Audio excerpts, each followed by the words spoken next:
Alrighty, I think we're ready to go.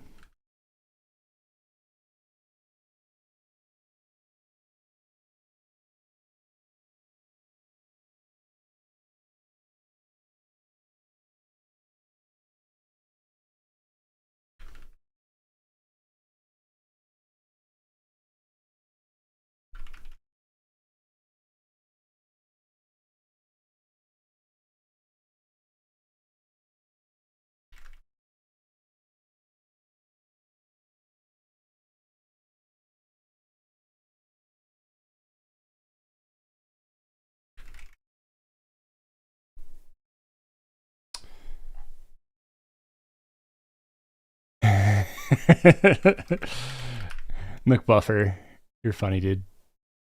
He just said, "Are you feeling okay, Shin? This is like a reasonable time to start a stream." That's pretty funny. But yeah, hey guys. Is someone live? I hear a noise. Indeed, I am. You are super dedicated, Dougal, that you keep my stream on like that. Oof, that light is a little too bright. Give me 1 sec. Let me see if I can dim it and still keep the...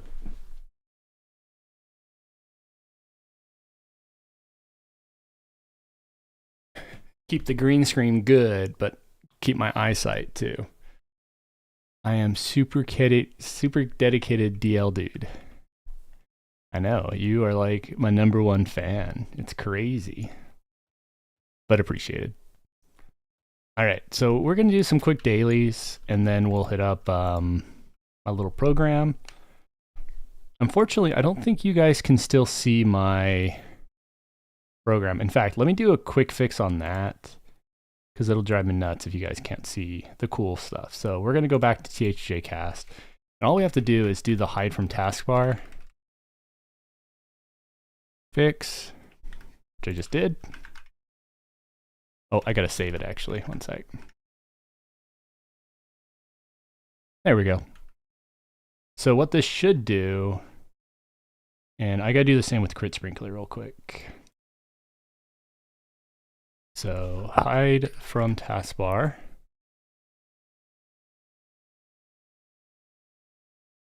Take that out. I don't really like these little windows being on there, but maybe I'll make it a setting where when you... Okay, we're gonna go back to Sparks. So crit sprinkler now is properly hooking, right? Yes. Got my scripts working good, man. Right on. And then the second one is now my cast app. Okay. Uh-oh, it's coming up as black. Wonder why. Because now it's making everything black. Give me just a sec to... Oh, I have 2 apps running. Let me close one.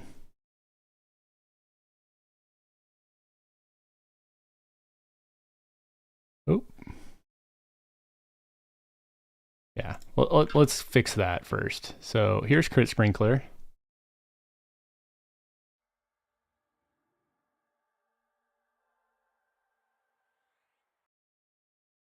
Does that work? Let's double check.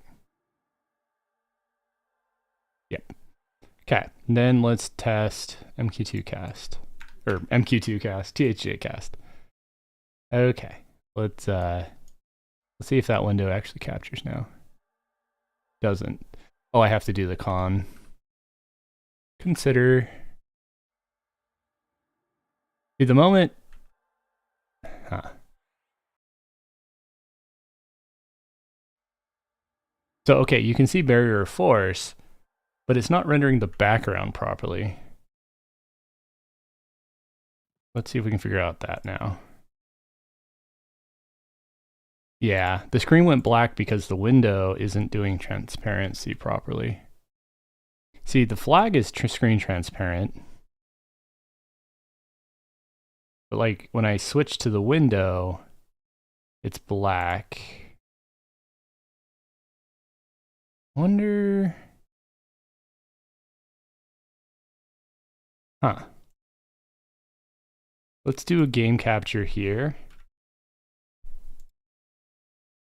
And we can do some quick testing. So you can see this immediately turns black. And we're not really sure why it's black, because it shouldn't be. Cast. So init unfocused, skip taskbar.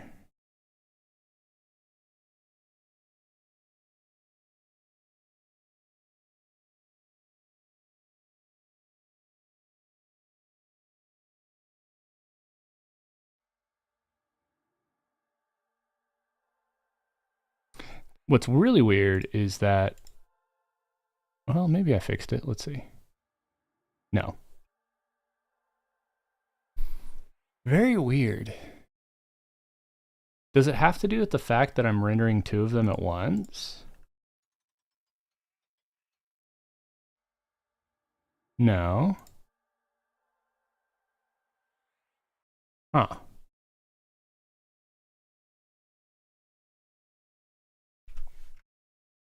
What setting have I messed up with? Oh, I have to con again. And there you go. Immediately go black the moment it activates. I wonder why. Let's see. So I do a screen fill. Oh, that's why. This shouldn't be 0, should it? No, it should be. It's supposed to clear the screen. Is something drawing black? Let's just return for now, temporarily.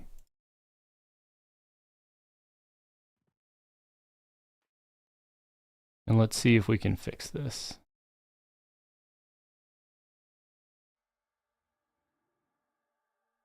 Nope, see, it's still going black.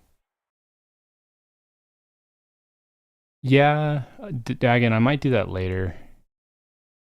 Oh well, we're not going to mess with that too much more for now. But it is very weird. Yeah, I might incorporate Crit Sprinkler into the other app later. But for the interim, I can see the barrier of force, you guys cannot, unfortunately.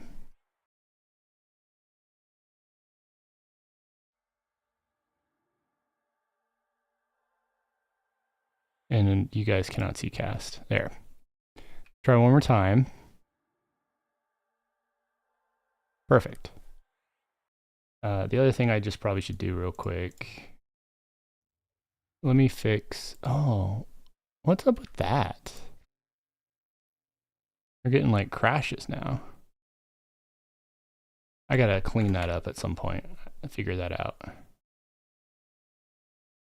Because when I go into Crit Sprinkler settings now, oh, it freezes. That's right. I remember now. I broke the monitor stuff.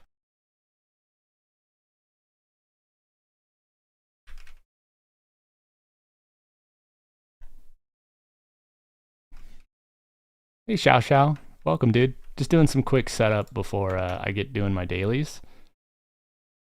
Unfortunately, I kind of broke some apps lately. So I'm working on that first. Okay, that fixed that.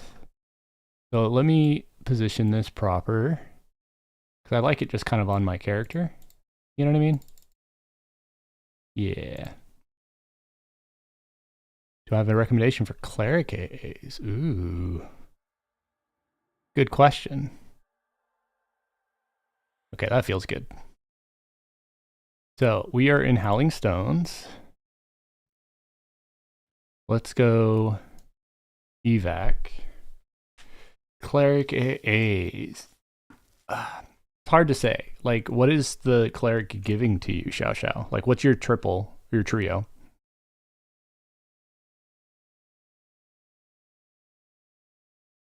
Why can I not exit the expedition?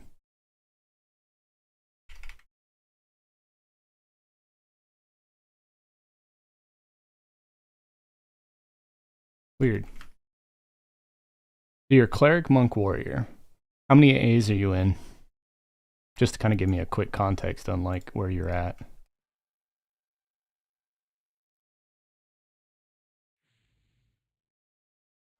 You're about 130-ish. Okay. And you're level 50. So,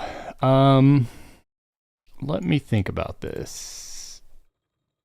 You probably want to get Way of Steel and Divine Avatar maxed as your priorities if you haven't got those maxed already. And the reason is that Divine Avatar increases proc rate and regen rate while it's being used. And it's just one of those AAs that is worth maxing, especially with a melee-oriented build with Monk and Warrior.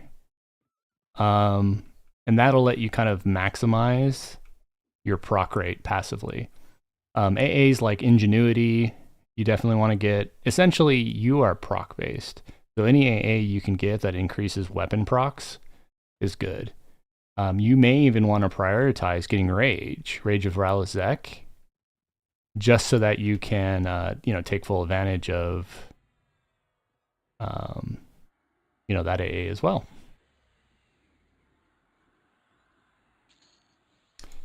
Okay.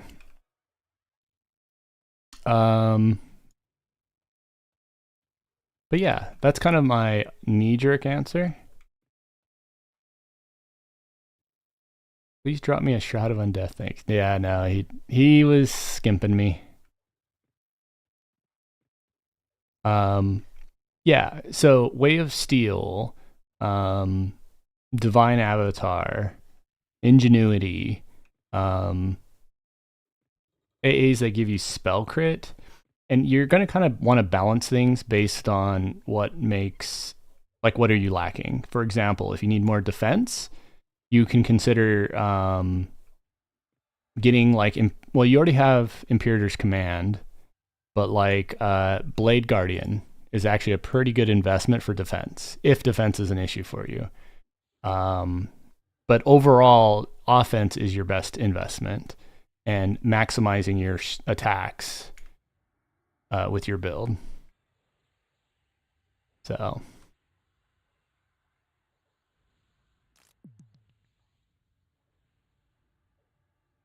I think it's worth it because it basically delivers when you need it to, which is like right there, I used Blade Guardian.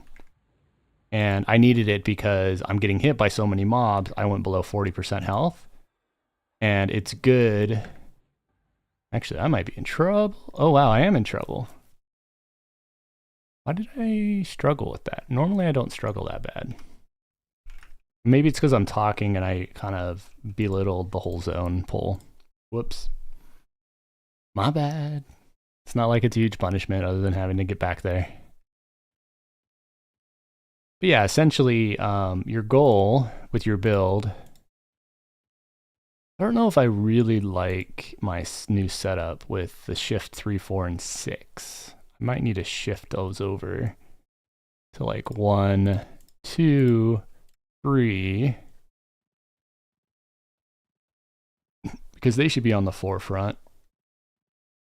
And I could just,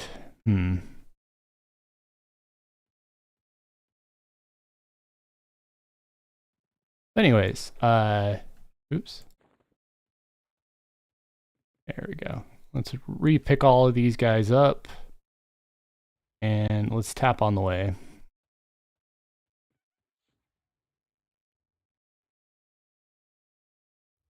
So yeah, Blade Guardian, if you're facing mobs, you have a 50% chance to evade damage as well as you lifesteal with your attacks. And you can do it every 5 minutes and it lasts 18 seconds. So basically, it comes in clutch when it needs to come in clutch, is how I like to call it. So I think it's worth it. Man, am I really going to die again? Why am I struggling? Okay, why can't I stand? Oh, I'm fucking unconscious. Okay. Apparently I am totally messing up on mass pulling. But see, I never used any burns, so it's easy for me to get back, but I'm definitely messing up. Anyways. So I seem to be at least something of the poison change went in. It doesn't go on ammo slot anymore. Yeah, so what they did is they did two things. They made it where the focus only goes to waste, which is the lowest slot. So any items that used to go in your ammo slot that may cause perma has been nerfed. And yeah. They made it also where like my poison is no longer in my ammo slot. Yep. Okay, so let's try this again. Ultimately, what we're attempting to do is get as many soul wells on as possible. And keep my rune going too. Gotta be careful here on which mob I pull or aggro. Because obviously there's a lot of them, and I still don't have my... and if I get summoned, that is my indicator I need to just stop pulling. All right, there we go. We got, I think, all the mobs, except for the queen. What we're gonna do is go ahead and do a round. Okay, so shift 3, 3, 2, 1.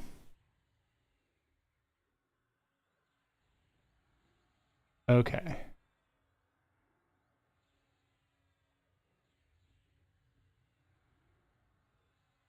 And then shift 3. Oh shit. Wow, I'm just getting rocked. It's on a timer, not charges. It's always been charges.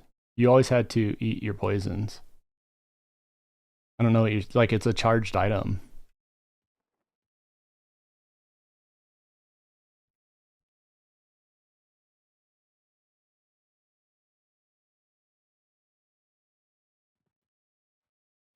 Okay. So this time,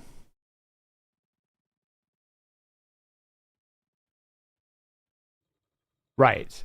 They nerfed the charge, they nerfed the perma, but they also, yeah, that got nerfed. But it always had charges. You still had to consume it even when it was perma. But now that they removed that mechanic, yeah, you have to now always keep, you know, a stack of them.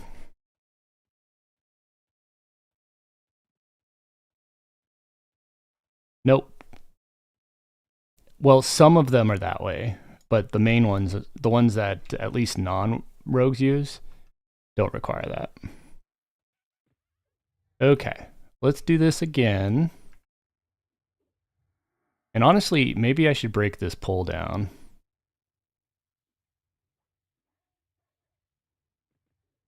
Yeah, let's just do some lesser nukes.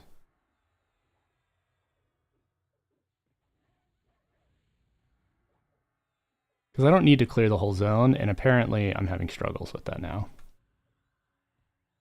So, may as well.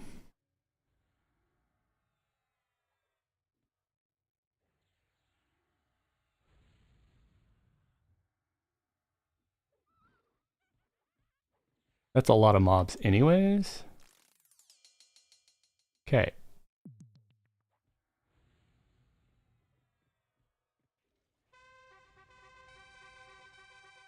I mean, it's a lot of mobs.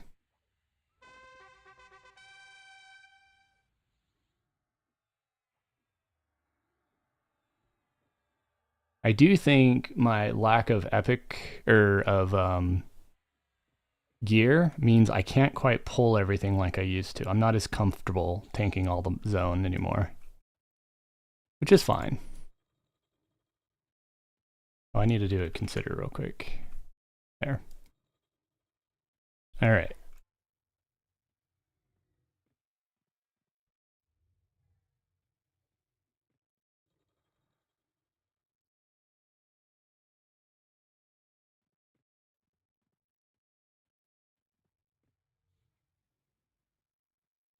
Okay. I mean, I killed a good chunk of them. I just had a little bit of issue with, let's do the lesser nuke.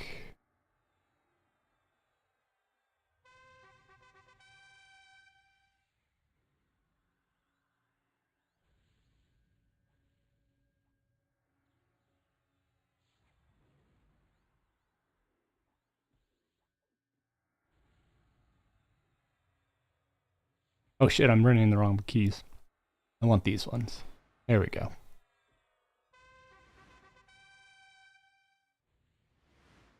That looks better. Did they actually announce that, by the way? I'm going to be a little upset if, you know... Okay. Root poisons are no longer equipable.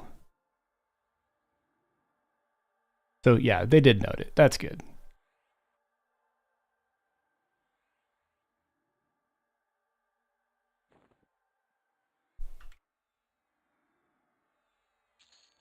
Because I was a little worried they ninja patched it without actually telling people, and I wasn't going to be happy about that.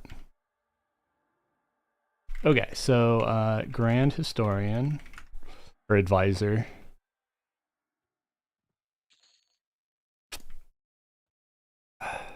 Well, so that was messier than usual, but it worked.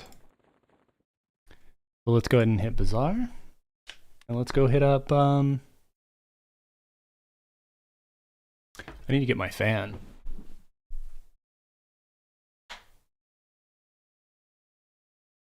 I have this DeWalt fan, by the way. And I absolutely love it because there's no battery. And it literally just uses... Or, I mean, it has a battery. And it uses your DeWalt batteries. And it lasts forever. I think it's like 4 days, give or take, depending on the level. So when I'm streaming, a little hot, I can just turn this guy on and, you know, keep myself chilled.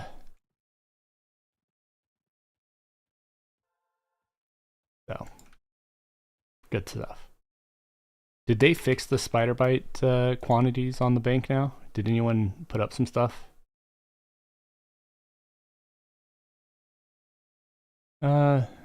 Not a ton. I think the price is still about the same. I'll buy like 100? Yeah, why not?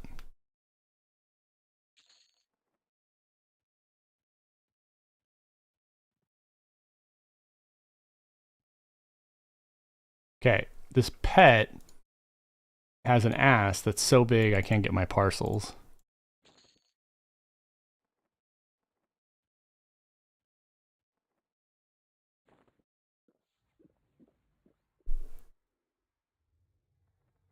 Yeah.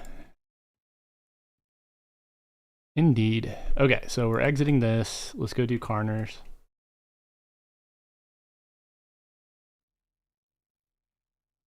Ah, I'll see myself out.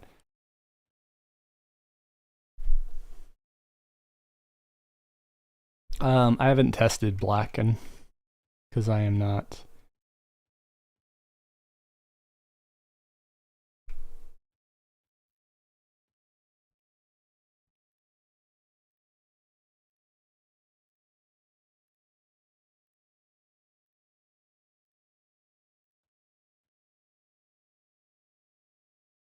Let's see. What are my different ranks? So we got senior member can invite, right? Purple can invite.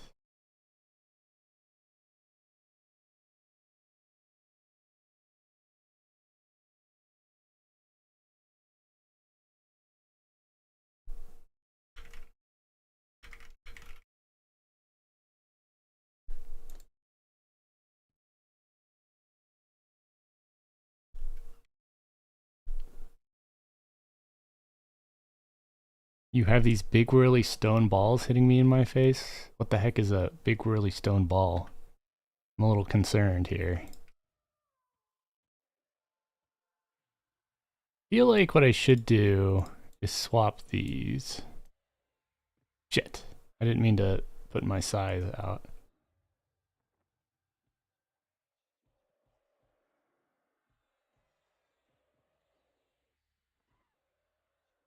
Okay. I definitely can tell the AC difference when I'm bringing mobs. Oh, Stone Dervish, got it. I was very confused at your ball commentary.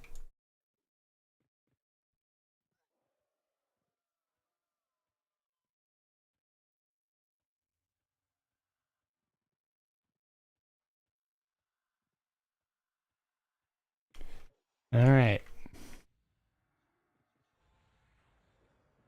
Heat Blood? Why are you Heat Blood? You're supposed to be Fire Nuke.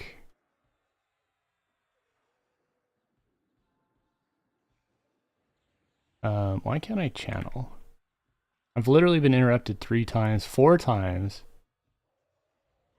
Weird. Maybe it was just bad luck.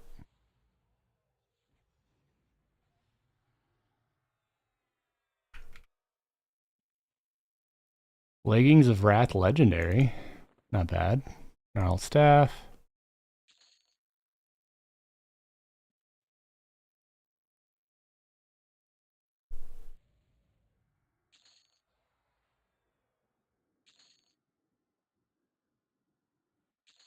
Well, normally I have no issues. I don't know why on that specific fight I had issues channeling.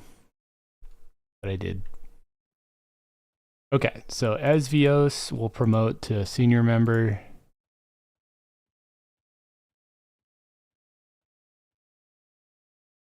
Let's teleport.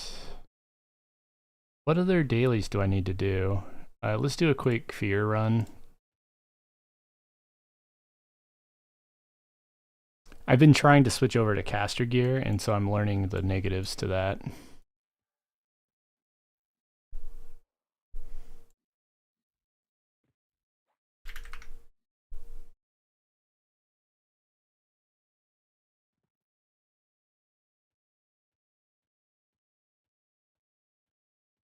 Oh yeah, I need to get lore on.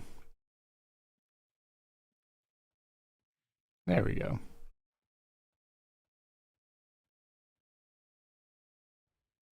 Okay, so where is Draco? Looks like he's over here a little bit.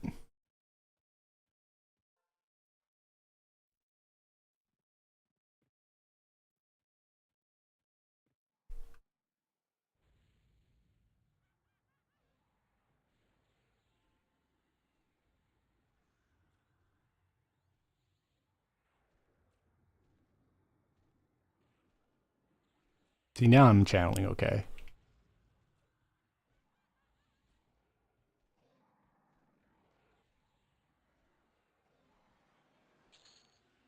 Two girdles. Womp womp.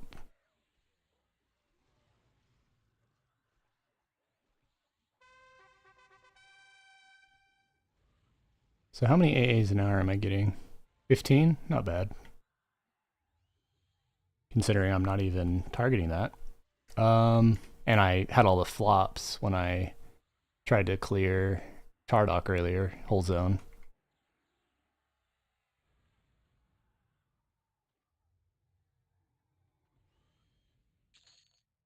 Anyways, what's next?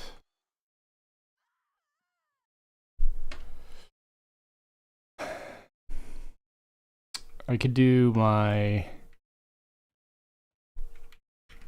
Anyone want to join dailies for Karukust and VP? I'm about to hit those. I could go do track real quick. If I'm in a group with Shrukin, I may as well hop on voice.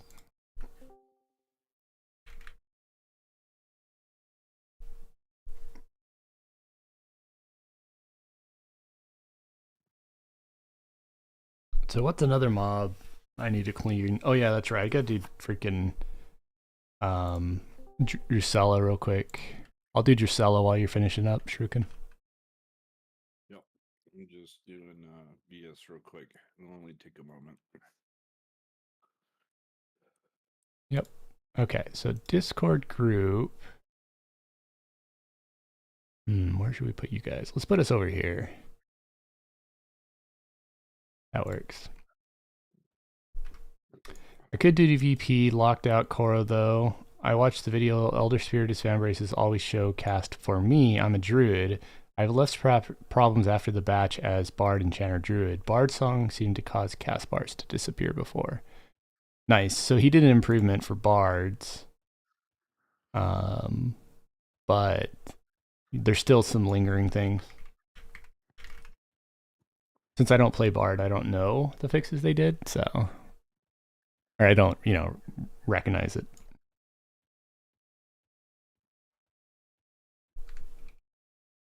The having to like con something every time you zone is super annoying. I really hope I can fix that for my packet sniffer thing. But other than that, it's been working solid.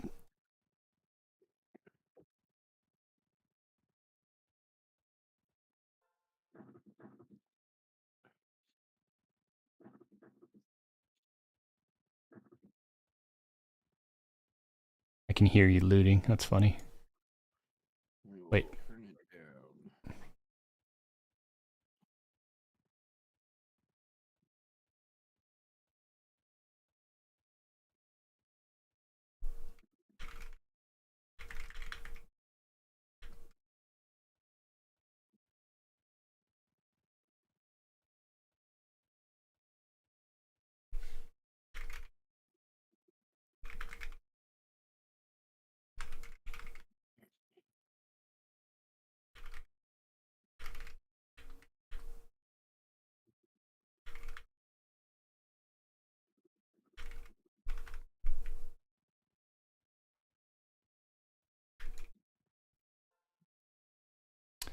I didn't break anything, Cork.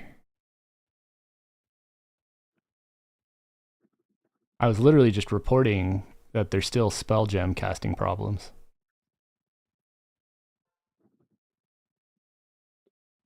I have zero knowledge or insider trading knowledge. Dead jiggling. Which one are we going to do first? I don't care. Do you have a preference? I don't care either. Are you almost done? I'm done. Oh, let me. What? There's something buggy with DZs. Oh, you're still in the DZ. Let me do this one real fast. Yeah, I'm out of the one I was in. Yeah, no worries. I got to kill Drusilla real quick. So Drusilla, I think the proper path is actually this way. No? It's south at the top.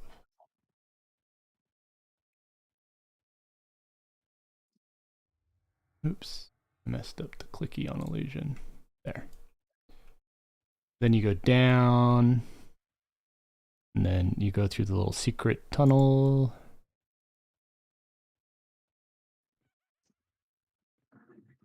And then go to this room.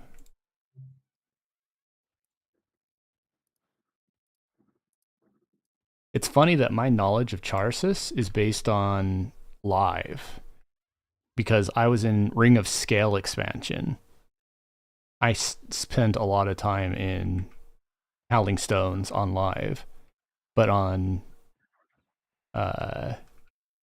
like the old school one, it's still the same layout, but I've honestly never spent any time here, even in classic EQ. So it's just funny that like my knowledge is based on live.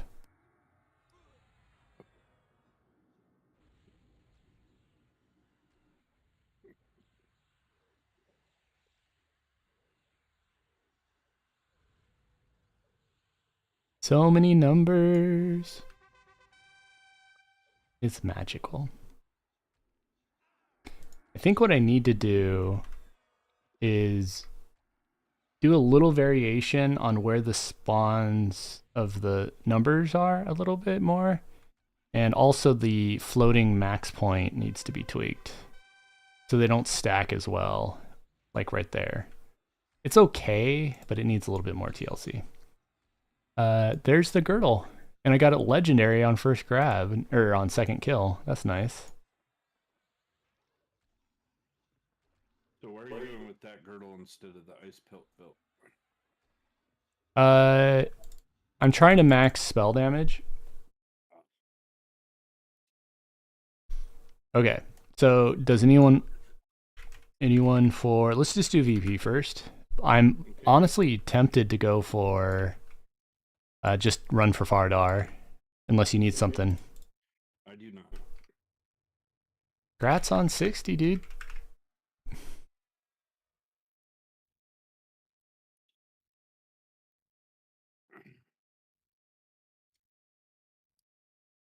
Okay.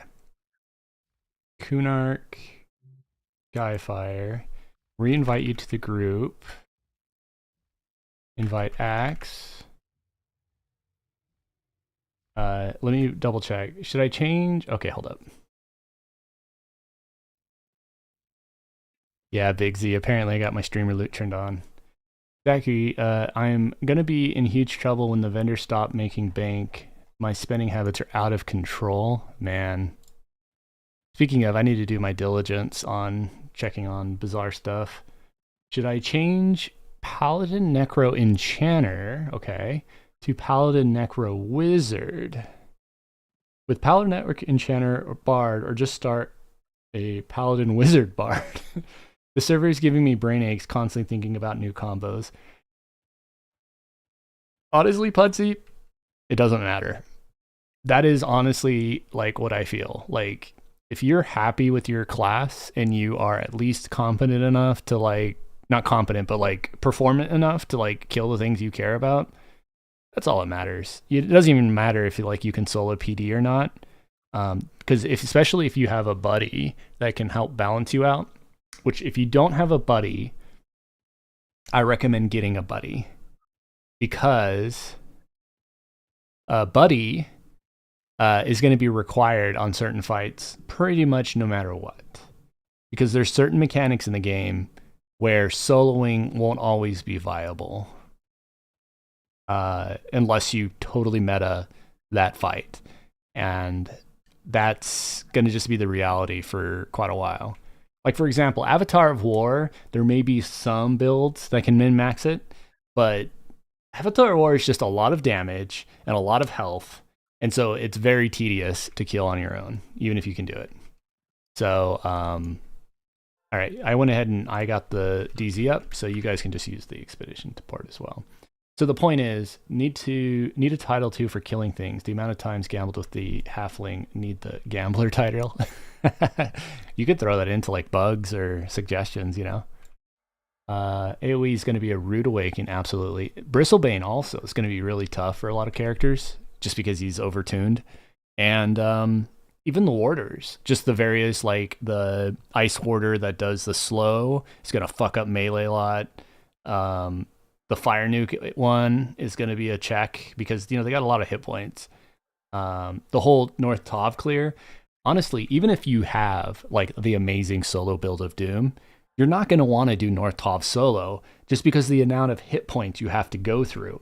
It's just going to take you forever to do that as a daily. So if you can get buddies and speed up that process, life's going to be that much better.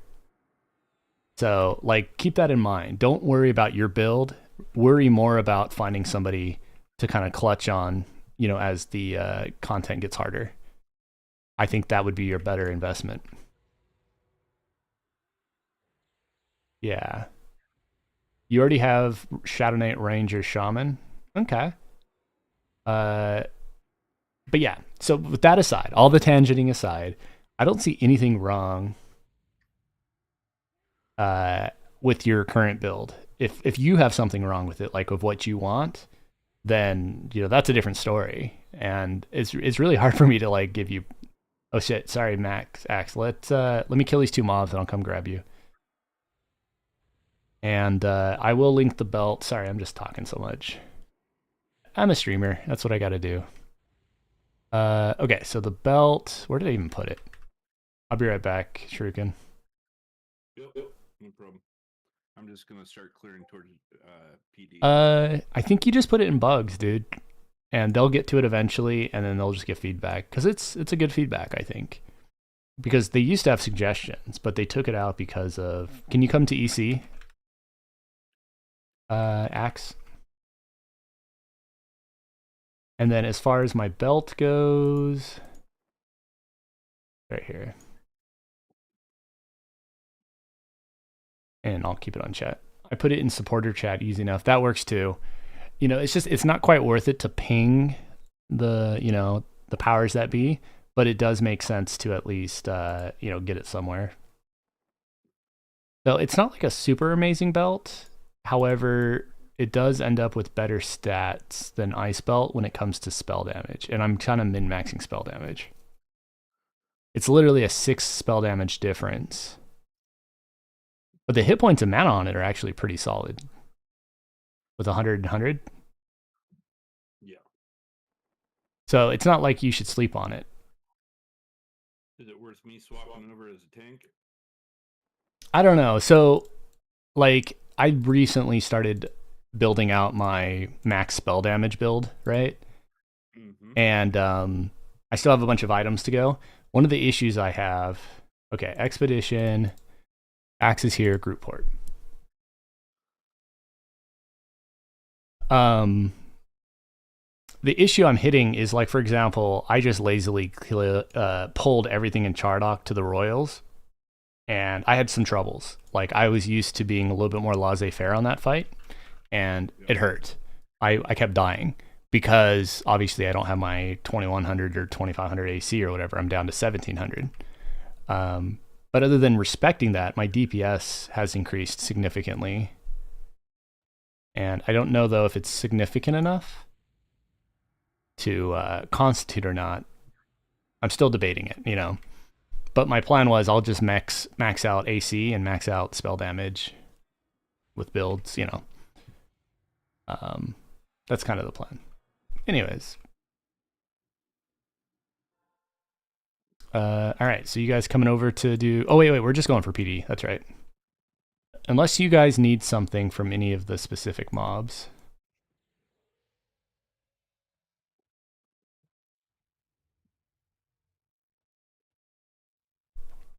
Which I doubt. And let's see. You lose H dex, but yeah, more spell damage than HP and mana. Yeah, I mean, spell damage is great. And sorry, H dex is great. But when I did some number crunching, that spell damage is not impacted by, or sorry, H dex is not impacted by block if you don't have a monk in your build. That basically is nerfing it by 1%, and that makes it a little bit harder of a sell for me. But that could also be the argument of, like, why did I have struggles tanking all of Chardock when I pulled it? I don't have a shield on, so I'm losing that component, right? We should actually test real quick. I'm going to flop if you want to grab these shuriken. And how many can you tank now? Are you pretty comfy now? Yep. Okay. Did you want to do a big pull and then we can just AE him? We can. I'm going to have to get some mana up. Yeah, of course. But you know what I mean? We may as well speed kill, and I can go big kabooms. So, in fact, let me get that belt on. There we go. I do need to also... I might just wear my rings that I just got because... Yeah. They already are giving me... No, this one isn't yet. I'll have to tweak it a little bit more. We'll finish my pants first. So I'm not done with spell damage yet. I still got quite a bit, but I have 478 now. I want to see if I can break 500 at least. Yeah, I'm at 245, which is probably the highest I've ever been.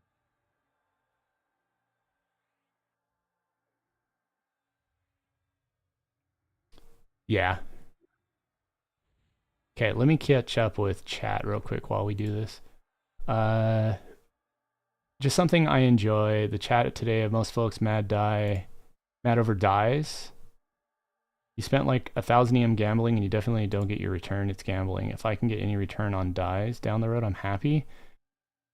Sorry, what? Can you brief everybody, Black, on the die changes? Giving you guys AC.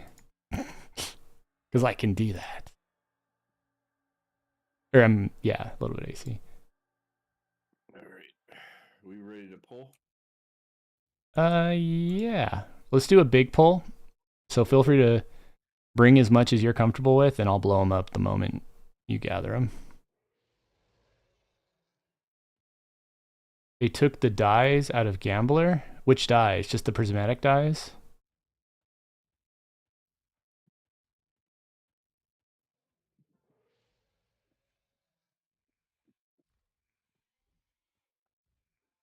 Okay. So, oop. You are having a little bit of struggle. Shit. Blast of Anger. Can I get it? Can I get it? Oh, nope. I was hoping to pull aggro. Give me 1 sec. I'll blow them up. And then res you. Alright. In fact, why am I... Oh, I'm feigned. I'm like, why am I unable to tap? There we go. Just a sec. They're almost dead. Okay. And then let's go ahead and click you. We got a couple mobs, but they're full health, so... Oops. Sorry, you pulled aggro. F in chat. Get good. Sorry, I'm announcing my hotkey buttons. That's what they say. F in chat. Get good.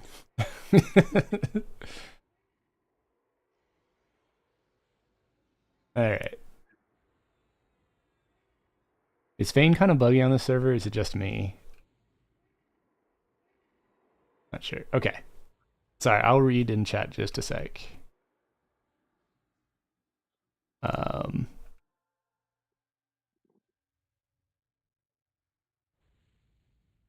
Okay.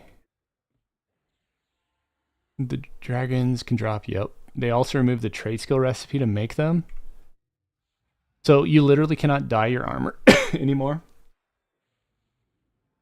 No, they're on the vendor. They don't. You can buy them off the AUG vendor now. Okay. Why? That's what it said in the change log. I don't know. Okay. Sorry, I'm like... Yeah, they also removed the trade skill. Okay. Whatever.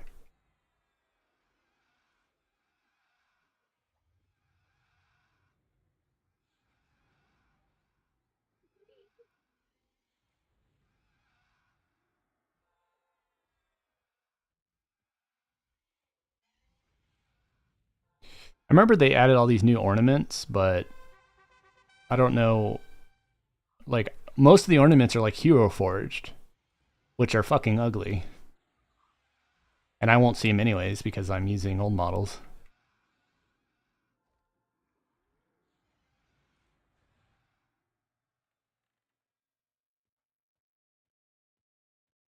I'm going to do a tap system. I don't know how well I'll tank, but let's see. Tap. Come on. Tap.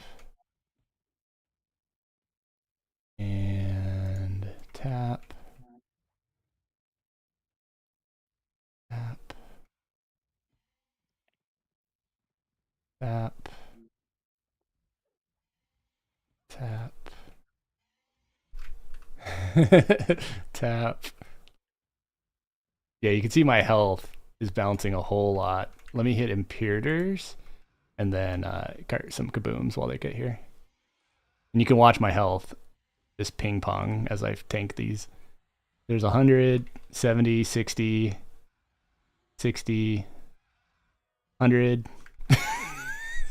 And I'm in caster gear, right?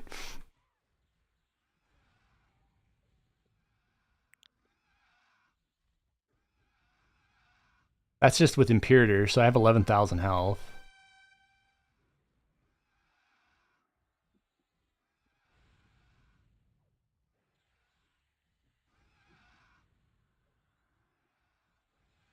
Sorry, I'll read text. I have to pay attention a little bit. Apparently, it was too easy to make your toon look like the way you want or something. Don't really understand that perspective. I don't know. Plat Sync Plus, they wanted Fashion Quest to be more engaging than using dyes, but like you said, Hero Forge and stuff look terrible. Yeah, I don't think it's ever a good idea. Like, I use it on live and it's okay, but vast majority of the time it's just, yeah. I'm curious how many of the ornaments he transferred over. I think he just enabled all of the ROF models, but this is locked? Oh, it's because of the mobs not being killed, but it doesn't matter. We pulled him anyways. Alright. Probably shouldn't tank Firedar, actually. But I mean, whatever. I'll just tap. There.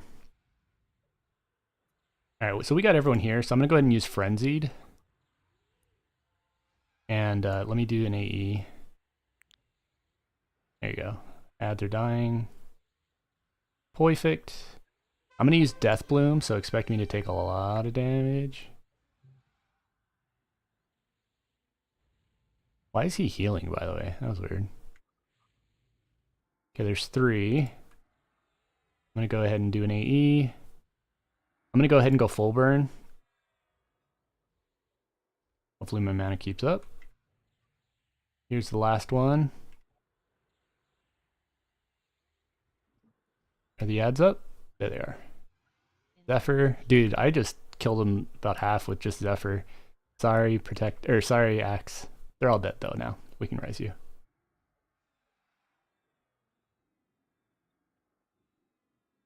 So we got a Shroud of Ishan and Orb of Burning Spikes. And I'm dying to the Warlord's Tenacity. Self-heal, go!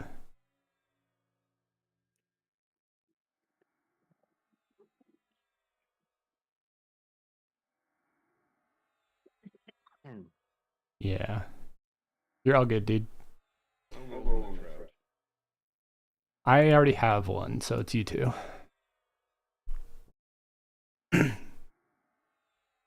They want Fashion Quest, yeah. Rip Axe. F in chat for Axe.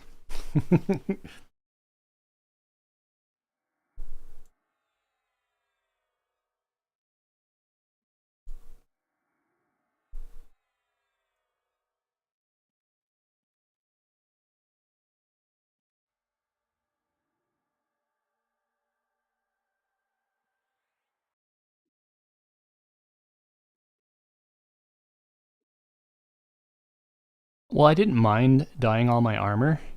The other issue... Well, no, they still have the stuff, so I think we're fine.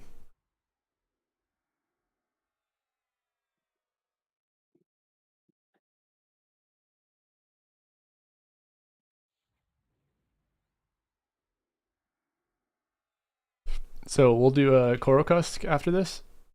Yeah. Cool. So Axe, I'm going to hit Bazaar and back. Feel free to just accept that. Because that'll put you in EC. And then we can hit up Korokusk. I know my voice is probably delayed from what I'm giving instructions, but no worries. Kunark, Betrayal. Give me just a sec and I'll come back and pick you up if you want. Oh yeah, that's right. Yeah, if you just chill there for a sec, make sure you leave the old DZ. Looks like, oh, Axe can't. He's 3 hours timer for halls. So I'm gonna boot you, Axe, or I guess everyone. So go ahead and leave Shuriken, inviting you.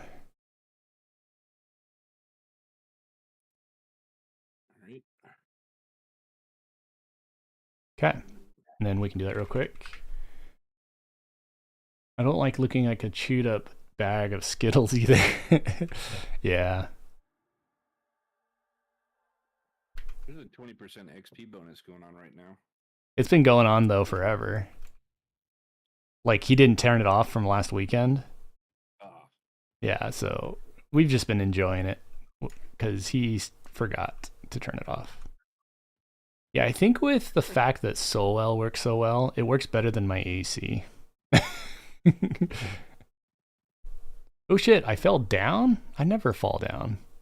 How do you even get out of falling down? there's a ramp up. Hmm. I feel like Exodus is easier. Did I port you too? No. Okay, perfect. There's going to be a bunch of mobs right here. Do you need item experience? Yeah, just a little. Okay, I need a lot, so. My scimitar of life stealing. Yeah, I'm still using the base just because, like, obviously it'll increase my DPS, but I don't normally melee a lot. I only use the proc. I do. Yeah. So I need it for. Yeah, you do Mortal Coil, so. Yeah, the touch of the cursed hits and stuff like that. So. Yep. I fucking Actually, this character doesn't even have the most AAs now. Oh, your other one outleveled it? My paladin, the Slay paladin does. Yeah, but Slay is cheater.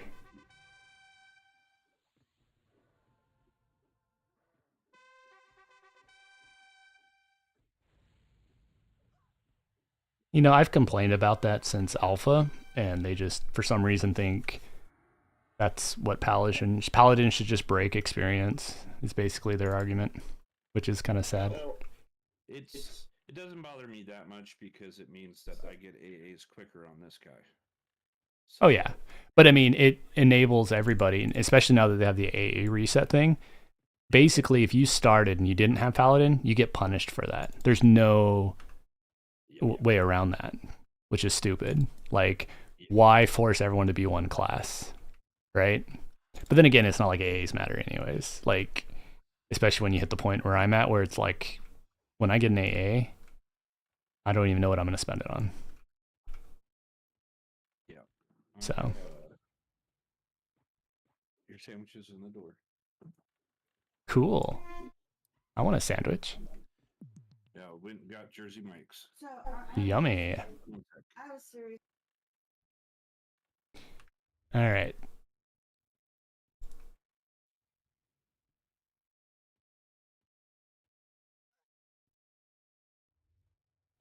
What side of the world are you, Shuriken?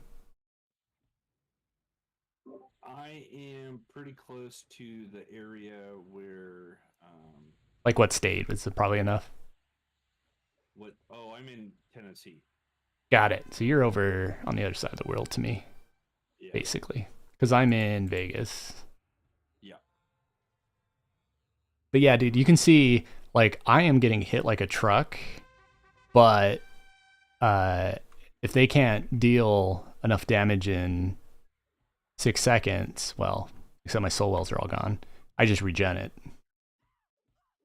And now that I'm hitting so hard, I don't know whether it's something. Like, why are they throwing fireballs instead of like? They should be throwing pizza dough instead of fireballs. Okay. And scimitar's done. nice, Grats. My pants are at 50%. I figured I'd just kill these real quick.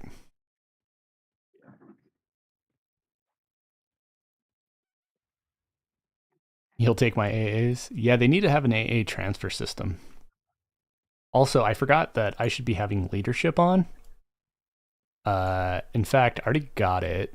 Let's get NPC health. I think it works. Let's see. Nope, I don't see NPC health.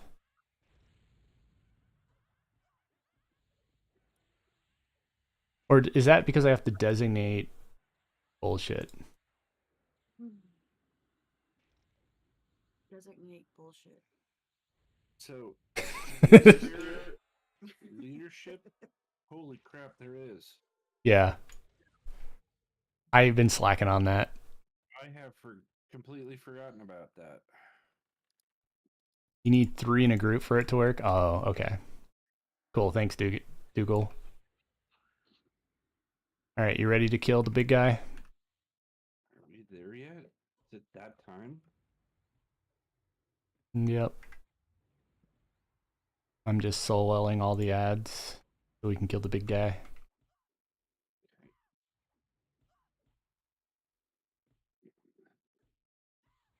50%, 100%. Okay. Big guy time. Warlord's tenacity.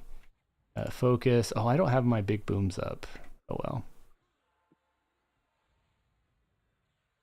Worst case, I die. It'll be glorious.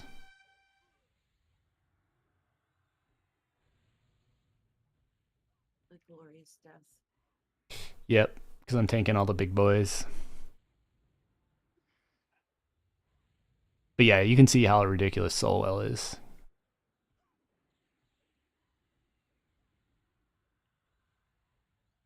Is it the Lich King?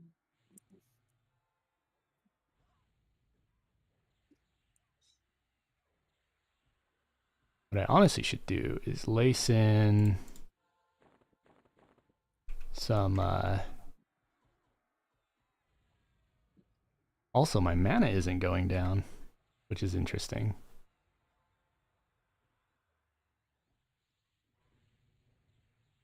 I think he has it on me and not you. Yeah, I must be resisting it, or you're just taking it for some reason. Oblivion? Is that what drains you of mana? I think so. Yeah, it's on me. Oop. Getting close. Shit, I died. Can you finish it? Harm touch.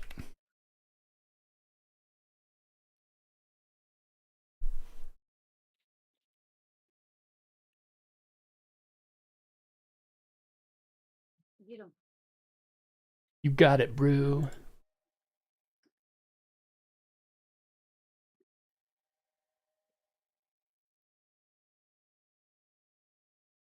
I'll res you in just 1 sec. No worries.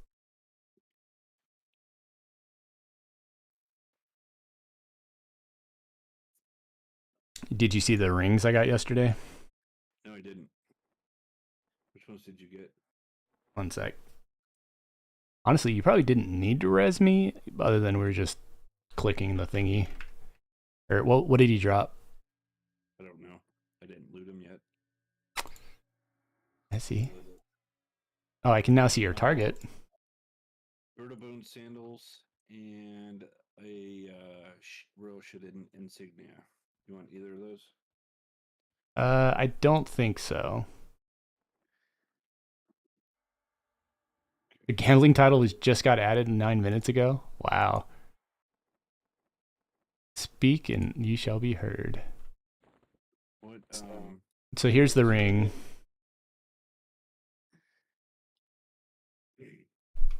Oh, that's pretty sweet. Where's that Yeah. from? Tracking like the zone. The zone? Yeah. What do you mean? The zone? How do I port you to it? I have it on secondary bind. Here, let me do this. Secondary recall. Chill in EC for a sec. I'll just take you right to the pot spot, even if someone's there. There's always someone there. Let me bind here real quick. Because, magic. Miscellaneous bind. Actually, can you see my stream? Yeah.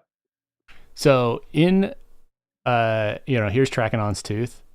You can see over here on the left side, there's a dude camping it right now.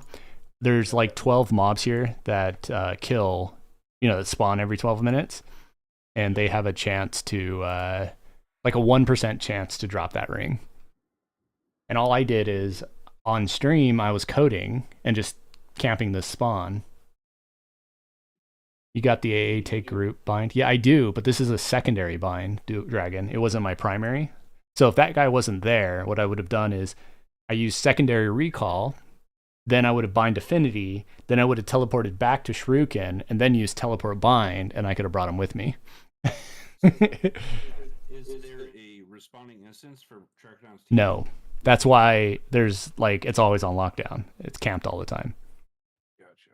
But if you go to that spot and it isn't camped, it's probably worth it. It depends. Like honestly, Engineer's Ring, the ring even from what you just killed, it's competitive.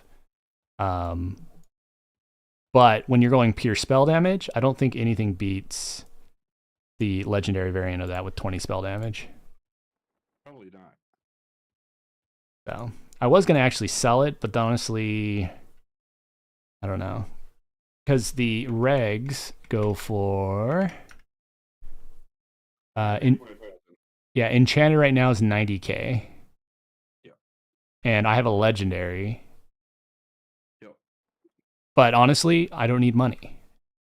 And all I would use money for anyways is buying shit like this. I guess the Augs make sense. Did you see this earring, by the way? Which earring? I just linked it. Group. But no, look at the Aug in it and everything. And the spell damage. Jesus. Did you just buy that? Did you get it to drop? Or did you get I bought it. I bought it. But I should go farm that again. Maybe the next time. Because I'm actually... With Drusella's belt, I think I'm done... Other than item leveling, my whole list. Yeah, because I got my Bands of Arisen Cultist, and I got my Acid Belt. So I'm done. For tanking, is it the Engineer's Ring that I need to go for? I'm honestly not confident or sure what is the best. Like, I think it's slightly debatable. Yeah. Toss in an HP Aug, and that thing has 150 health and 20 spell damage. And then, I don't know what I'm going to put on it. Let's see. Could put some magic resist, I guess. I don't know. What other Augs I got laying around?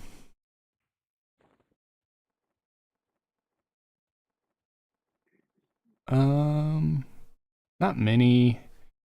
Apparently I have another enhanced health. I'll put that on it. We'll make it lots of hit points. So now it's up to 200 health. There is an argument, by the way. I got to do more numbers, but the effective hit point conversion, especially because of how easy it is to heal on the server because of like Mortal Coil and stuff. Or not Mortal Coil, but you know what I mean, Touch of the Cursed and Soul Leech. There may be a better conversion rate to just increase max health. So HP Augs may outweigh AC Augs. I have to do a little bit better number crunching to have higher confidence in that. But yeah.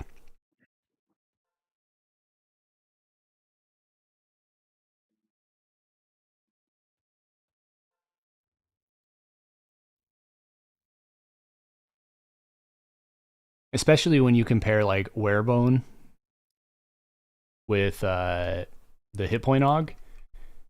The hit point Aug, I think legendary is what, 100? Yeah. And 100 hit points versus 8 AC and like 15 hit points, obviously there's no comparison.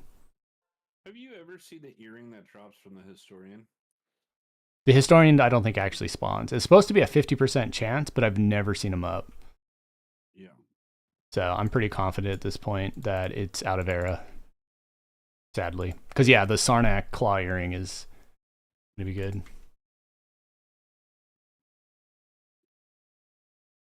Stone of Morid. I don't even know what that is.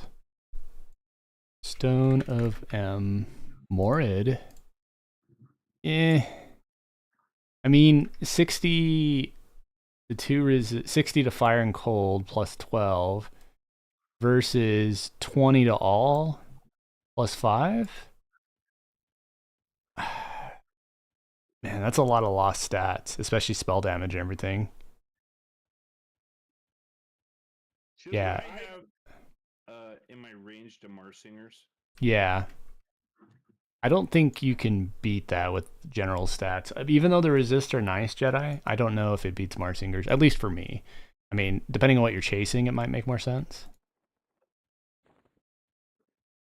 Oh, I'm gonna have to save up to buy one then. By what? A Marsingers. Oh, I mean, you can do the quest. It's not that hard. Yeah. Just look it up. It's basically do a bunch of hate killing. In fact, you can probably do it with your pally, depending on how well he kills the 2.0 mobs. It's only level 50, so. What level are you, Jetty?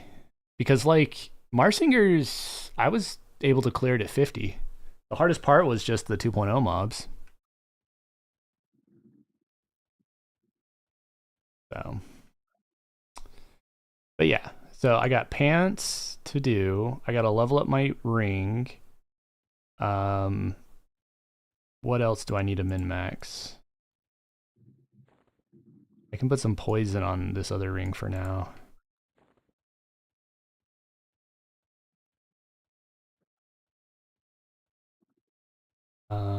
I got a bunch of resist to do. My bracers. I thought I bought my bracers. I don't know where I put them. Here they are. I got to get these burned bone bracelets maxed. And I do have a cloak of piety, which I believe... No, Shroud of Vishon I think beats it.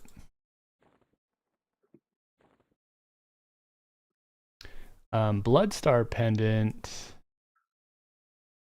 is really good, but I don't think it beats my Amulet of Necro for just raw spell damage. And that's kind of what I'm aiming for now, is just spell damage galore, you know? Like, I'm basically turning into a caster, and I'm testing it. So 50 war, yeah, so the meleeing is going to be tough to kill 2.0 mobs. You could just buy it, though, depending on what you're farming and, you know, selling. But it's a bit pricey. I need more Augs. Debating on what I'll put where. But like, this is pretty good fire resists. But see, I got too many resist shit. I need to get more spell damage. I guess I gotta go clear Nadox more.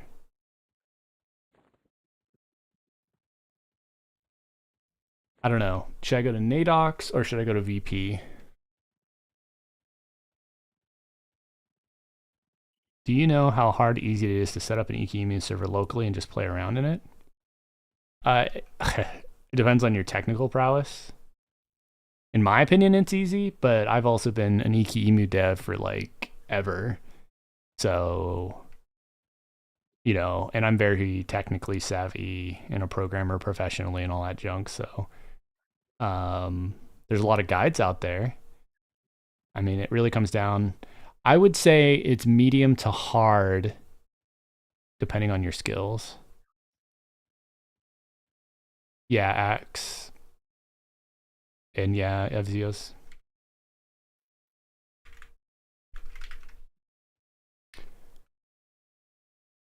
Okay. That was a fun crash of dailies. I don't think there's anything else we need to do, right? I don't think so. I think I'm gonna start working on this quest. Marsingers? Yeah. Yeah, it's probably your best ROI. Yeah.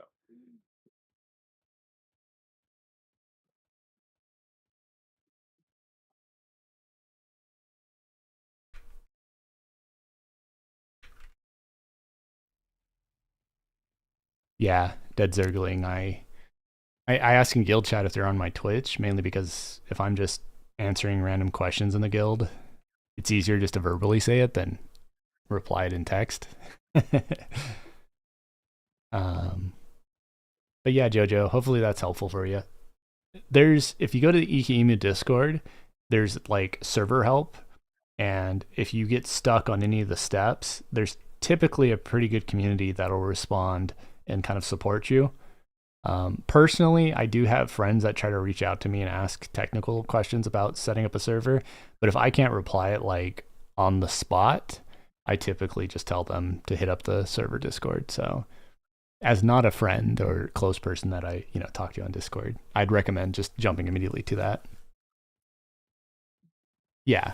So if the docs look easy, then you're probably going to be fine.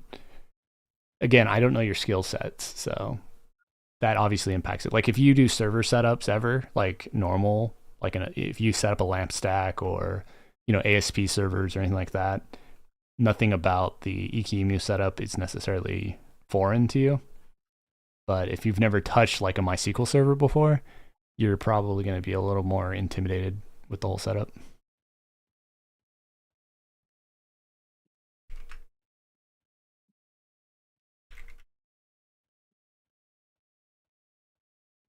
Right on. What language is your preference as a software engineer student? And then Axe, if you're listening again. So essentially in Trachanon, there's these pretty dang trivial light blue mobs that are in a building.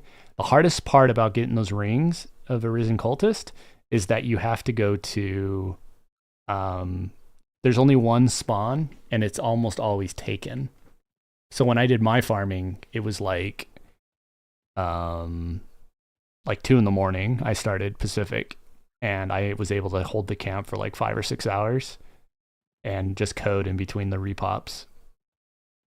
And that's why I got 2 rings, because it's a 1% chance, and there's probably 10 mobs, so pretty low probability. But because Howling Stone doesn't allow you to repop the zone, or spin up a DZ, that's the hardest part of the ring quest, and I think that's why it's high money. Yeah, exactly, Axe. Ooh, you're a Rust dev. Interesting.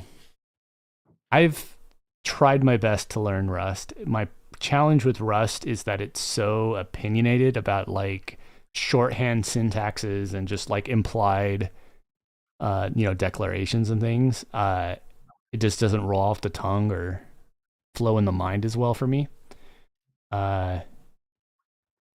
And then you do prefer C#. So I do C# professionally, and I don't know. I'm okay with C#.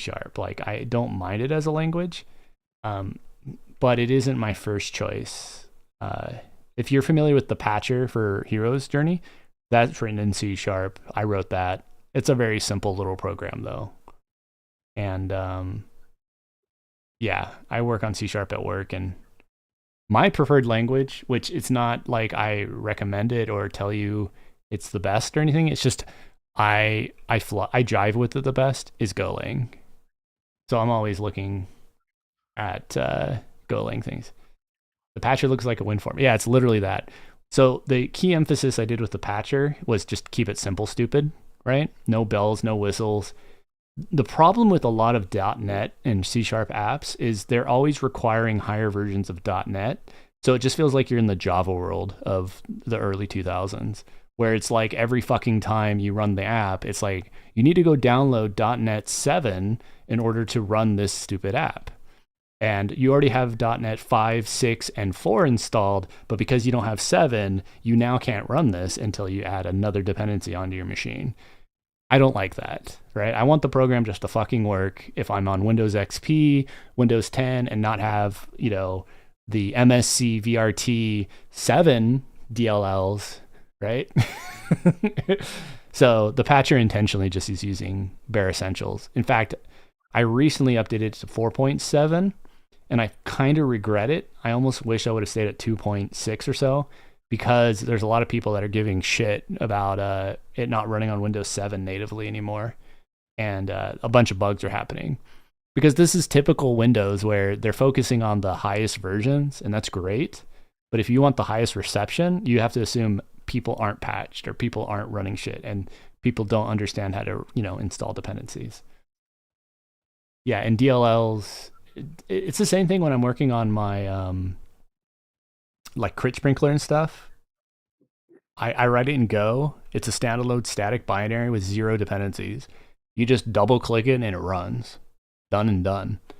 No dependencies, nothing. It runs a DirectX renderer, but it doesn't require a specific version of DirectX that I know of. I think it even has a fallback mechanism for OpenGL. You're a JavaScript dev. Yeah, I'm sorry for your loss, dude. You know, one of my biggest complaints about JavaScript, especially in the NPM world, is that they've never really sat down and said, okay, we need a version requirement system.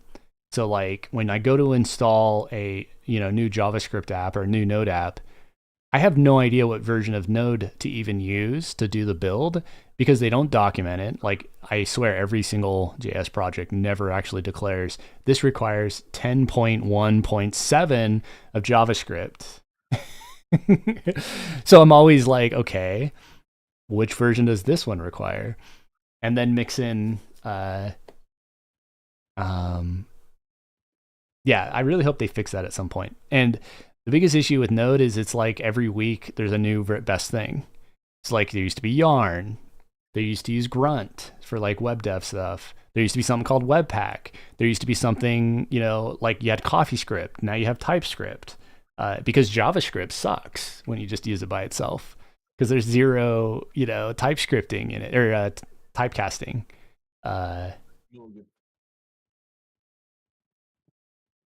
Anyways, I'm tangenting, but that's my complaint with JavaScript. Like, it feels like a little kid with ADD developed it and decided it should be a language. And for some reason, the reception is astronomical. And it's just, as you said, the Wild West. It's absolute chaos to reliably use JavaScript, in my opinion. Even the frameworks, like, okay, I'm going to write something in Angular. It's going to use Angular 1. Well, sorry, Angular 1 is no longer supported, has a ton of vulnerabilities, and is essentially considered broke, and you have to upgrade a major version to 2.0 3 years later or else. And, there's no other resolution path. So like when you're a developer and you're trying to maintain something for an excess of like 2 years, if you write it in JavaScript, you can guarantee that you're going to have to do a major refactor within those 2 years, essentially, which to me, that is a really bad reputation for a language. Python is actually, I have some respect for Python. Specifically as a binding language, meaning like a scripting language, Python is amazing. Lua would potentially be a competitor to Python in that kind of ecosystem. Like I use Python with Blender. And if you use like Pylance and some of the other kind of TypeScripty stuff, it would be a lot better. It is a lot better, right? Because you actually have a little bit more coherence on the dynamic stuff. But no, I mean, JS, I didn't ever say JS is bad. I just said the ecosystem of JS is bad, if that makes sense. JS is good when you're on a web page and you need to do some quick editing, which is what it originally was for, right? For like DOM manipulation and, basic logic for like Ajax and things. But the moment you add on like React and then you have this virtual DOM and you have layers of abstraction, what happens is now you're getting cooked into this scenario where it's like, if you aren't updating at least every month, you're likely going to be vulnerable to an unknown number of CVSs because that's just the ecosystem of JavaScript. You have to keep updating. And I also am a huge fan of like concurrency models, doing multi-threading, managing all that that kind of stuff. And even the variances of Node, they always weren't centric on that. And so very rarely does a Node app properly perform without a massive amount of overhead of like TLC and cleaning it up. And even Electron, I feel like Electron is a bane of the universe. The fact that in order to run like Discord, you require just to even boot it up because of the entire standalone web browser it's spinning up requires at least like 100 to 200 megabytes is insanity to me. Like that's not even to run the app. That's just to set up the environment to run the app in. And that's every single app that uses Electron. So like if you run Slack, Teams, Discord, VS Code, and I don't know, one or two more apps, you're looking at like 2 to 3 gigs just to run like 5 apps, because every single one of those is spinning up its own Chrome instance and entire engine. to render HTML essentially. So I'm really hoping down the line they, like, I don't know what they're going to do. My theory is all major operating system eventually will have to embed some sort of web engine into the OS level so that Electron can just take advantage of that and not necessarily have to require spinning up its own environment. And that might remedy the situation. Because I do understand, like, I empathize with the fact that, like, Electron is amazing in the whole JavaScript environment where you are rendering really beautiful, UIs that can run on multiple platforms with minimum crossover testing, right? So, like, you can literally open up a browser and have the Discord chat and then hop onto Windows and then go over to Mac and then go over to Linux and have virtually the same UIX, like the interface, the layout, or if you want to be on mobile, Electron's not quite as good, but it can do it. That is obviously why Electron is so popular. But I just wish it wasn't so expensive, memory and CPU wise. Yeah, exactly, Xiao Xiao.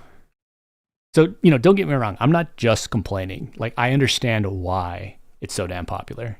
And even like the modern JavaScript / Node evolutions, which there's a bazillion of them. You know what I'm talking about. That's basically your world, Xiao Xiao. There's a reason there's so many and why it's so popular. Because virtually every modern website is leveraging them. And it's because it's the best. And that's also why it's in such high demand. But I do wish it kind of would settle down or at least establish better standards. Yeah, the event loop is pretty performant for serving REST APIs, which is what I work on most of the time. Okay. Considering dropping my Zerk. Oh, Panth. Wow, dude. It's a big raid. Dropping your Zerk for Rogue. Are poisons expensive to run now, and how bad are they if you have low spell damage? I mean, I don't think they're that expensive, especially if you can make them yourself, dude. Rogues are amazing as far as like the spell damage from poison crits, even without a crit class. Obviously, it more benefits if you got Wiz in your guild, but yeah, dude.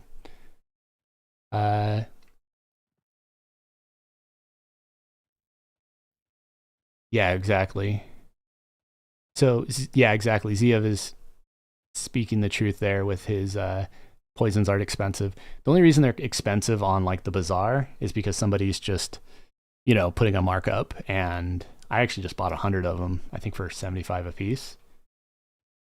So I'll have to keep those up now that they nerfed it so that it doesn't have perma poisons anymore. I missed that already. But yeah, welcome Raiders. Hope you have a good one. Had a good stream. There's Larry, AFK. He's now 60.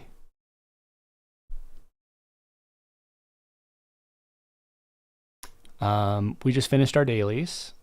Probably going to flip over to either grinding, maybe do a quick lazy farm, and then start work on code stuff. And the poison making mats, this is what Zeev's following up with. The poison making mats sell back to the vendors for nearly what you pay them. So if you buy too many before you can upgrade the next tier, you don't lose out much. So it's a very cost-effective trade skill, essentially. Jojo's asking, quick question, how do I set up my server for classic only? The way I see it, I just changed some bit flags in the DB and the server magically is set to the expansion, ? Yeah, so let me say this. There is a ongoing project with okay. Let's take a quick step back and I'll educate you a little bit about the emulator world of EverQuest. There is the server software, what is called EKEMU. EKEMU is really kind of like the backbone of all the C++ code that ultimately serves like what we're looking at right now when we play EverQuest, right? Like the server software is the EKEMU project. Tied into that, there are a number of offerings for databases that you can leverage And the databases is actually the information for like content, what expansion you have setting, the database, things like that, right? As well as the quests, right? So when you interact with said content, the NPCs, how they respond, how they can accept items. So those two pieces in a typical package, you will use what's called the project EQ content. So project EQ has a database and a quest, and they are currently targeting Dragons of Norath. So they have an experience from Classic to Dragons of Norath kind of built around that, okay? So those are two different projects and kind of just giving you scale. So when you want to lower the expansion down to Classic, what you're actually going to do is there's a couple flags that you can set in the rules database. And that rule, if set to Classic, is going to disable a number of things, both in content and quests. But the disclaimer on this part is that it's partial. So that project is ongoing, and it's called PEQ Expansions. And what that project is targeting is essentially making a TLP-like experience.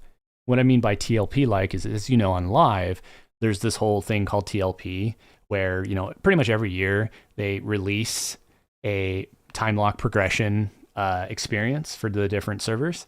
And we're kind of simulating that in the PEQ database.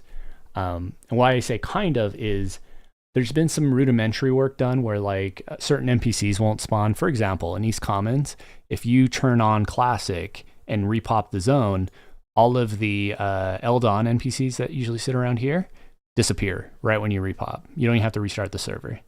So just flipping that flag and reloading the zone will cause those NPCs to poof.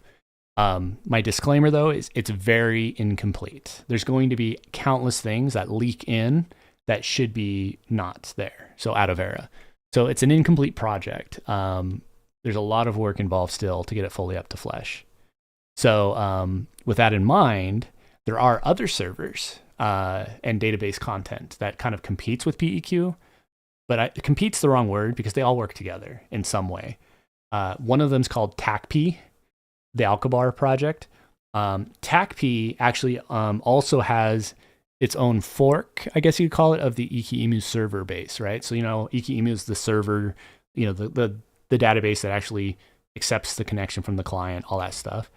TACP has its own fork, essentially, of the EKEMU code, and it's a more legacy support of said server data. So when you are using the TACP database, there are modifications on the EKEMU server, just a sec, that make it so it works with that content DB.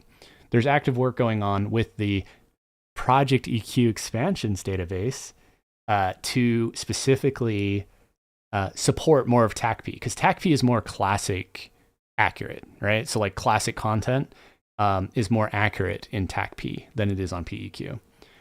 Okay, so all that aside, so what about what's happening on the hero's journey?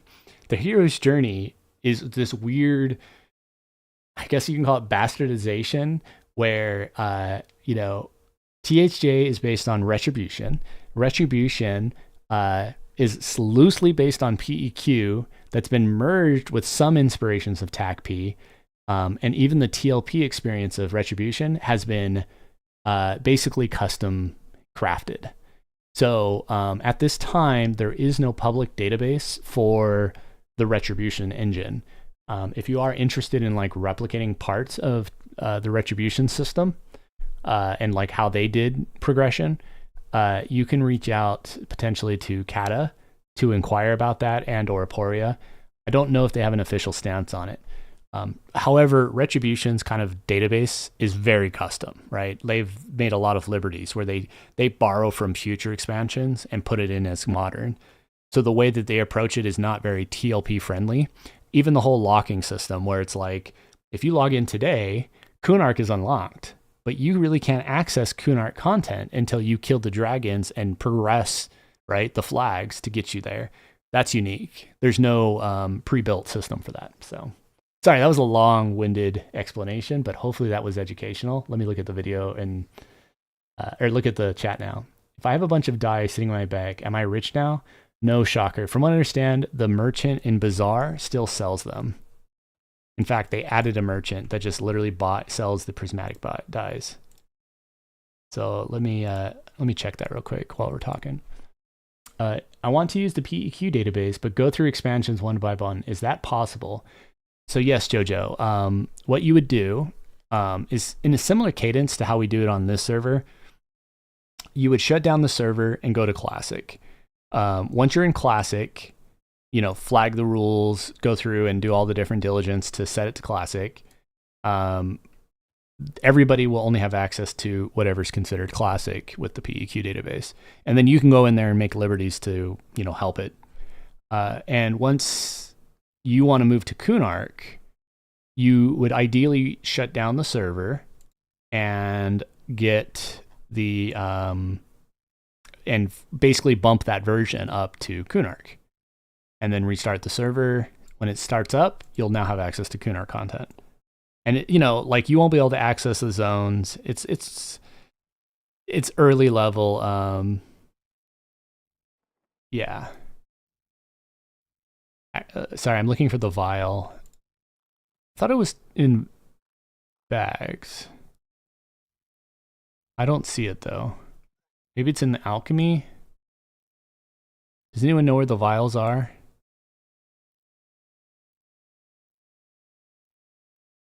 It's in the Augs section.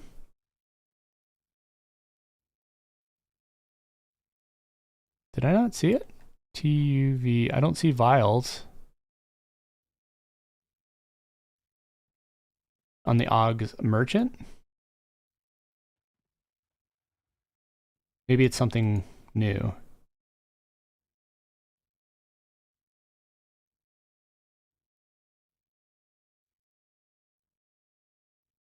Well, maybe because it's showing the items I can use? No? Huh. Well, there's supposed to be an NPC that's selling the vials, but I guess not. Thanks for pointing out the Marsinger quest. I had no idea it existed. Gonna work on that. Yeah, dude, there's a lot of little gems like that. I do recommend if you can hang out on my stream on occasion, you can even just listen. Hopefully I'm not too annoying to listen to. I constantly am dropping, little gems and tips and things that might be helpful for you. And, if you have any tips, always feel free to chat in here and share it with others. Things like, did you know there's a tribute master? And that a number of items tribute for actually pretty good money. Other ones don't. And normally the differentiator to that is what zone they drop from. So, that's something worth minding. Like this Ring of the Walking Dead, 3,000 tribute. And if you're not familiar with tribute, it allows you to basically get focus effects without having an item that has focus effects, which is definitely handy. Even item haste can be simulated just with tribute. So that's a new mechanic if you're from P99. But yeah, what else? That was a lot of talking. How you doing, Shuriken? Oh, you're muted, so you're all good. I'm good. I just have Fork with me, and just slowly going through and clearing hate bit by bit and respawning. He's getting XP, and I'm looting, trying to get pieces for the Marsinger quest. So, knocking two birds out with one stone. So nice. Hey, look, it's voidless.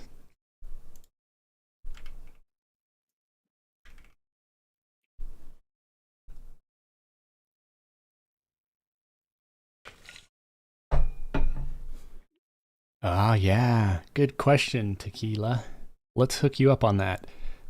Give me one moment. So, Darius shared the file in the past. I don't know if he ever posted it as a permalink anywhere. So let me find the thing.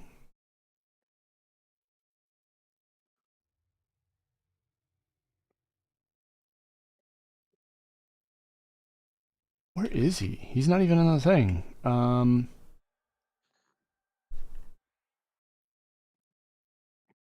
I'll post it on a release as a temporary thing because I don't think Darius usually does that. From Darius has file. Okay. I should actually test his. All right, I think I found them. Sadly, if I use his global car, I'll lose some of my mods I did. But that's just me. I'm special. I'll put it. Let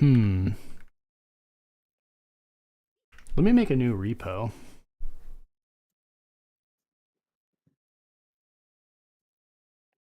What should we call this repo? This is just going to be a repository specifically made for just like client mods. Let's just even call it that, client mods.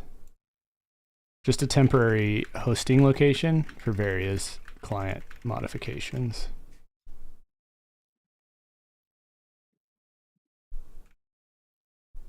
And I'll just make some zips. So let me go ahead and share my screen while I work on this. Castbar is still causing black. So we got this new repository. And what we're going to put in here is download zips from Valve to get various client-side mods. And then I'll I'll add a little table of contents. Cool. So the first one I'm going to make is this one. We're going to make a quick text file. If I can type, readme.txt. And what we're just going to say is Darius's robe fix. This adds to all classic player models robes for all classes.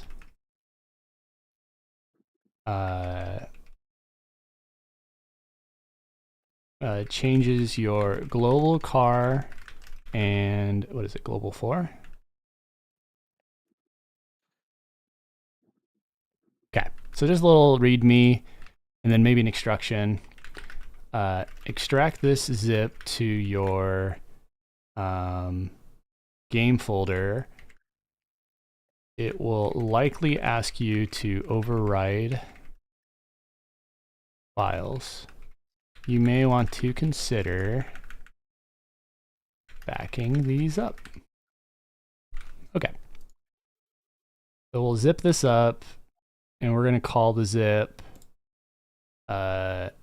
classic robes. Okay. So we're just going to drag this in as a new file.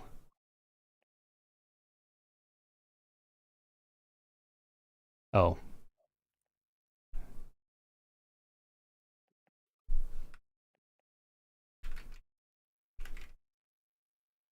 And then I'll give you a link to this tequila and I'll just start collecting things on this. The other one I'll put in here is the skeleton maps.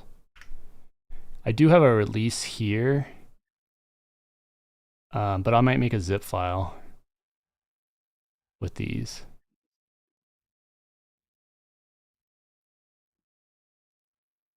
So we'll make a new folder. We're going to call this skeleton.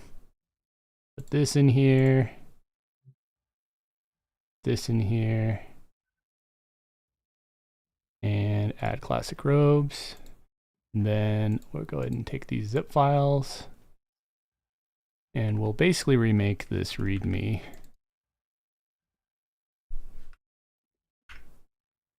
This time, this is the Zach's quick skeleton fix.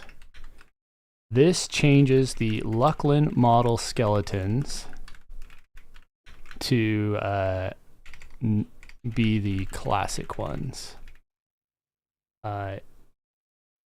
It does cause bugs on some textures in Legacy of Yakuza. Namely, bones on the ground will be white.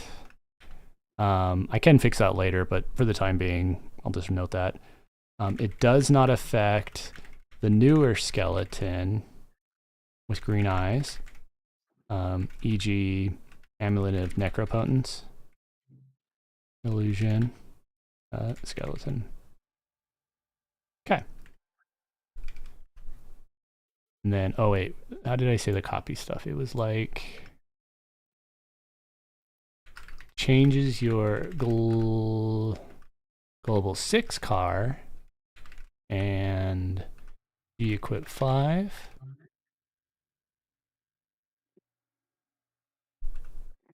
Yep. Yeah. Man, we are getting so close to needing a mod tool. It is on my list. This is my temporary client mods thing until we get the big thing I'm planning. I'll explain that more here in a second. Your skeletons die standing up. This fixed that, Tequila. And Tequila, you're not the first one to ask this, so don't feel like I'm doing this just for you. This is very commonly asked. And so, add skeleton. Oh, I should probably rename this though to like Looseland skeleton to classic, because that's what it really is.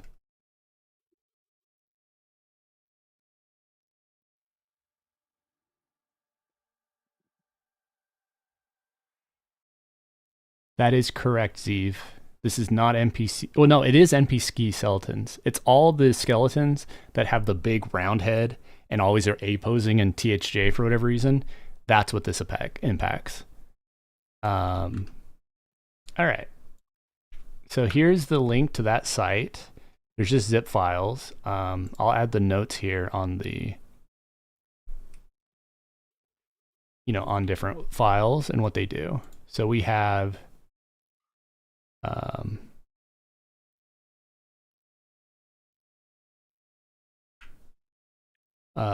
edits the A posing skeletons. Copy image. For Lucklin to now use the classic skeleton. Does not impact the newer skeleton as seen on photo. Cool. And then the other one, classic robes. This edits classic PC models to now support robes. I think I have a photo of it somewhere, but let's, yeah, like here's a wood elf.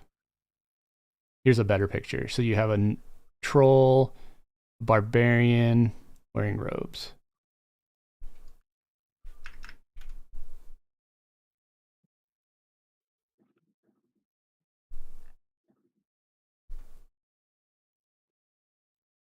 Okay.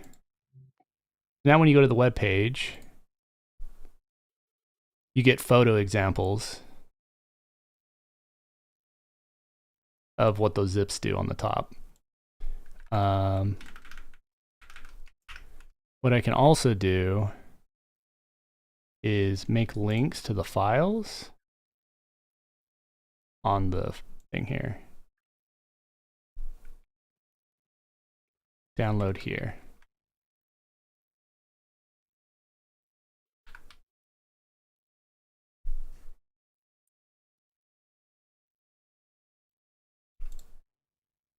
So people that aren't too savvy should be able to fix it, learn how to do this pretty easy. It's almost like a web page, but yeah.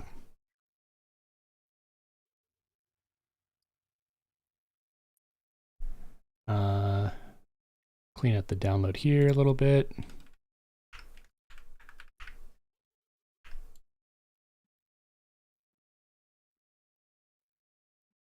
Okay.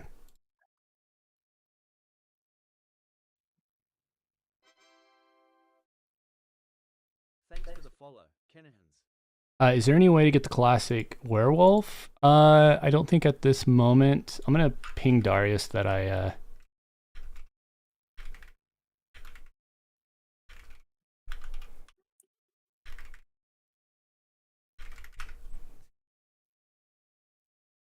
All right, so I pinged Darius that I made that. I'll toss that into screenshots too, just so we have it as a Oh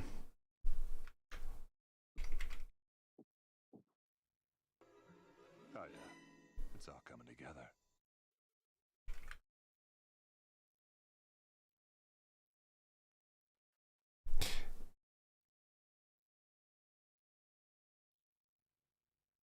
all right. Let me see what else is going on. The grind is eternal. About to see if I can get my face kicked in VP. Good luck, dude. Wish I could shroud to 30 or so something to just level a few items up. It'd take me like an hour. I can sack you if you want.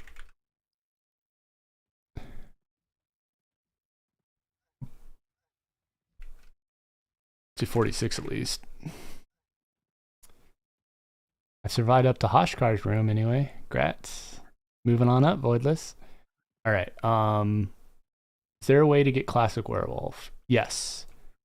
But I don't know if there's any mod actively out right now for that. I could make one. See, the problem with all these mods is as we get more and more, there's more like variation, right? Like you want this one mixed with that one, and that causes a need for a mod manager, which is on my list. Cool. So I got pinged. So Darius is cool with what I did, and so I'm gonna go farm. Let's do Vishan's Peak. Why not? We're gonna go to Kunark, Skyfire. I feel like I should set my secondary bind to Vishan's Peak now. Don't I have a stone of marking laying around in my bank somewhere? Thought I bought a few, or maybe it's in my bags. Yeah. Good. We'll toss in the bottom one. I mean, I go to VP all the time. It'd be nice just to be able to bind right outside. If you want, I can do Classic Werewolves right now. And then you can like send me some bits. Just because you can bind at BP. I don't know. I'm assuming, can you bind in Skyfire? Well, let's find out where I can bind, and then I'll put a secondary bind on it. So, by the way, as you're running around, every time you go to VP, I recommend, if you ever see these Vishan worms up, go smack them. Do you have like stream elements so you get all the money? That's a good question. To bypass Twitch cut, I think you can donate to my GitHub. I think I also have, I don't think I have PayPal set up. I also have, what's the other one? I used to have a Patreon, but that was more for a web server than a personal one. Hey, look, it's Derp. You like my setup, Derp? It's even cooler when I'm in game. You can see me and my buddy on Discord. His dude bounces around. But yeah, these Servants of the Peak are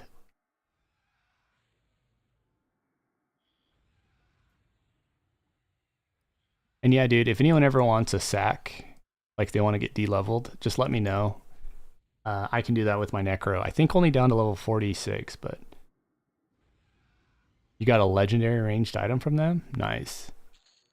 So, but yeah, they have a low chance to drop this.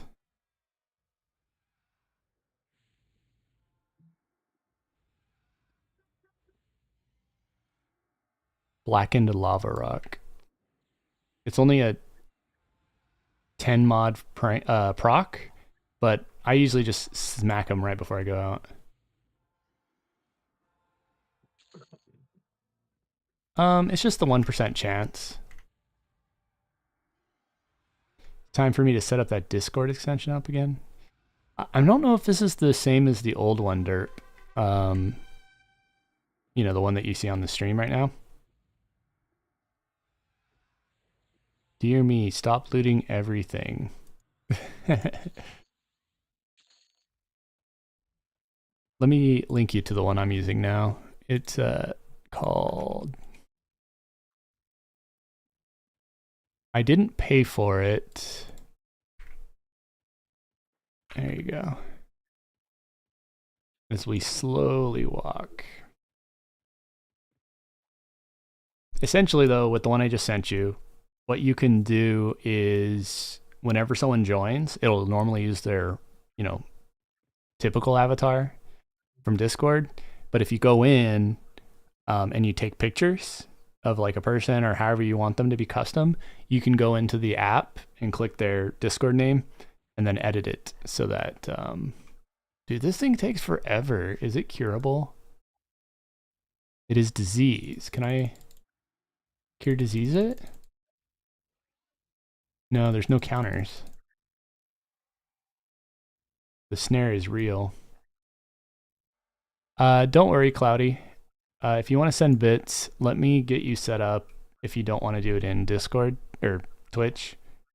You guys, I'll get you guys set up here in a sec. Let me see. I think GitHub, you have the sponsor button. I thought I set that up. I think you can just send money to people too with it. Oh, you redeemed an on-screen celebration. Did it do a note? Like it didn't, does it dance? Yeah, I would hold off. Regardless, anything is appreciated and you don't have to donate. Wait, why can't I exit? Where can you exit Vishan's Peak, by the way? Is it only in the rooms?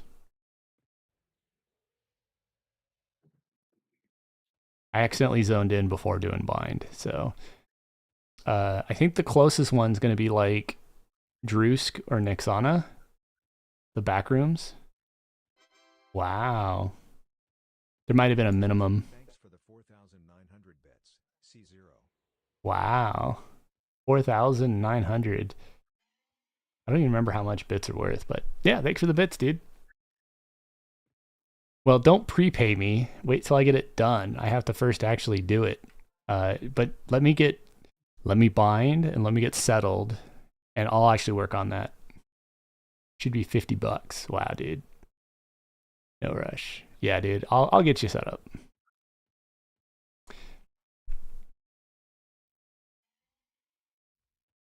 All right, so we're just gonna run over here real quick.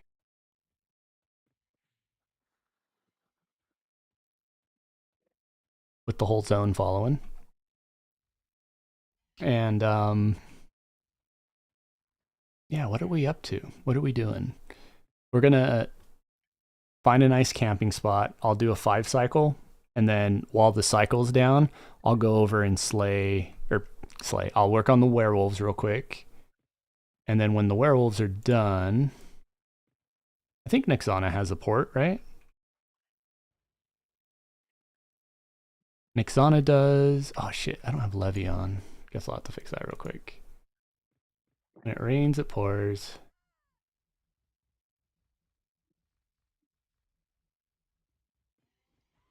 Could just kill them all. I might die.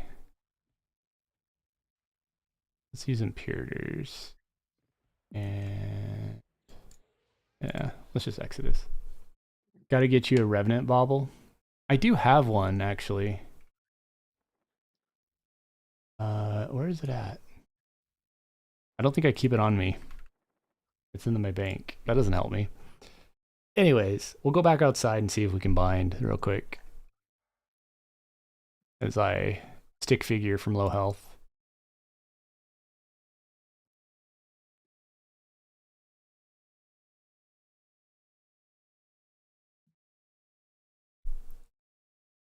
You know what I would love to do as a client-side mod at some point is make a system where every single NPC becomes a stick figure, like the red stick figure mode, but make it for every single model. Oh, you can't bind here either. Yeah, you're SOL.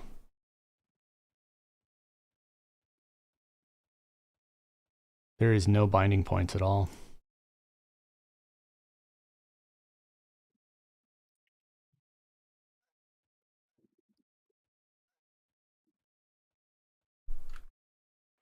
Oops.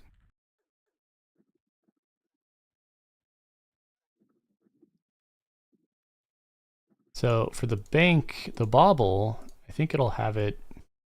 They made it too small. Where is the bauble? I hope I didn't destroy it. Fuck you. Dispelling me? Excuse me, I'm in my bank. You don't have to be mean. When you're doing Golang div, are you using WSL for that or just running on Windows? It depends on what I'm working on. So vast majority of my Go code, I actually work on my laptop, which is running Linux Mint, which really just translates to any Linux box. And when I'm using Linux Mint, it's a thin laptop. So I'll typically spin up I have another server on a laptop that's like high specs, and I'll SSH tunnel into that to then do a dev container and then use that as an environment if I'm doing anything that's CPU intensive. If it's not CPU intensive, I just do it bare metal on that machine.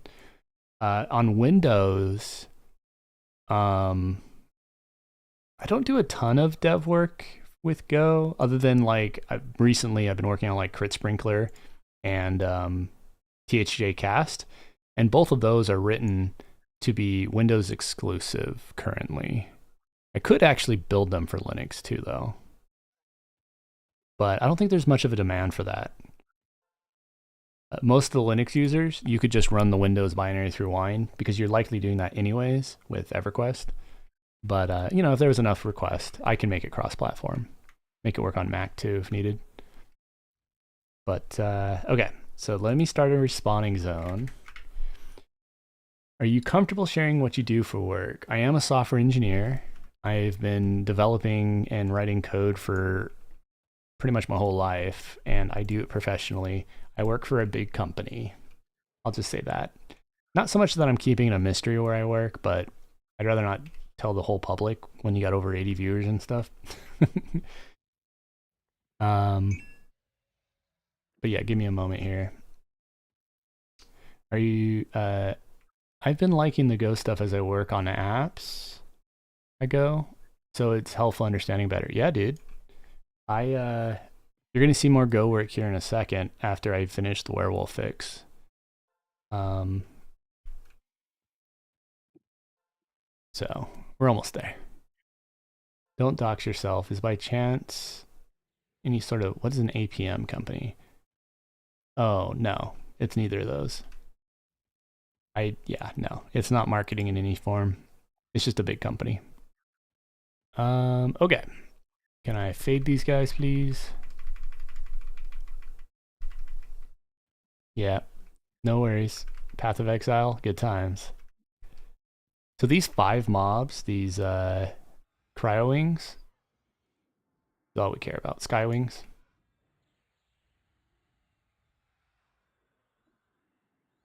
The database is essentially a snapshot of everything that ROF2 client can have. And ROF2 actually supports up to level 100. So what you're seeing in the database is essentially every item that ROF2 has. I'm pretty sure it's missing items that, man, I hate having no lev. It is driving me bonkers. Can I please just put it on real quick before I die? No, because they're all going to interrupt me. Anyways, we're just gonna pull it all here. This is normally my, what the heck? That levitate, it is horrible. Okay, Let's blow them all up. That's the wrong spell.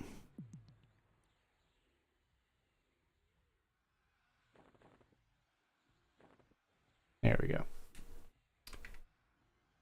Appliance management. Yeah, APM to me is a package management system. Because I'm a programmer, not a management tool thing. Is a very niche sector of the IT world right now. Huge market cap. I work for one. Larger companies in space. Gotcha. And I am dying really badly.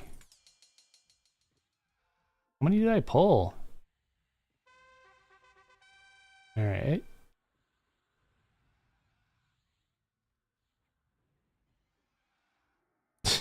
You like that life tap? Jesus.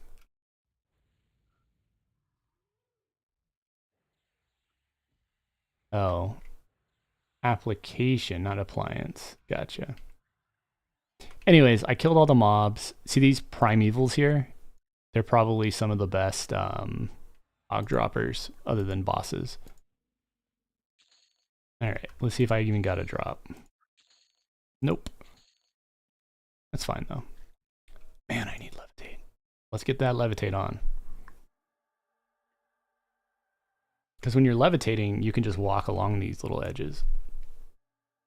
THJ made software that does deep dive analytics into performance issues. Yeah, so it's analytics. Right on. Okay, let's start some werewolf modding, shall we? This won't be EverQuest. Well, it is EverQuest related, so. Okay, so to modify the werewolf, we have to do some prelim work. So we're gonna go to Shindari. He has a race inventory page. We can close all these. What? Shindari, your HTTPS expired. Let's go tell him that.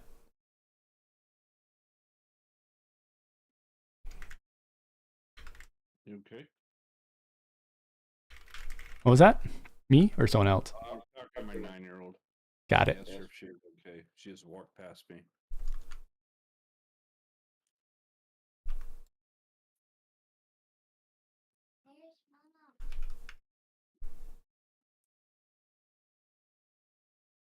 Yeah.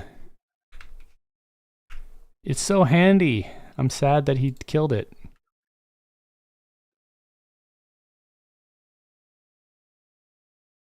All right, so the classic werewolf has the neutral name of WER. Okay, so we'll go ahead and open up a new tab. Got so many windows open. So this is classic werewolf, and it exists on global car. Oof. One of the challenges you're gonna hit with global car is that there's actually a bunch of changes that can be done to it. Because that's all the racial models. But we'll test it. We'll make it work. Okay. The new werewolf is 241, and that is LUJ. So LUJ, okay, sorry, one sec. I'm getting nagged.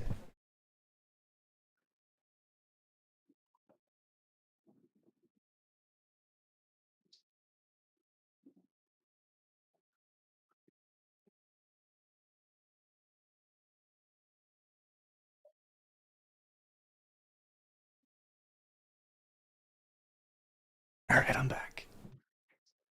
So LUJ is the new werewolf. So now what we're going to do, let's check if there's a third one. There is. There's also WWF.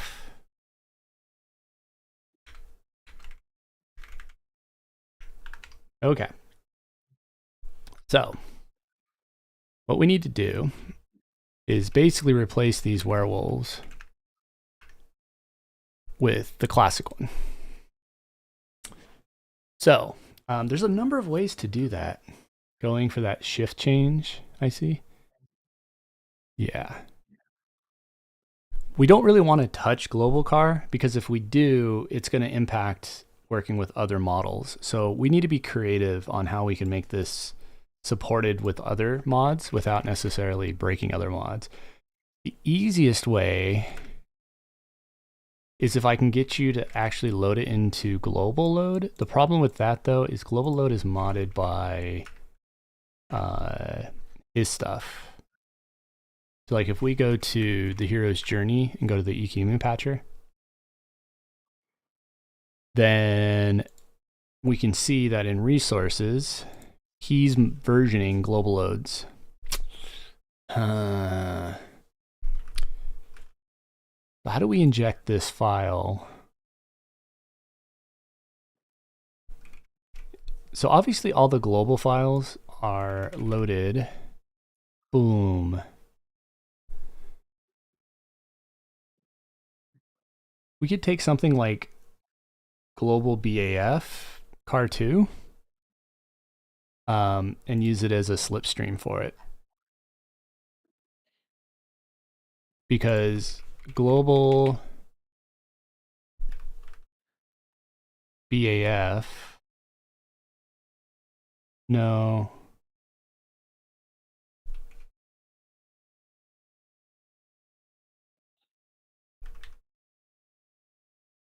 That's not a true global unless it's in the global car loader.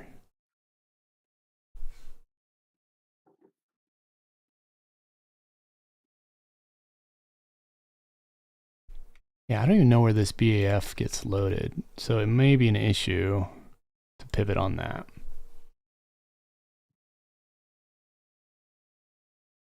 Anyways, I'm just trying to think of a way to make it so you don't have conflicts when you add this without necessarily replacing commonly used ones. We could take froglock.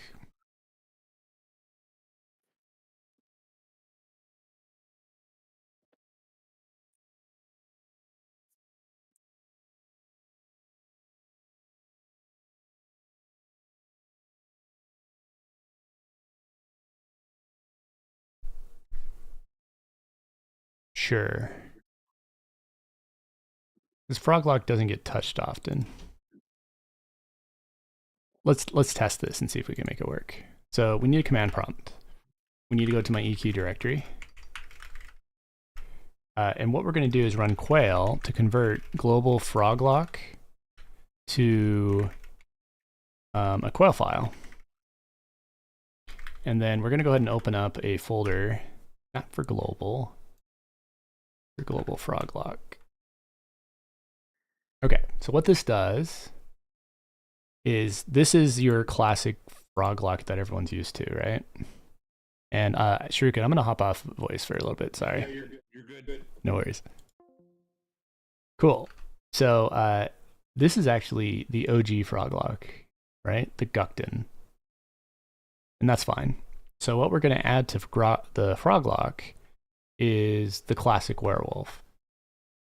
So to do that, we're going to go ahead and add global car. And the wolf was named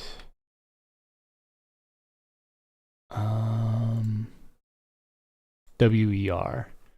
So if we go to global car and we look at werewolf of WER, ta-da, we can now add this to froglock.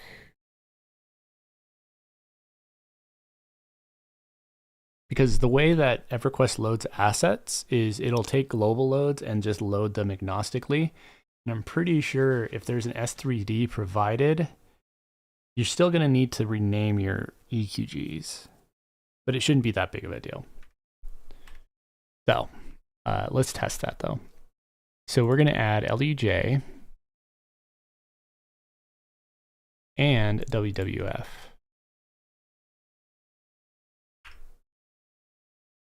And we're going to go ahead and take these folders. And I won't be quizzing you on all this, by the way. I'm just doing technical, nerdy stuff. By the way, Quail, this little project, was written by me. So I'm literally just using one of my tools to do this. And what we're going to do is go down to the asset down here. Why are we getting doorbell crazily? I don't know why. Oh, it's the neighbor apparently ringing our doorbell over and over. Okay.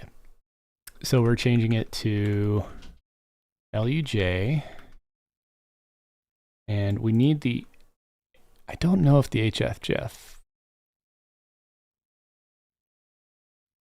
Let's test. What I could even do is just do this. So we have two actor definitions with the new model types, and they're both referencing WER for the heuristic data. All the animation data is here and the root data. By the way, if we wanted to get ambitious, and this is on my like short list of priorities, I could write custom animations for like if you use a guitar, the werewolf would strum the guitar. But that's a stretch goal. For now, let's just get the classic models.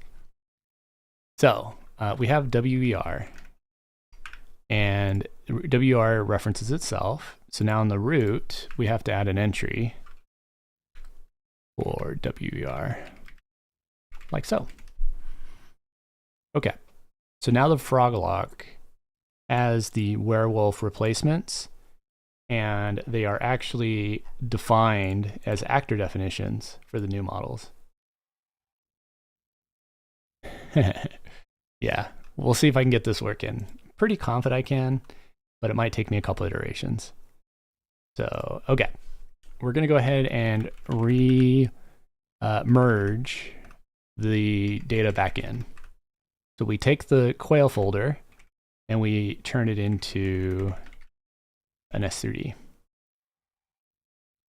Now the next question, which we have repop by the way, does anybody have a werewolf sitting around in its zone? Ideally, can you come to East Common Lands?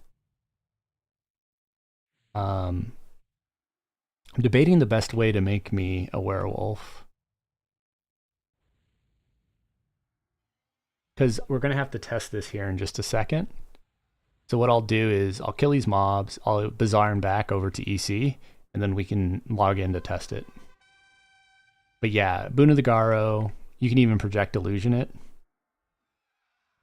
How many AAs an hour am I up to, by the way? Let's see real quick. EQ, I'm at 11 an hour. Funny. But yeah, just give me a sec. I'm going to kill these mobs, and then I'll bazaar them back to EC. I'll have to relog real quick to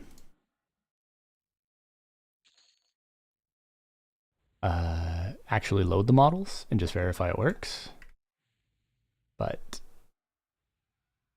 And I think you will have to delete the EQGs as well, or rename them.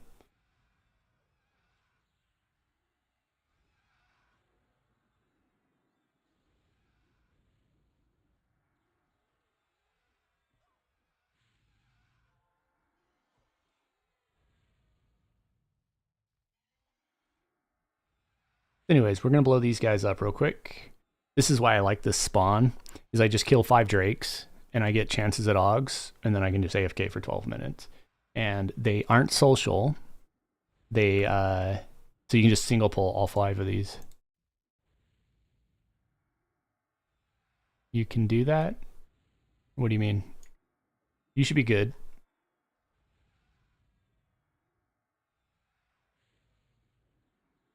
Oh. Oh, yeah. I'll put that in the guide. I'm assuming you're cool with me publishing this on my client mod repo so that, you know, other people can get it as well if they want.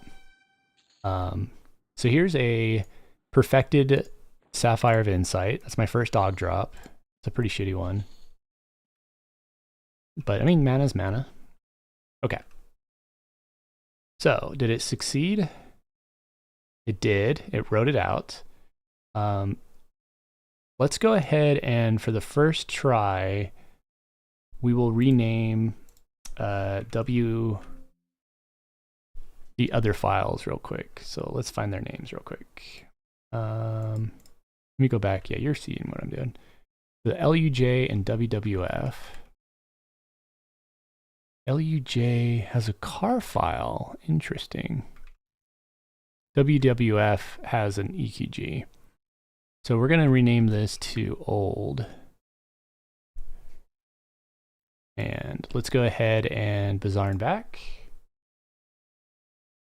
And give me just a moment. I will relog. Oop, I crashed. So I crashed because of the rename, by the way.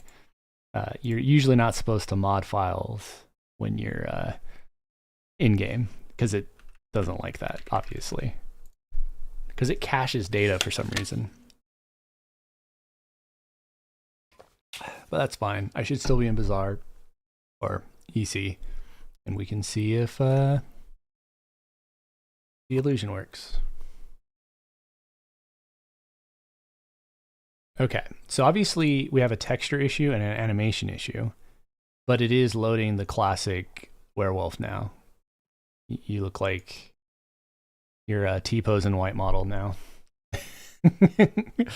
All right, but that's good. That's progress. It is at least loading it now. We now need to do the next step.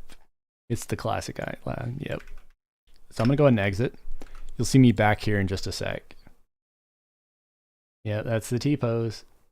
Okay, so what this means, obviously the assets didn't load because they're still in global, and I didn't bring them over. So probably the easiest way to find this is just search for all the BMPs, put them on a little list like this. Hey, why can't I do unique? Oh, my profile's wrong. I don't know, use go. Unique, thank you. Okay, we can even order them ascending. Okay, so next we have to come over into global and find, they're all WER files, so that's pretty easy. So all these WER files need to get copied over into the froglock. Come on. Global froglock. Done. Now the A-posing is typically because the bones didn't properly instantiate. It's probably because we call it WER HDEF. Let's go ahead and call this WWF HSDEF. Let's see if that's enough. We'll slowly add things to it until we have enough uniqueness. So then I just run my converter again. This is why I love the CLI converter, is I just come over here, press a button, and we really converted. So, all right, let's hop back in.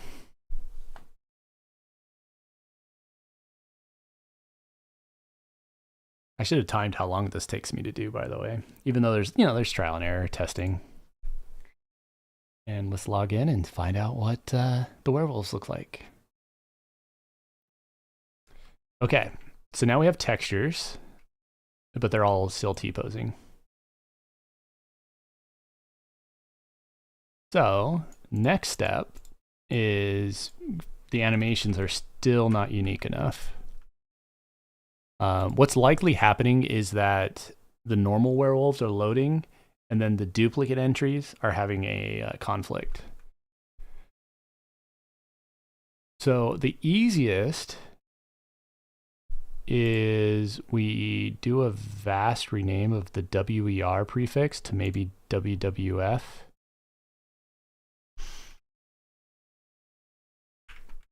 Especially because these have sprite references to the DM sprite def.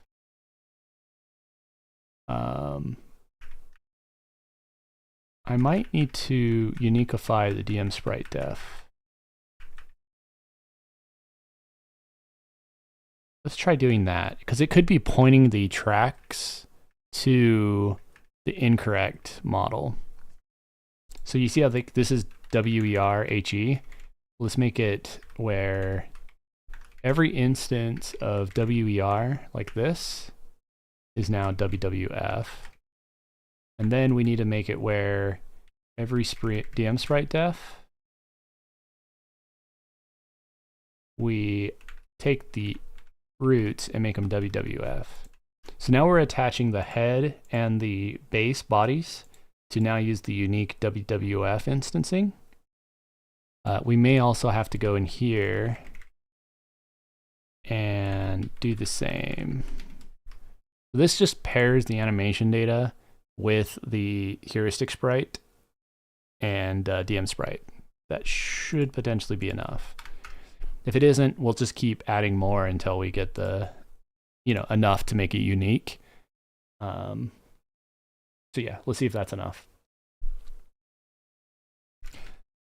Because essentially what's happening is it's loading the file and it's not referencing the links properly because it's already loaded the original werewolves, and then it's causing a linking problem with the animations and stuff. So let's see if this fixes it. Nope, we still have A-posing. Okay. So let's think about this. We still have a bunch of instances of WER. We could probably just change them all to WWF. This is the more aggressive answer. The only problem with this is then all the BMPs are now WWF, but we can just go back and rename those to WER because the texture assets can stay WER. I think that's it. Let's try one more time.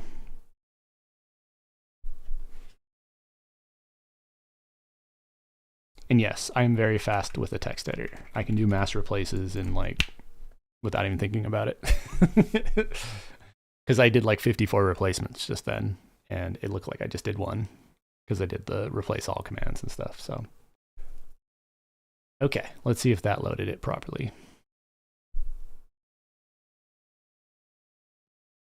Look at that, you guys are animating. Go ahead and move around a bit, Cloudy, and see. Yeah, so you're moving. Try casting spells. You know what I mean? Maybe do a dance animation. What are your classes? I don't think werewolves normally cast.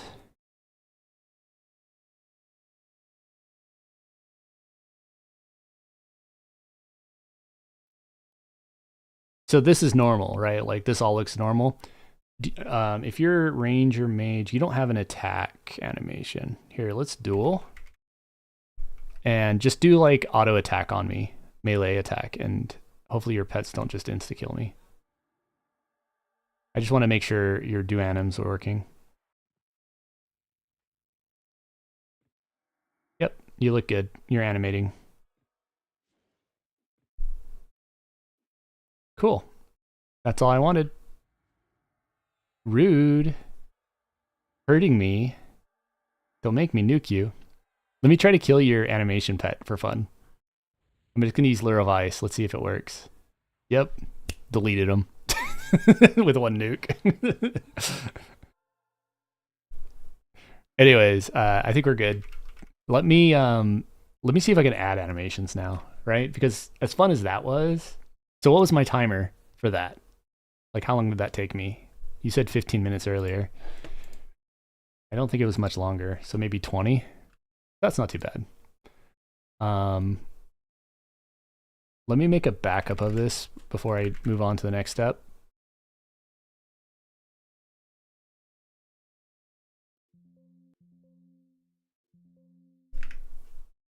So this copy is the one that's pristine okay. So now we're going to have fun.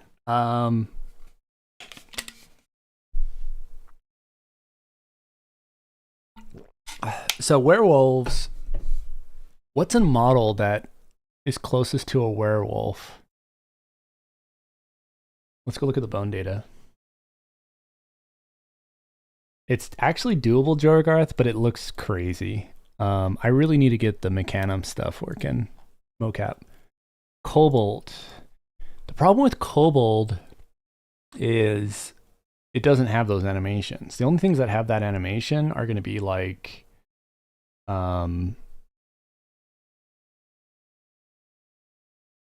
playable characters. I'm thinking give me a race that you like. Let's say Wood Elf or that has human. Let's do human. It's probably not going to work great, but the reason I'd say human is then you can flying kick and do other types of animations. The troll is similar size. Okay. So let's try human, and we're just going to add missing models of animations. I think in EQEMU, there's an animation list. And yeah, this is what we need. Okay, so animations for humans is just this file. And we're going to be looking for, I don't know, what's an animation you can do right now? It's the casting ones, right? So like spell, I hate the number of bullshit on the right side. There, spell, defense, general, and offense.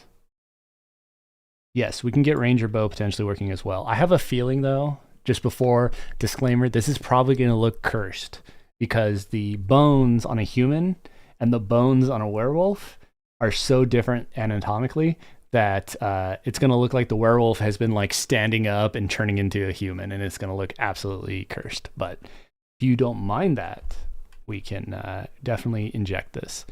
So basically it's TO4. Unfortunately, TO4 is not coming up. Oh wait, this is the wrong file. We want it on, no, human animation, T0 is not coming up. So where is the animations for TO7? Hey Darius, so I made a fix that makes all of the werewolves into the classic one, but the problem is, it doesn't do ranger bow and stuff. I don't know if something is wrong, but you're not supposed to run EQ game on its own. You have to do the patch me. I've been hanging out in EC since it was inception, like right when it became usable. And I like the fact that I don't have shards. I mean, if I say to go to EC, we're all in the same EC. So that's what I like about it, Lucaro. Darius, I don't know if you're up to anything, but I'm trying to find TO4 for human animations, and I don't see it in the global. I know that there's additional ones, and like, isn't it global 5? Or 6? Or was it the G equip one? Oh. Yeah, run patch me. So eqgame.exe, create shortcut, right click here. I'll even show you. So you see eqgame.exe here? You right click on it and hit create shortcut, and then go to the shortcut it makes. Sorry, and then go to properties, and then you just put here patch me, like that. It'll let you boot the game up. Elf, humans might now have that. They share a lot with elf, might not have. So we got to go to elf. I think we have to go to elf anyways. Yeah, who gives all the shared assets? Isn't that TAC that has that? So let's move elf here and look for TO4. Nice. Yeah, the DLL does it too. So TO4, 5, and 6. Or there's a lot, because every bone has a reference for animation data. 5 is right below it.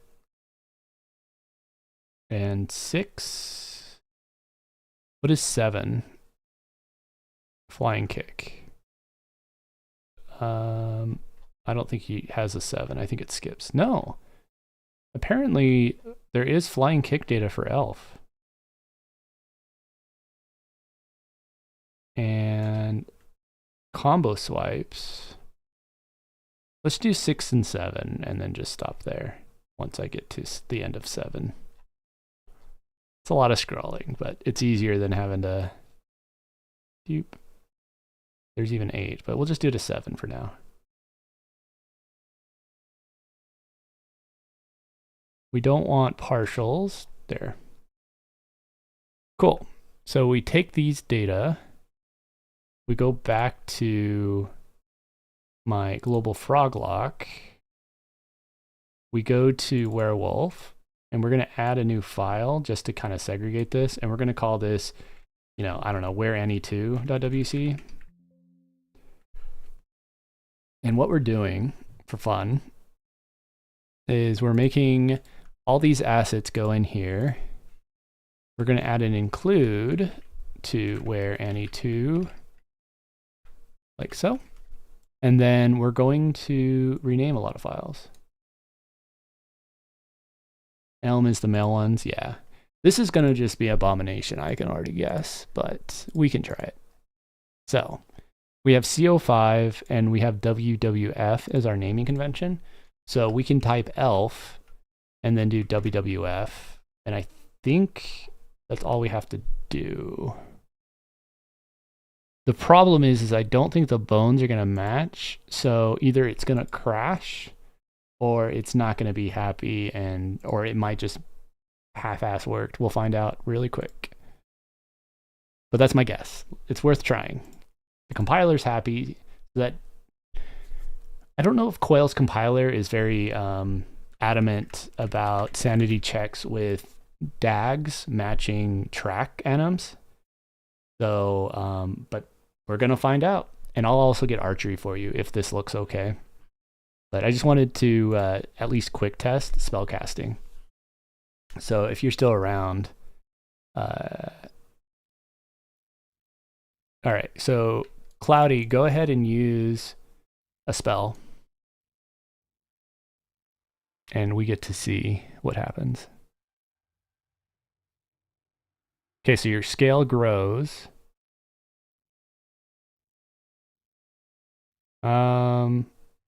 Did you cast? Oh, there it is. That's about what I expected.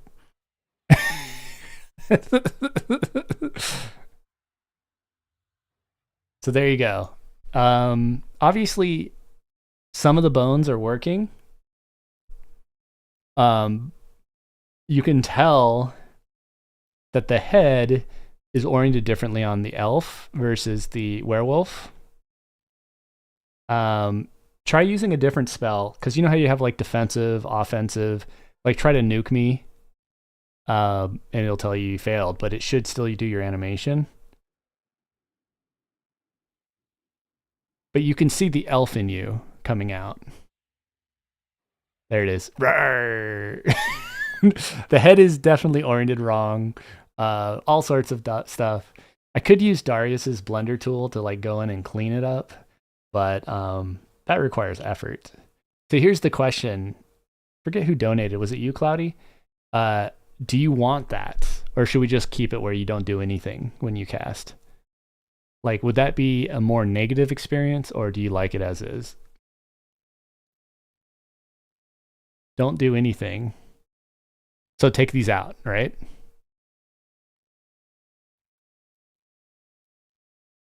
Okay, good. But we tested it. This is why we need mocap, though. Because if I had mocap, I could just arrange based on all these things, and I could just act like a werewolf, right? And be on my hind legs and just act like I'm casting. And I could, more or less, yeah, perfect. So all I have to do to fix that is take this out. And we'll do one last quick check just to make sure everything's happy. What about a smaller race? I don't think the smaller race is going to fix it.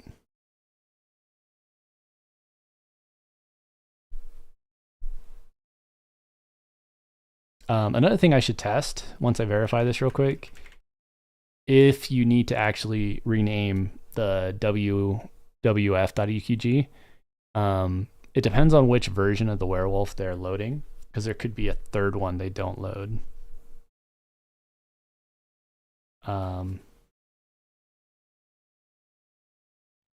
It is accessible, it's just more work.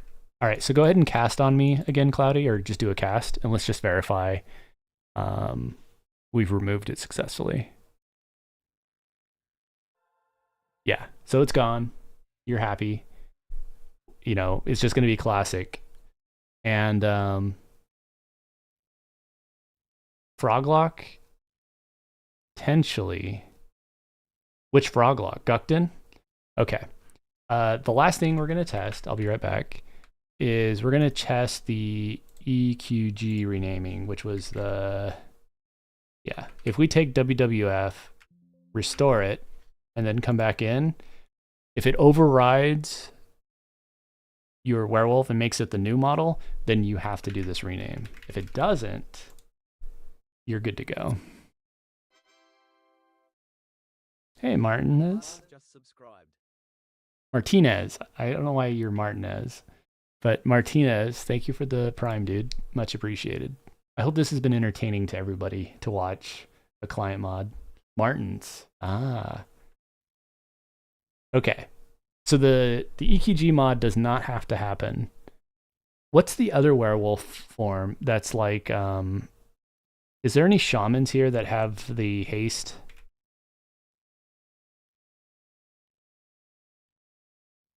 No Spanish twist, it's German, Martins.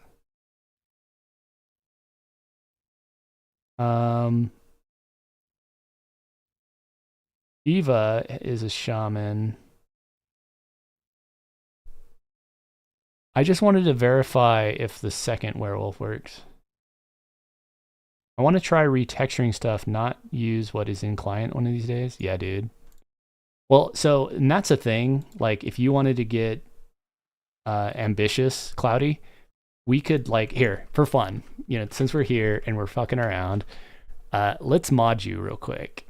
Because at this point, your global frog lock is loading a cool, you know, new variation with its own unique BMPs. So what we can actually do is if we hop into GIMP, did you ever want your werewolves to be a different tinge of gray? Or would you like a different color of your eyes? Because normally werewolves have a red or yellow eye. Do you have a preference of like a new eye color? Would you like some red eyes? Oh, okay. I was going to say you can texture mod and it wouldn't affect the classic models. It'd only affect the new models. So that's all I was going to say. But yeah, if you're all happy now, let's make a new copy.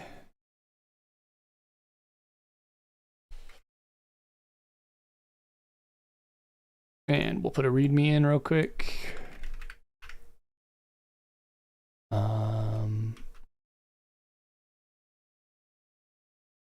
are the other READMEs? I think Skeleton had one here.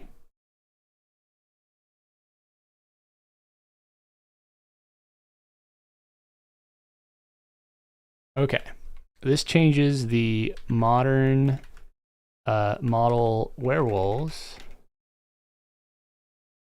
Why you got a drive full? If that is an SSD, it'll kill it very fast. Yeah, my C drive has been getting a little high. I just need to go in there and clean it up. To be the classic ones. If you see new model werewolves, you can rename wwf.eqg to wwf.eqg old or any other name.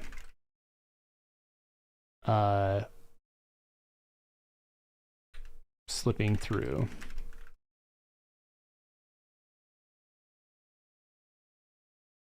It does not affect your newer skeletons. Changes your global frog lock.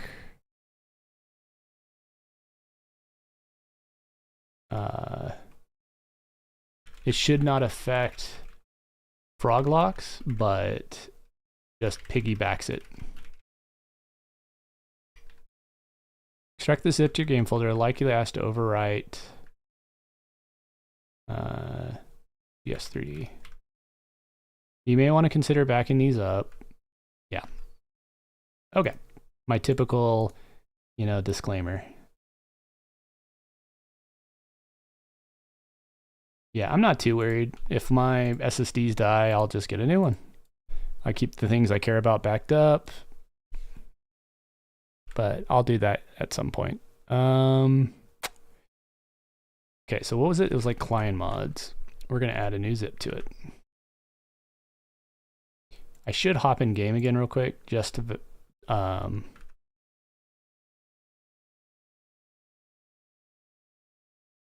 take a picture and put it on the Discord or the repo. You're welcome, dude. So, did I call it Classic Werewolves? No, I just called it Werewolf. Edits modern werewolves to become classic. And download here. Oh, I'm so used to having Copy. I'm like, are you going to autocomplete it? So, werewolf. And okay, we're just going to take a picture of you, Cloudy. Where are you at? And we see this frog lock here is fine. So that's this would be modded if, you know, there was an issue. So here you go. We'll get you a picture. Just like that. That works.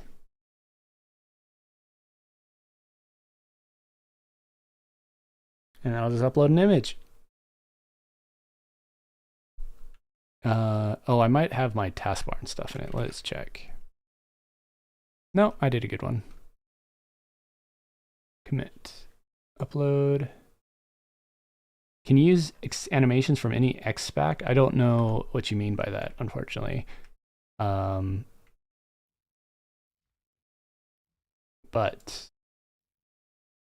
you are good, Cloudy. Let me get you a link to this. And you just follow the guide. Let me know if you have any issues, guys.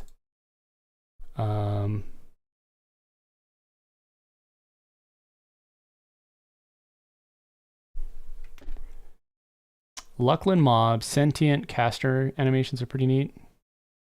No, yeah, so I can grab those animations from the sentient dudes, but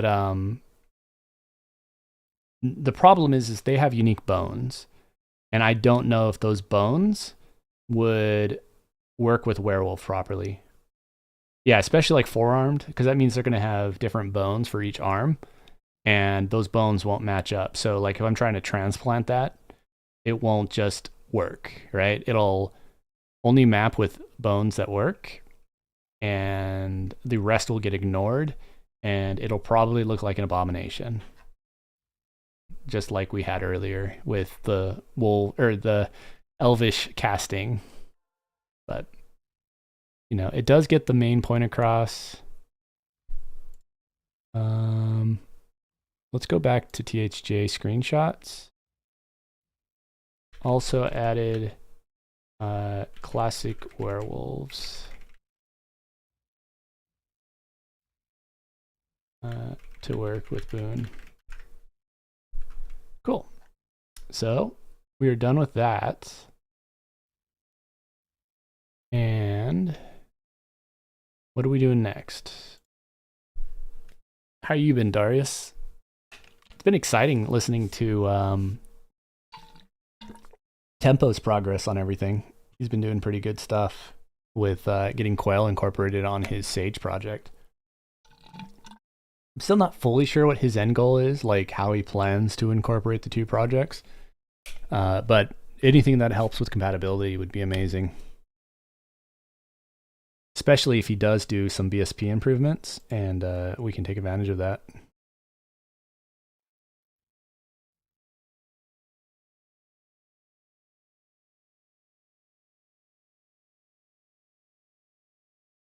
I think he wants to do S3D zones up on his tool. Yeah, it'll be interesting to see. Perfect, Cloudsy. And again, Cloudsy, as I wrote in the note, the README, if you have issues with the werewolf being the modern one, like with Shaman, all you have to do is rename the WWF EQG. Because what's happening is that global frog lock is providing WWF and WUJ and turning them into WER. So it's like 3 models have the same model, and I'm overwriting the defaults. But because EQGs supersede S3Ds, like in load order, if the WWJ.EQJ is there, it'll replace the classic model with modern.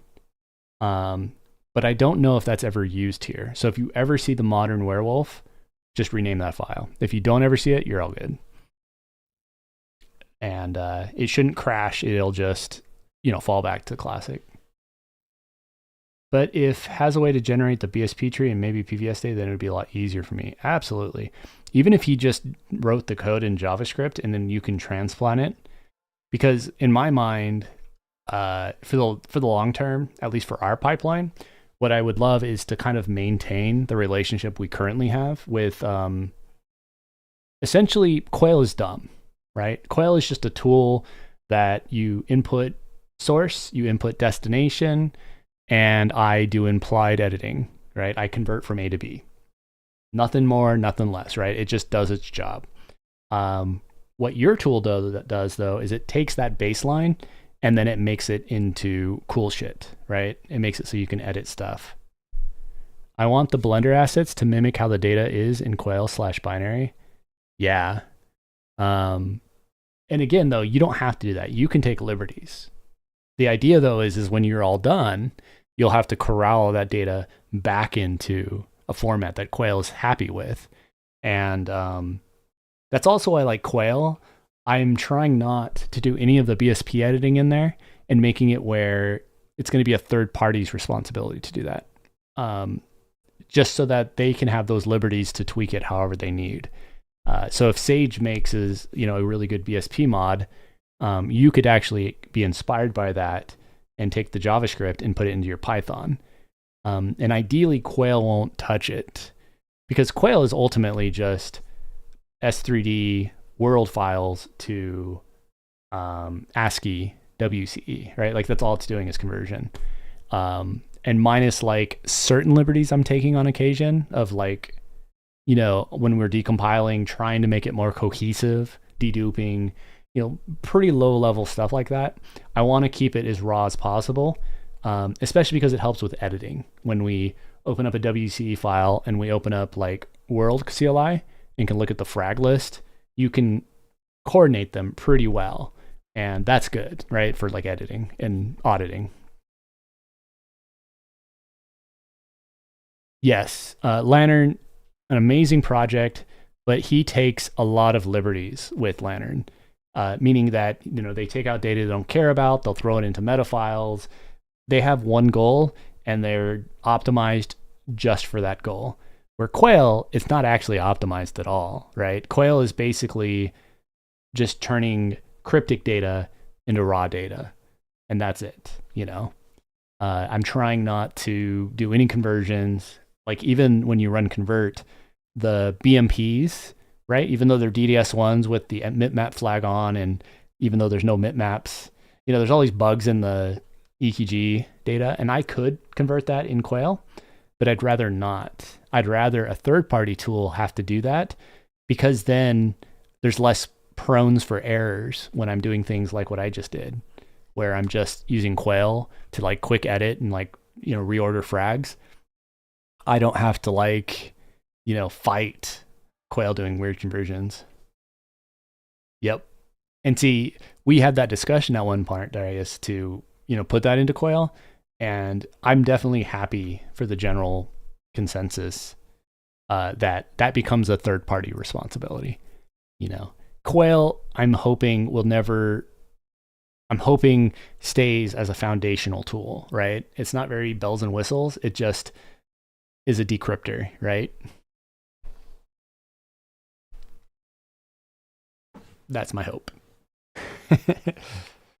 But no, super exciting stuff. Now on to other projects. We finished the werewolf one. Yay. Now what should we work on? I have 2 or 3 projects I'd like to work on. Also, I need to go back to my DZ and do a cycle. So project 1 is the caster thing. My MQ cast. I need to actually give it a name still. All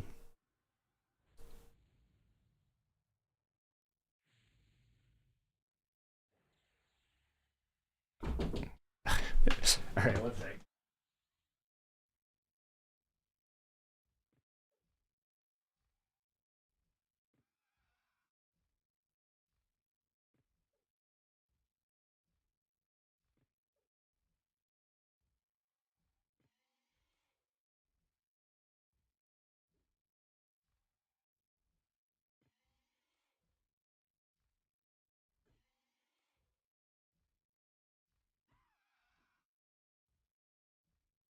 All right, I'm back.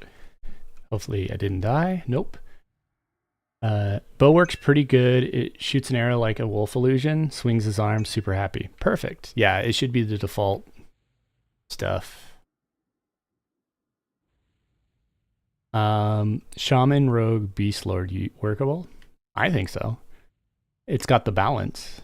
You have healer, you have a melee DPS booster, you have DPS with Rogue. You also are going to get crit AAs with Shaman, which will cohese with the Rogue really well.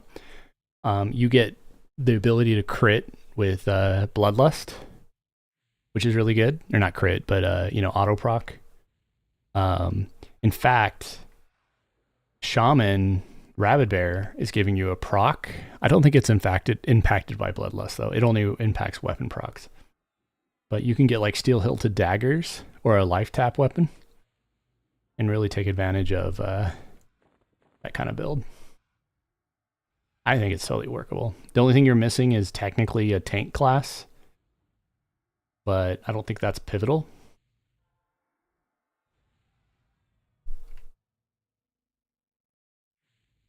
Yep.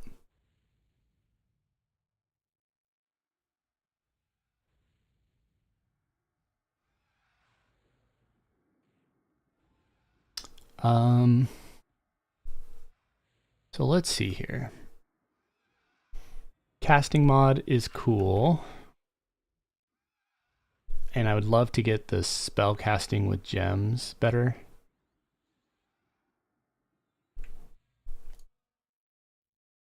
I would also love to work on the DPS. I could also, here's a poison aug. Just a reg though.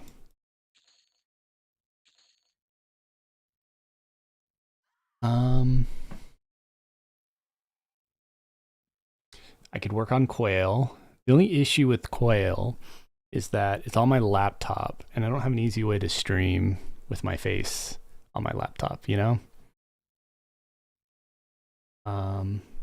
What's another alternative project? I need to fix Crit Sprinkler. I have a couple key things I want to add. Maybe I'll work on that real quick.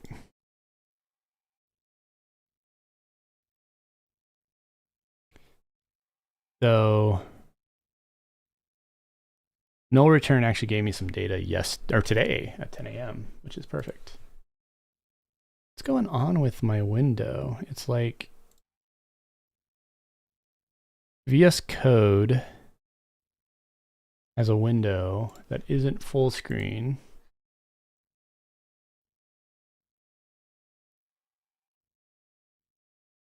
There.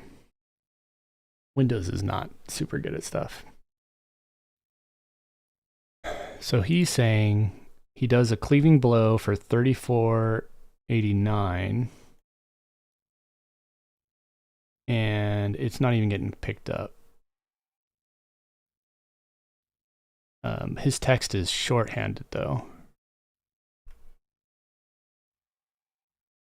Okay, let's work the Crit Sprinkler thing real fast. So I did add some new tweaks, but I think all the position stuff, I do screen width data. I took the hide from taskbar off. I added the layer.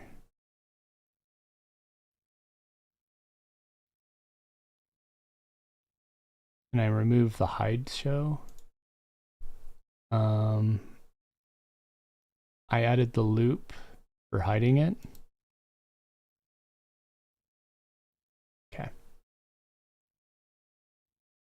Cool, dude. Yeah, let me... That would be the best, what you just said. So let me go to DPS, and we need to add an event for Frenzy probably, because it's kind of a unique string. I need to rewrite this at some point. A on Frenzy. And then there's another flurry line, or cleaving blow. Did I even add cleaving blow? Yeah, it's on my melee cleaving.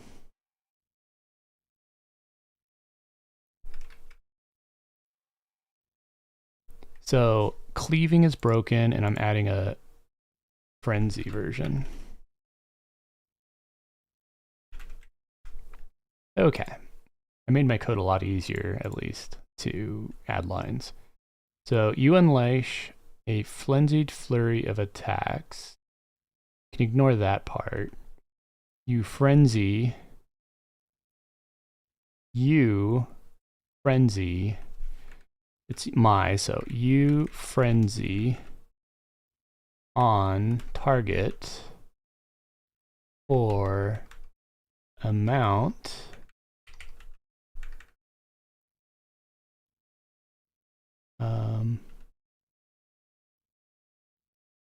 points of damage. So placements, you have 0, 1, 2,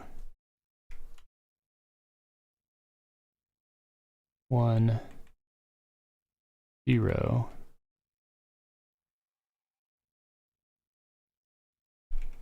Cleaving is frenzy is oh shit, I did these wrong. This is what it's supposed to be. Okay, and then I need a damage event. Where's the damage event logic?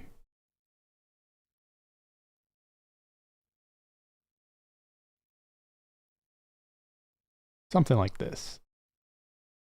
What is event? Event is the time. We need the time.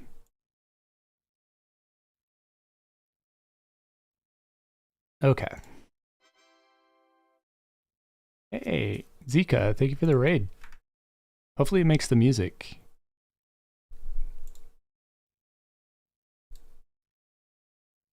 But if not, let's do a shout out to Zika real quick here. Sorry for the full screen. Zika CH. There you go, dude. Oh, dude, Shifuni, dude? Oh, dude, what if we cast Shifuni in our day? That was a quick clip. Are my guys up? They're popping. Let's kill them real quick.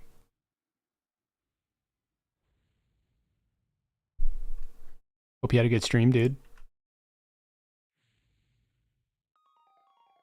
There's the music. Super delayed.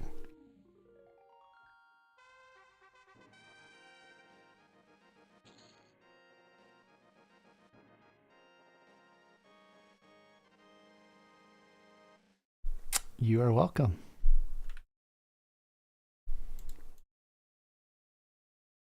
All right.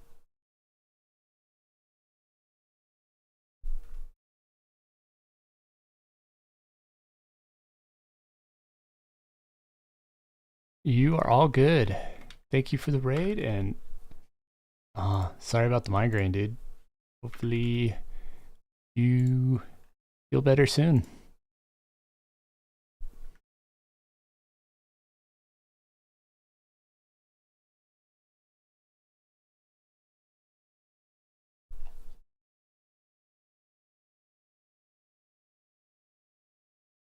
So with a MC proc at 2020, I don't know what MC proc means, and 2229 AC. I don't understand that, Mulligan, sorry.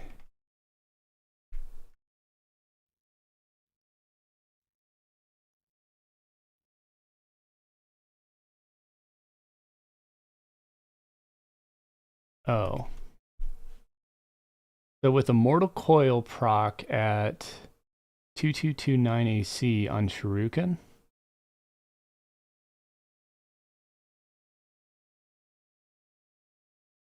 I'm not sure what AC. You're just talking about armor class? Maybe I'm missing the.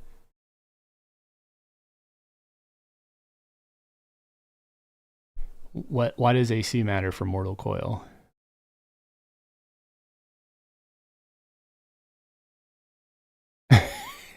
Like, you're saying that you have 2229 AC. Oh. Got it. I was so confused. I'm like, what are you talking about? Like, To me, Mortal Coil is more about the healing. The AC part, I guess, is just a side bonus. So I wasn't sure why I was being told about the AC context, but now I get it. I was just very confused. Sorry. But no, that's cool, dude. Moving on up.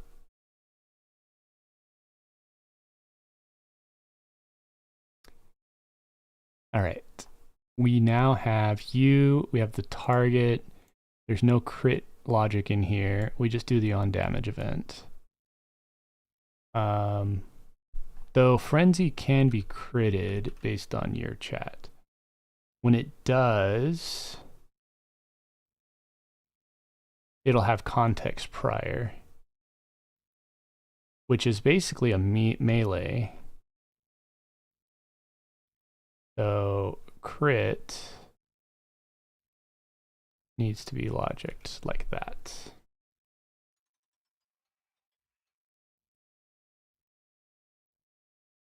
And then, okay.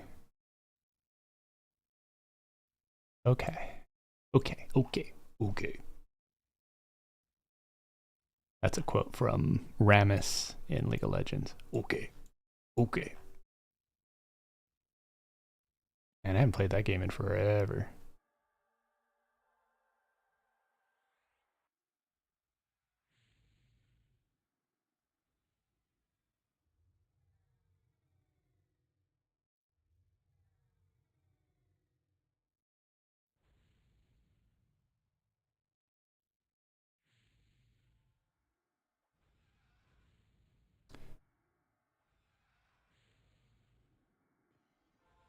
So we'll kill these guys, and then we'll go hit up some. I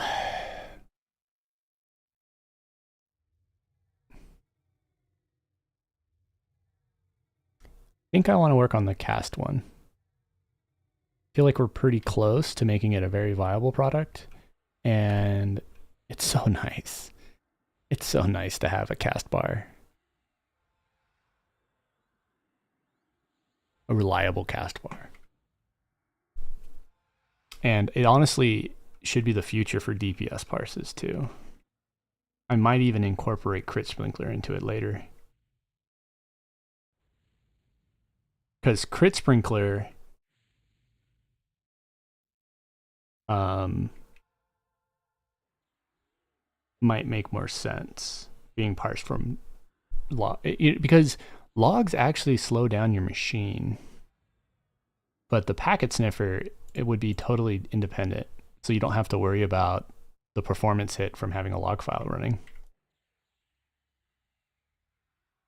But we'll have to test it. Like if you AoE a bunch of mobs and you don't have logs on, do you get that huge lag or not?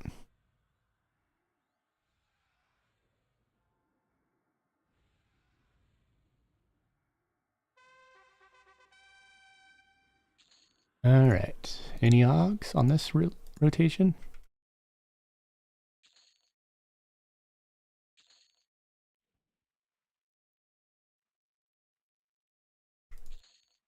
Nope.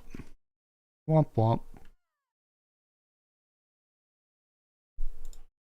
Okay. Let's double check the cleaving blow line. Lands a cleaving blow of Y.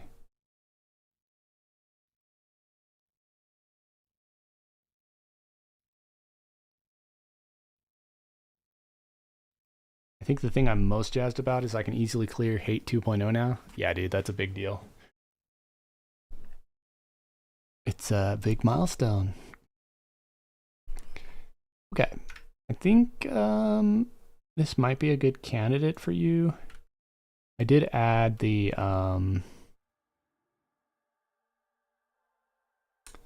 M2, or not the cast, but the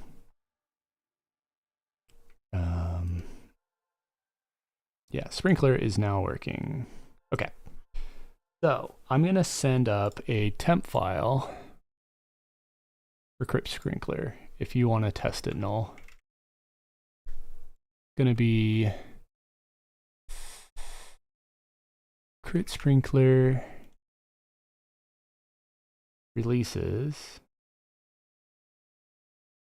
And we're going to edit the releases and take out this monitor one and add in my latest one.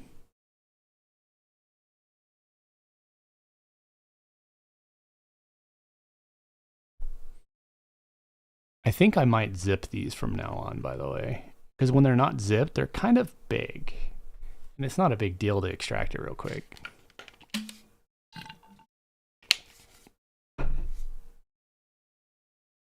Oh, we'll do that.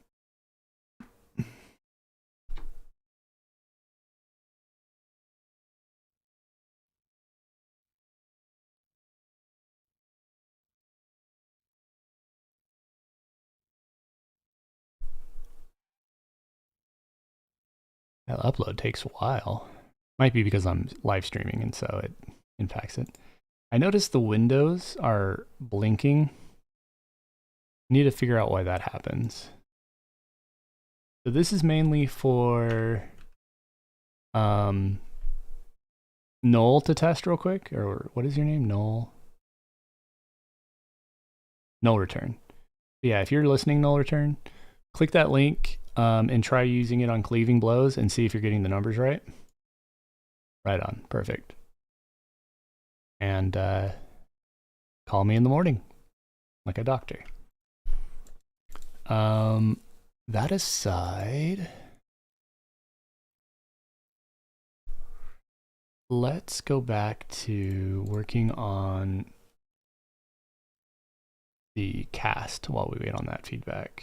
You probably should be quick, but still. So with cast, there's going to be new log events that I want to pick up. I got intel about auth stats actually being useful for learning your cast reduction speed. So I'm going to code that real quick. I have it in my server code. You can see here it iterates and adds a bunch of server auth stats, which are all stat entries.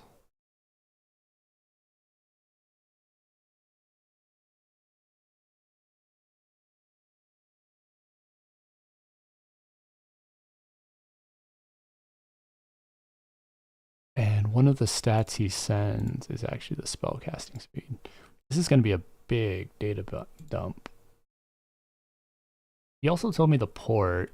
I'm going to go to EQ streaming for just a sec. I'll look this up because I don't want to show messages with Kata. Because he gives me the offset as well somewhere. 1338. So where is that? EverQuest cast. And we're going to be making a new file.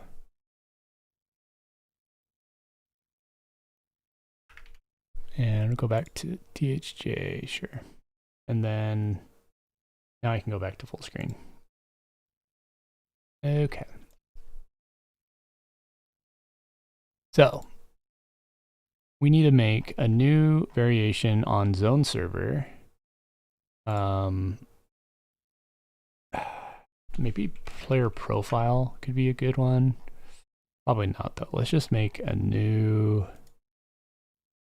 server auth.go, and it's going to actually be called server auth stats.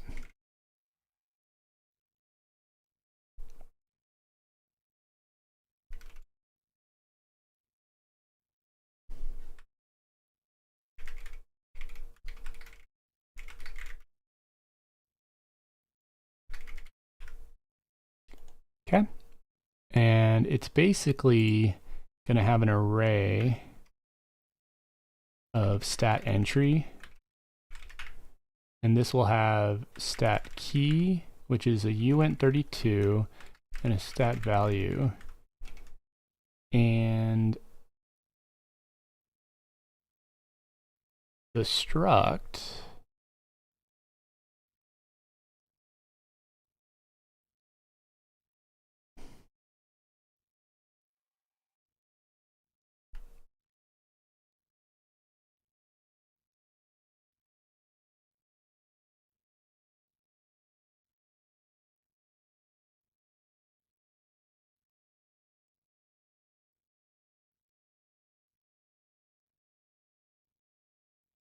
is literally just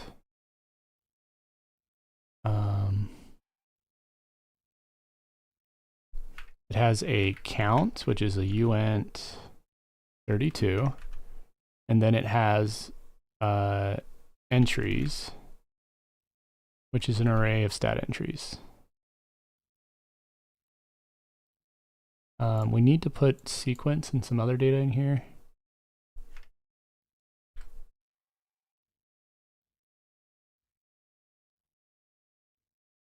Okay, so on read, we have a no request. Okay. And we're going to add a new reader. We're going to prefix read. And then at this point,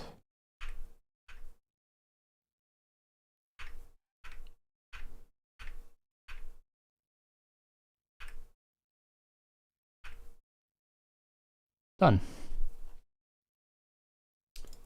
Unknown one is not there anymore. That's fine.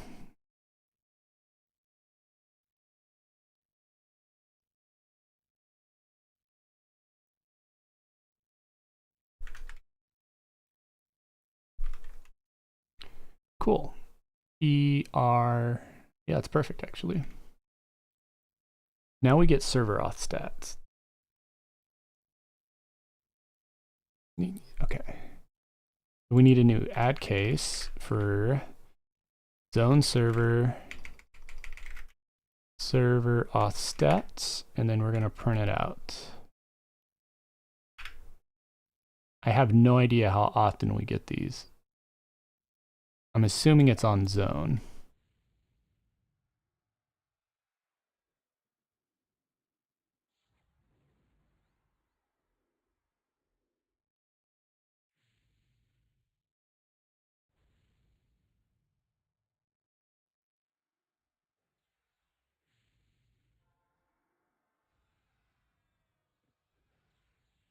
Oh, no, we just got one randomly. Oh, wow. So it's got a shitload of data in it. And it's sending it all the damn time. Hooray for spam. All right, so we're going to have to go iterate the stats now and figure out what it's actually sending.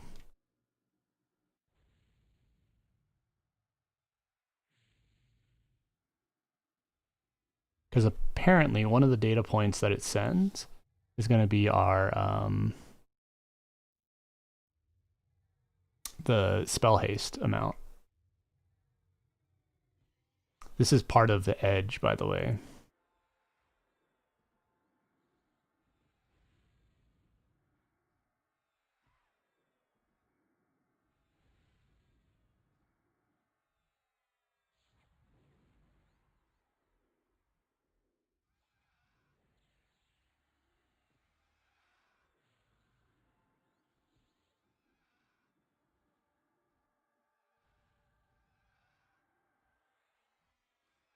They're all repopping. I take so long sometimes to work on my little projects. That 12 minutes flies by. Cool, so we got a cold resist dog, just a regular, so that's 6 CR. Were you saying that suggestions go in bug reports as well now? I wouldn't say that it does now. It was kind of always kind of that way. I wouldn't get too aggressive with suggestions, but it is a good formal way to give attention to it until we have a proper suggestions.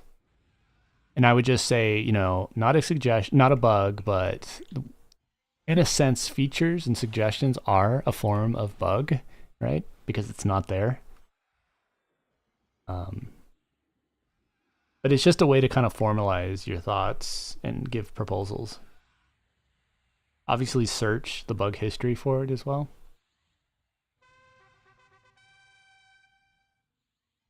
But yeah. Yeah, that would be a bug technically, or a feature request.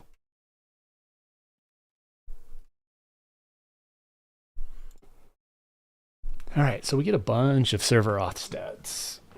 Let's now actually assume that we're getting it correctly and start seeing what this actually is sending. So we have this stat entry array. Oops.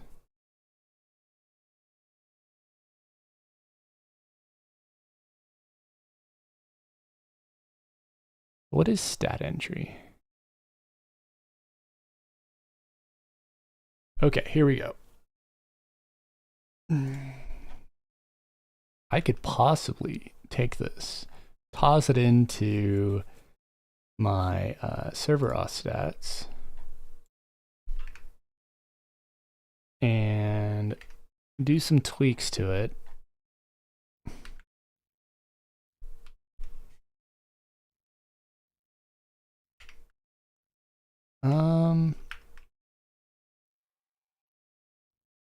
Yeah, I think that would work. Maybe? No.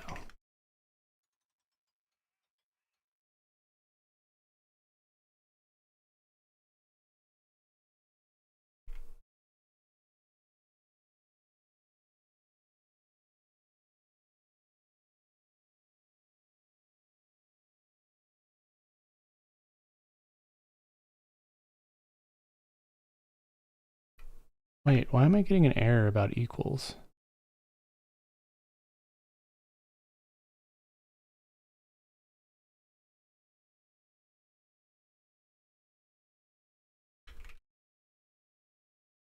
My brain isn't seeing const easily.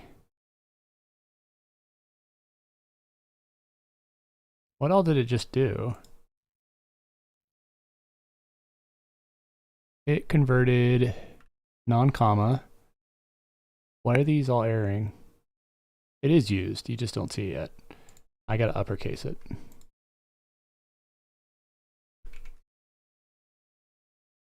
Okay. So, sorry, I'm gonna catch up with chat now. Still same results of cleaving below. Wonder if it's because my log is abbreviated. I got a bail, but I'll keep an eye on the repo to see if there's any other change and give it a shot. It's still a cool tool nonetheless. Thank you for yeah, absolutely. No, we'll get the root cause. Since I'm blind testing, it may take some back and forth. But your log file says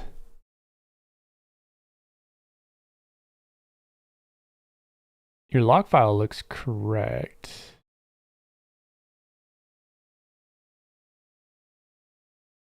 What did I do wrong? It's probably the ordering, dude. I keep forgetting this on Crit. I need to write a helper to make that easier for what I expect.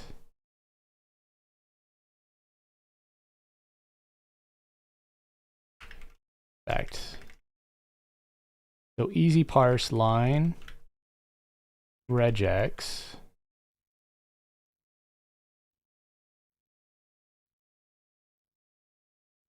And it's going to return a string and a bool.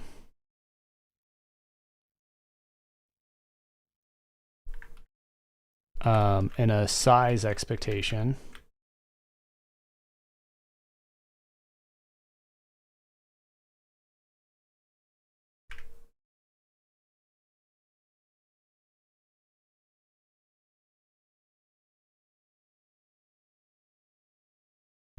And I also am going to take out the first entry.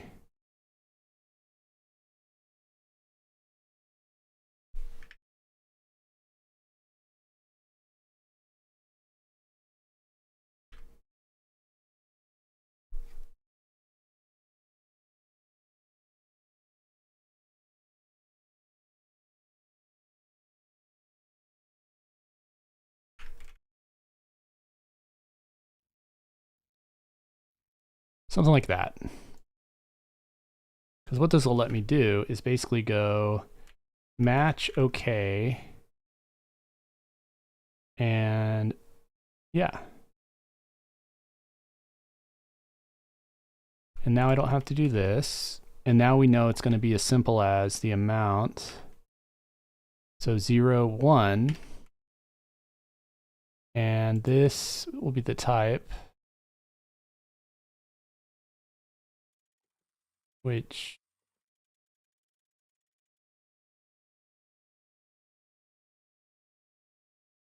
I don't think dot damage ever happens anymore.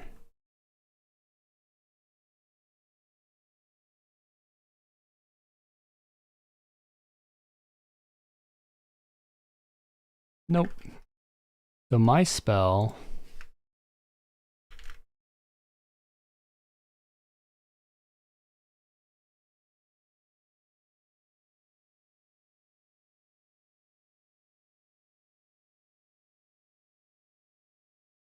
this doesn't match anything other than spell name, but we don't need that anymore.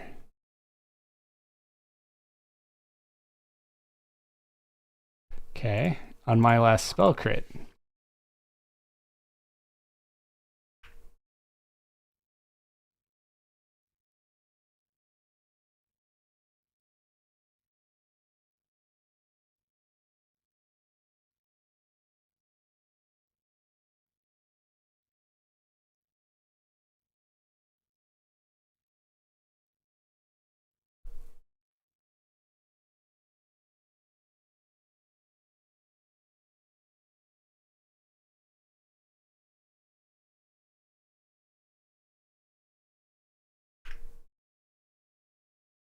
That works.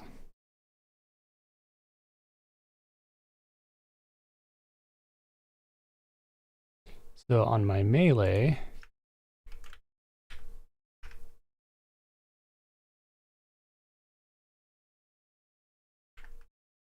U adjective 0 for Y.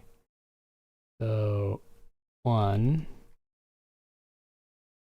if chunk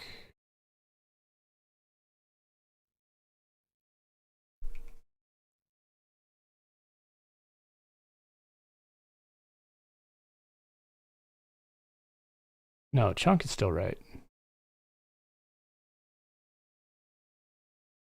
But it's now on 0.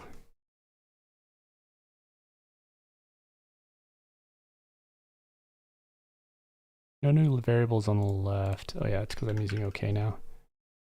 Okay. So there's my melee. Here's a crit hit.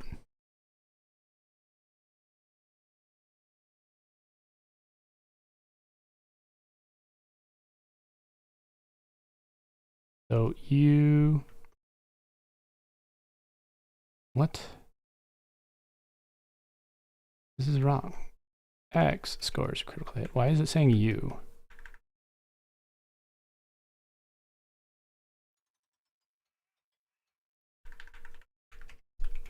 Did I do that on the other one too?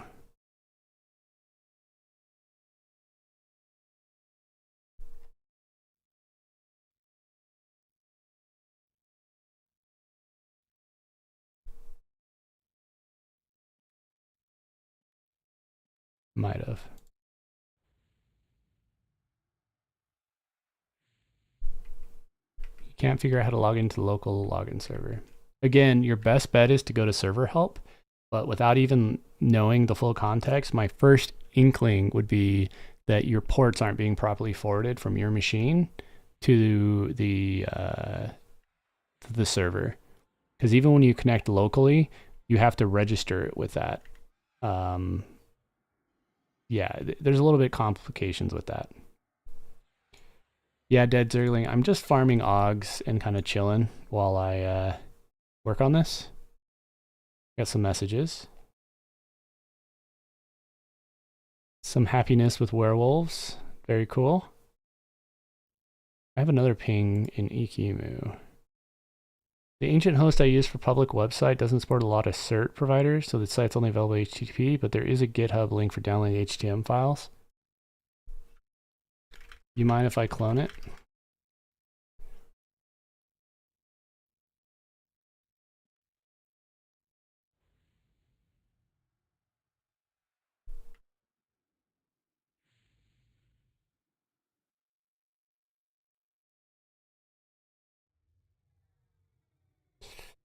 What I'm really doing, Dead, is I just need something to kind of, distract me and be productive while I'm working on my code stuff. And that's what I'm doing here. So let's auto attack. You try UX, oh, UXY for Z. UXY for Z. Points of damage.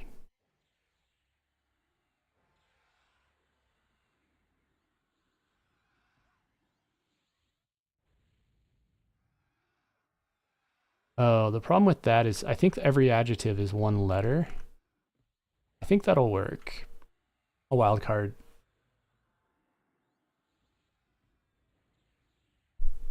I could. I don't know. I'm just being lazy. I'm also actually using the parsing to do test stuff.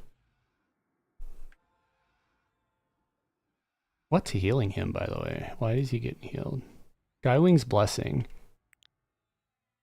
Oh, he has a bonus effect that gives him 3,000 a tick. Is it bad? I've killed these mobs so much and I didn't realize it till now.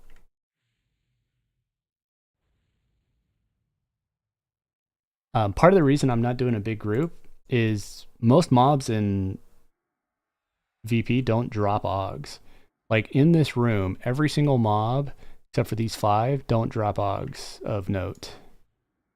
You know, or at least the ones I care about.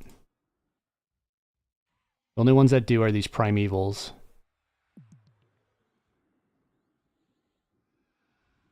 Why can't I hit him?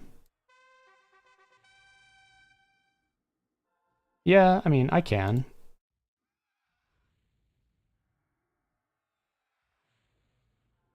I just haven't.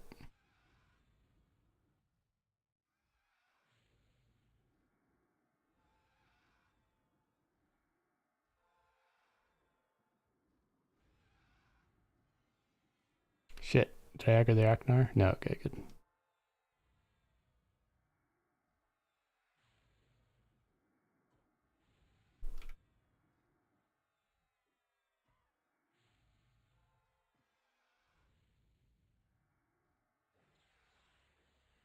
I had something at 2 out of 3. There it is.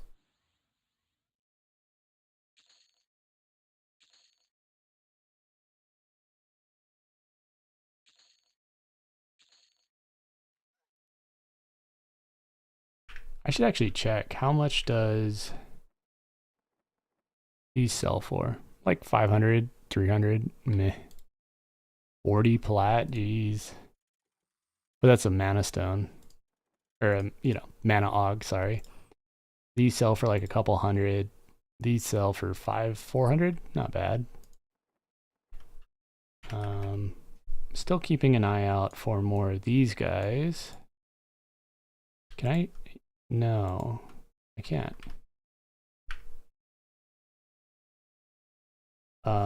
Seriously, Darius? No intellect ones. Enhanced health. Those legendaries still about 34k. I still got to do the math on that, honestly. Ah. I still don't know if these are worth it.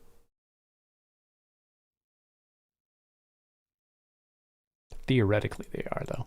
Anyways, UXY for Z. So now that we do easy parse, 0, 1, 2, we don't need chunk.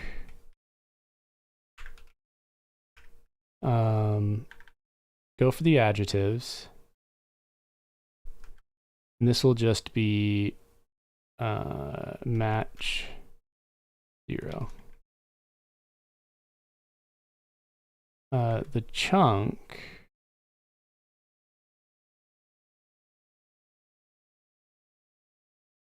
this is just you. Yeah, it's just the player's name. And the target is batch 1.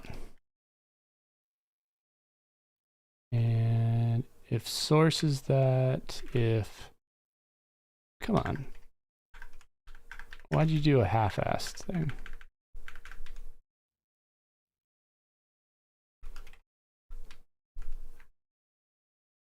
Okay, source target event melee crit check here. All right. If amount is my melee crit, my crit. Oh wait, and if source equals you, or no. Yeah, that'll fix it.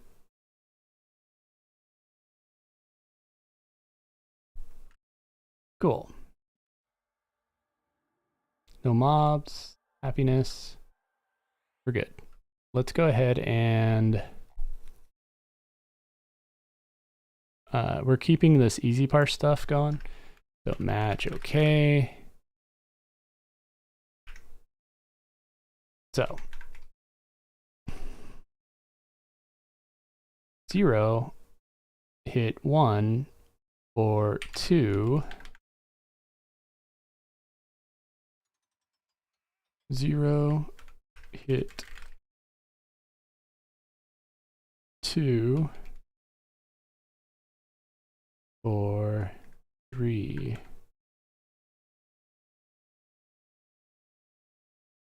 0 hit 1 or 2 points of damage with spell name of 3. This is not a size 3, it's a size 4. 0, 1, 2, 3. 4 total entries. Target is now target. Spell name is 3. If targets contain doppelganger,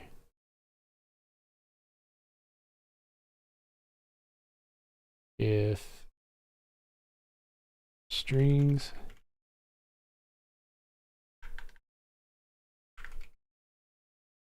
okay.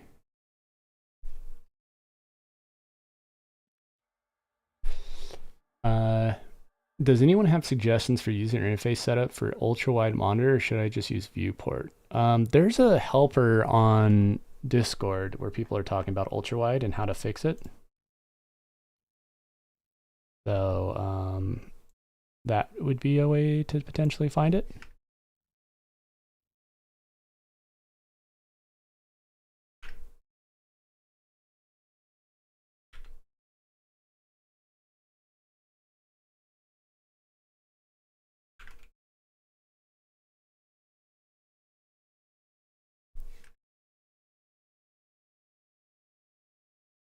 No, why are you doing that?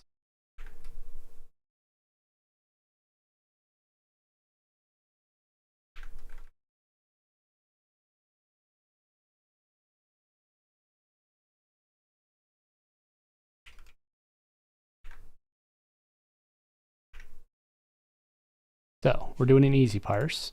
X cleanses Y. So 0, 1, 2, 0. And cleanses his or her target. Yeah.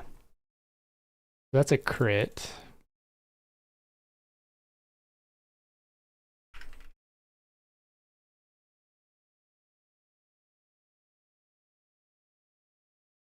Okay, so you frenzy on 1. Target is 0. Source is actually the player name. Okay.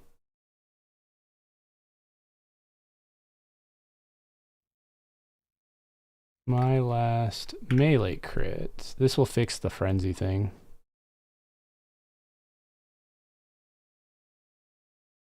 I don't know why that was heal.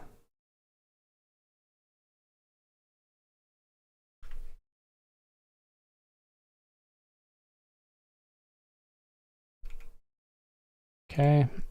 And then here's cleaving.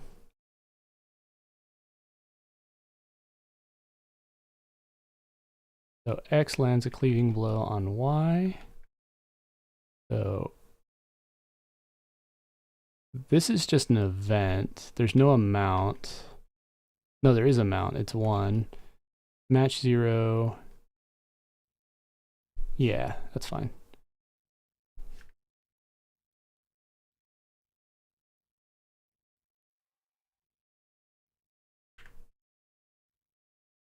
if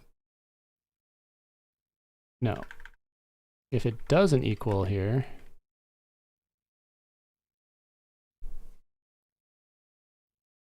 no.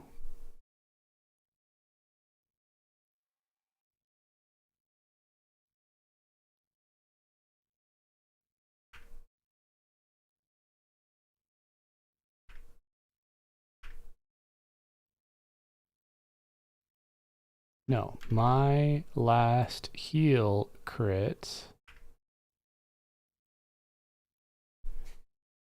Okay. Sorry, I'm okay. I called myself looking on Discord. Which channel do you recall? In general chat, go up to threads and look for THJ UI stuff. So yeah, Big Z might have the answer. I don't really know where it was, unfortunately. I just remember seeing it at one point, so I won't be too helpful beyond what I just said. Other than me going and researching it as well. But I think if you just look for widescreen or ultra widescreen or some stuff, you'll see it. So let's continue the little matching here. Okay.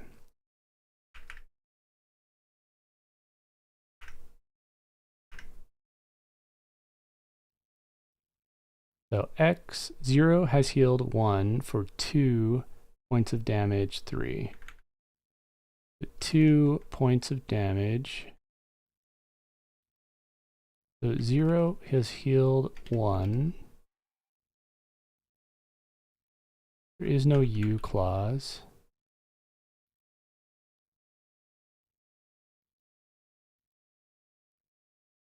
That's a self-heal. And 0, 1, 2, 3 is the match. If last other crit name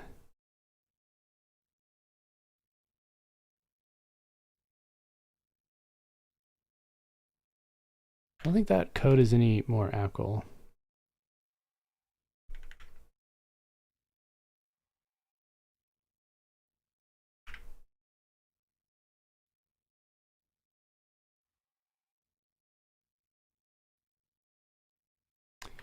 So 0, 1 has been 0 has been healed by a rune for 1 points of damage, 2.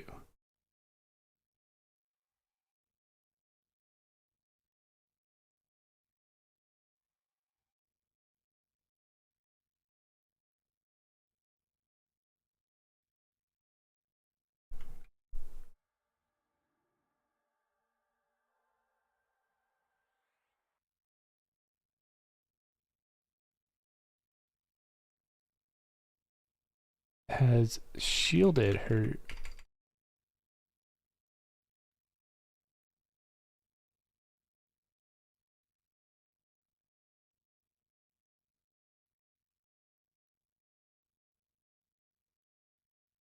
They changed the rune spell?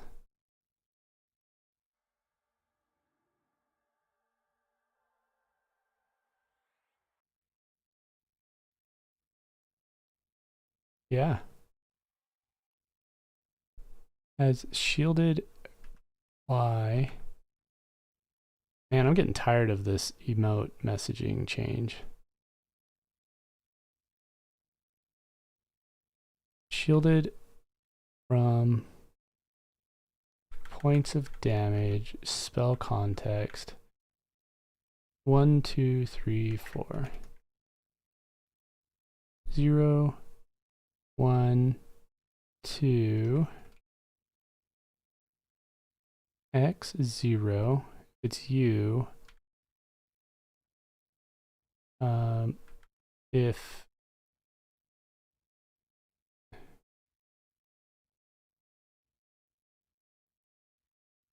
target, this is a rune. We can make it heal for now.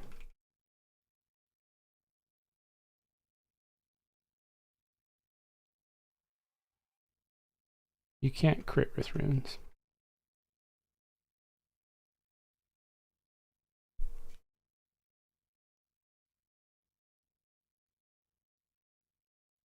Okay, how many more regex are there? That's it.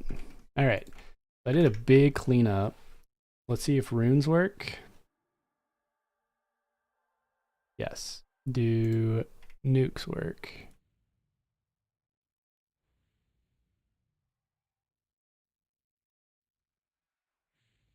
$11.40. That was a crit blast, 60-70. That looks good. Let's add Simp Strike. That looks good. I do need to clean, like, why is it stacking? That's so weird. I still need to fix that. But that was a lot of damage at the end, but it works.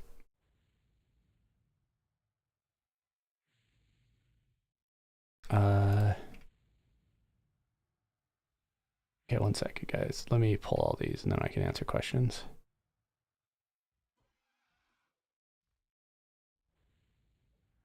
For wizard, should I go crit AAs first or should I do that twin cast AAs first? Am I wrong? It's a question of what do you do more often? Are you with a group and you're like AEing like this, or do you tend to just solo and grind? If you get situations you're going to be bursting, like you're killing bosses and all that, I would argue for improved twin cast, frenzied devastation, and prolonged devastation, potentially getting those first. Also, getting improved familiar maxed is probably one of your better ROIs because of the 12% crit bonus. That's kind of hard to get with all the little amounts that you get from everywhere. Doji. And yeah, burn buttons are great. Even if they're only 10-minute reuse, doing high focus damage tends to pay off better in oh shit situations. But eventually you got to get all 300 plus AAs worth of it. Sorry for all the questions. What app are you using for the XML/macro editing? Well, I'm not editing macro or XML, but I'm using VS Code. Code is an app that you can download. It's a Visual Studio app. It's free. It's this app. If you're a programmer, you're probably already familiar with it. But if you're not, that's what I'm using. The code I'm writing right now is actually in Golang.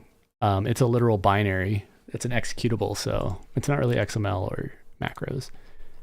And I'm writing the overview sprinkles. Like when you see me cast here, you see this number that just popped out on the bottom? That's crit sprinkler. I'm coding that right now. So we're going to go ahead and version this.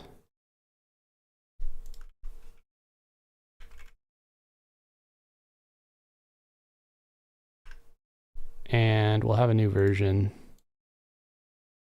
for people to test later. All right, let's go back to casting now. Because I added this const. You know what I also need to do really badly? THJ cast. I need to make it a private repo. Because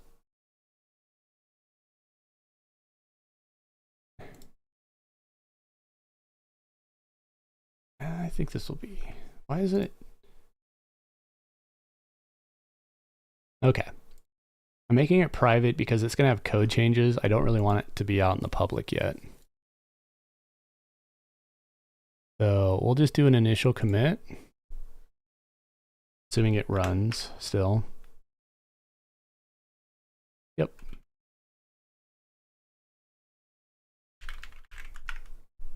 Cool. So now we have versioning. And what I'll do is probably just make a website that's specifically for the releases of this. And that's where you guys can grab it when I'm done. So back on the topic of server stats.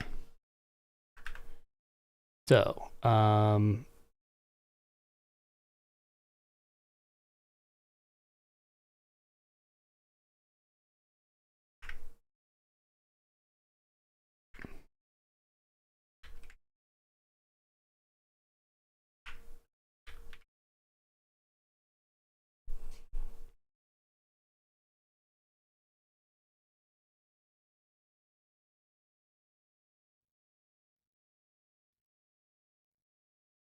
Whoa. What the heck are these? Spellcast time 01. Are we like pulling these from something? Or like, how do we deduce this?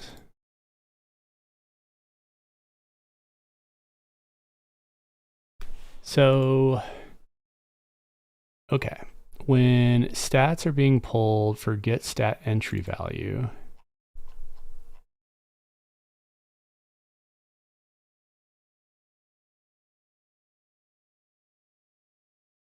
God, it's weird.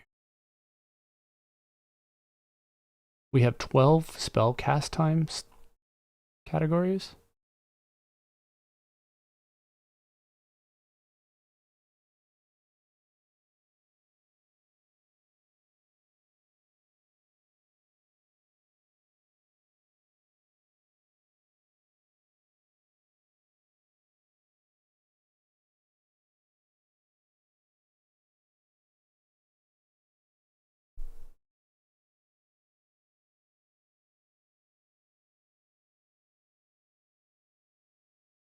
This code's dangling.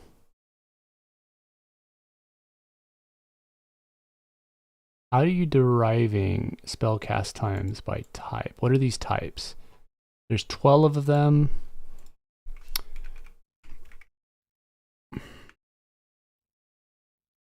Is that based on like the spell type?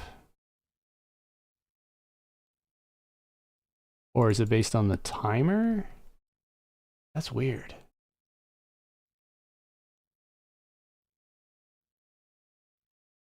I don't recognize spell cast time categories. Dude, this site is super slow. I don't understand why. Anyways, let's grab like Firebolt or something. Or I guess Firebolt Talon. So what is going to be a slot 0 through 12 in a spell file?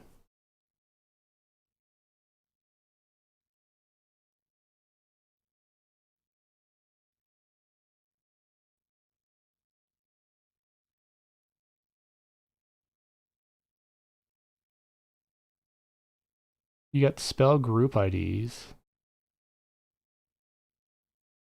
ranks.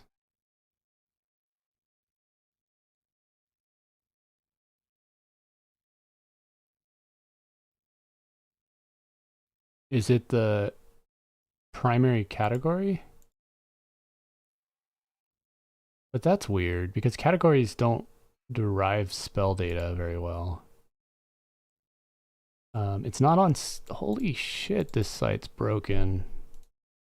Why am I like struggling to render a site? Literally, Waterfox. Is it dark mode on here?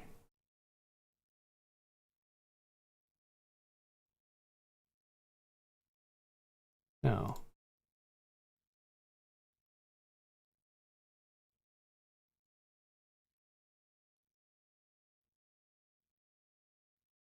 Does that fix it?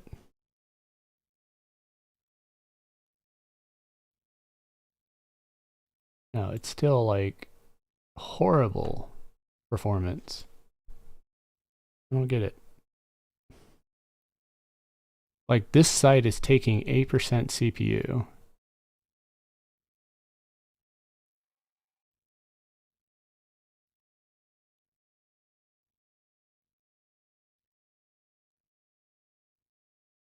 And then right when that goes away,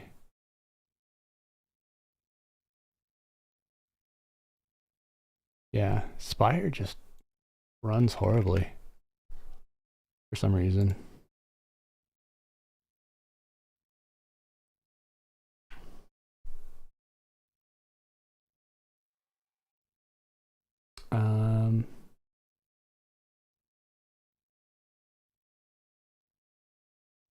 Is it the timer index? We'll do some testing. Let's see if we can figure this out. Because now we're going to have a packet that's going to tell us the spawn spellcast times. And Okay, so we gotta put these into an array or something.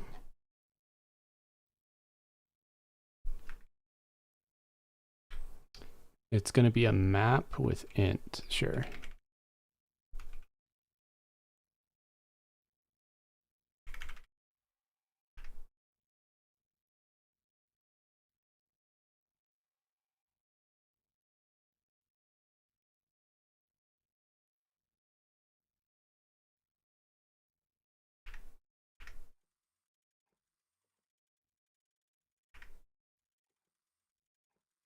The problem with this is I need to pull from spells US more data now.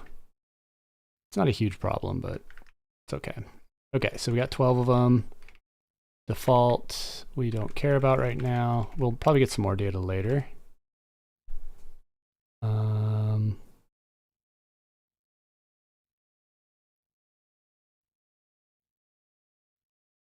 Yeah.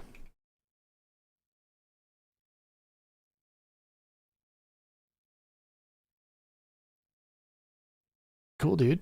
We got spells going now. When we load spells, we currently just make a spells database with strings, but we need to do spell entry, I guess. And then we'll put name. What's some other data points I can put in spell entry? I need, our theory is that the category is being pulled, I think.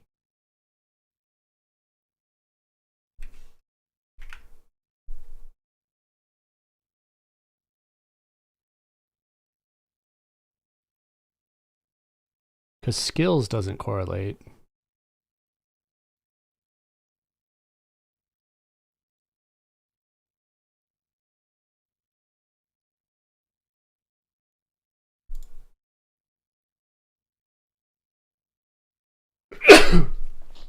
Excuse me.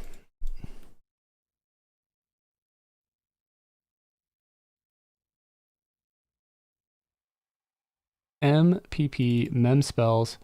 Oh, I see what he's doing. It's based on the gem. Since we only have 12 gem slots, he's literally passing it by gem. I don't need the spell cast times. Or I don't need to expand spells anymore. That's good. That's less work. Okay.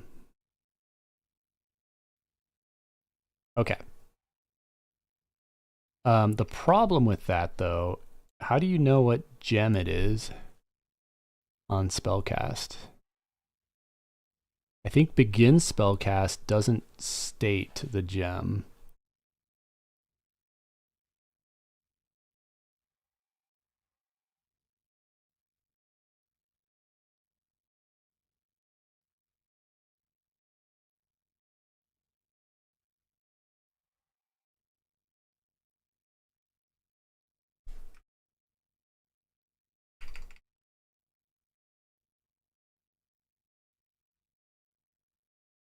Does cast spell do?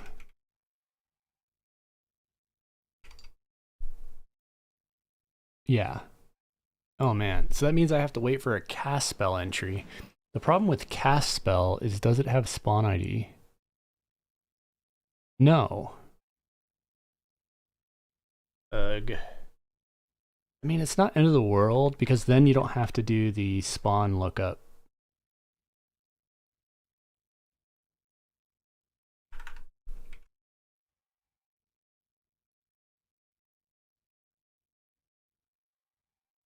Okay. So.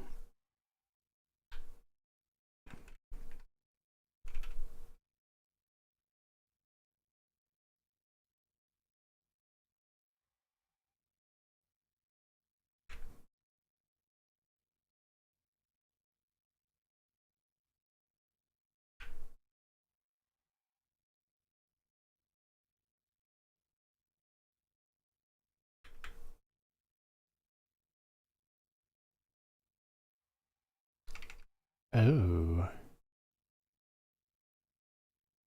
I'm going to have to store the gem data So, last spell ID, last cast time.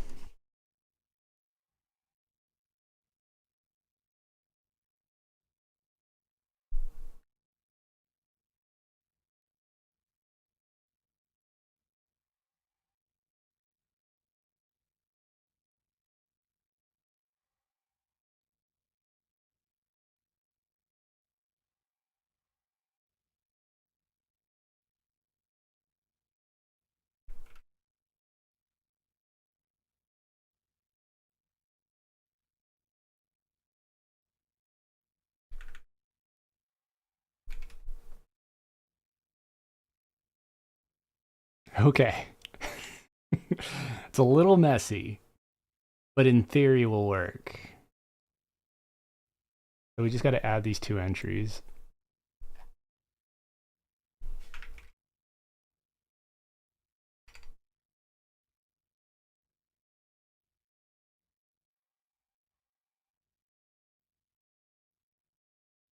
Oh wait, last spell ID, last cast time.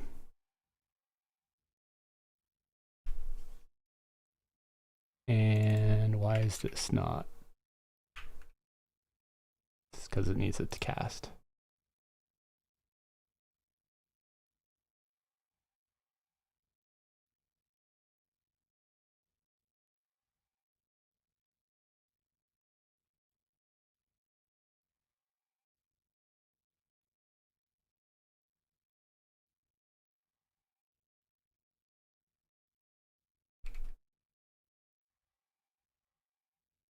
Okay.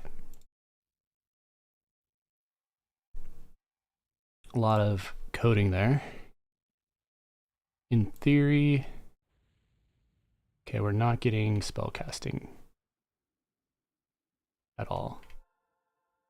Why not?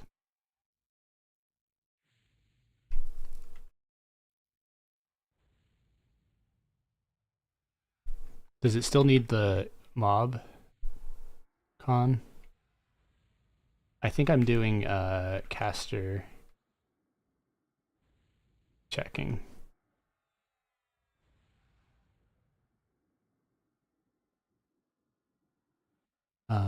So in the draw call for G casting,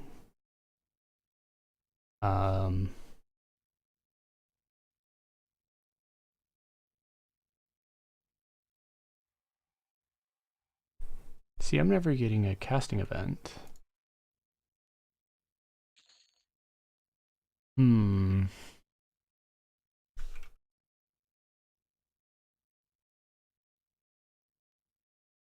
Hell, I'm never getting cast spell events. Is cast spell broken? And if so, how? What is its packet? Let's start with the easy thing. ROF2 patch. Cast spell is 1287. That looks correct. Cast spell as a struct has slot spell ID, inventory slot, target ID, unknown data, and position. This looks fine.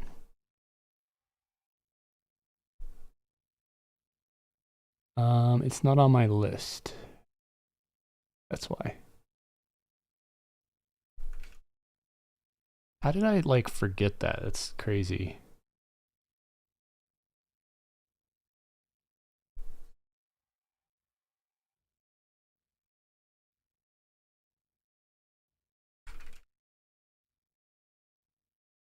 Okay.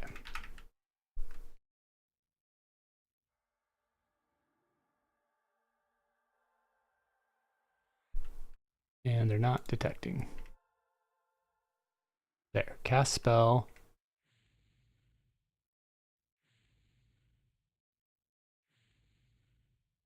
Perfect. So the bar on mine is too fast now.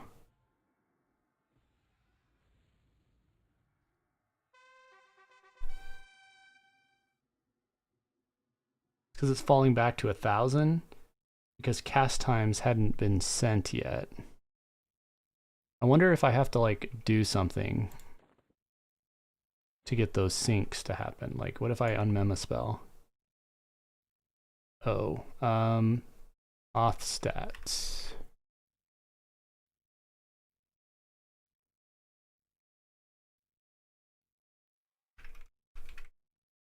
Got server auth stats.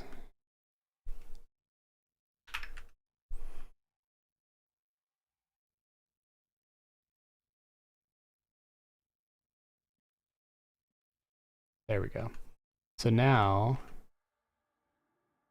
that one didn't work. Item clicks aren't doing. Yeah, see, it's still not being found.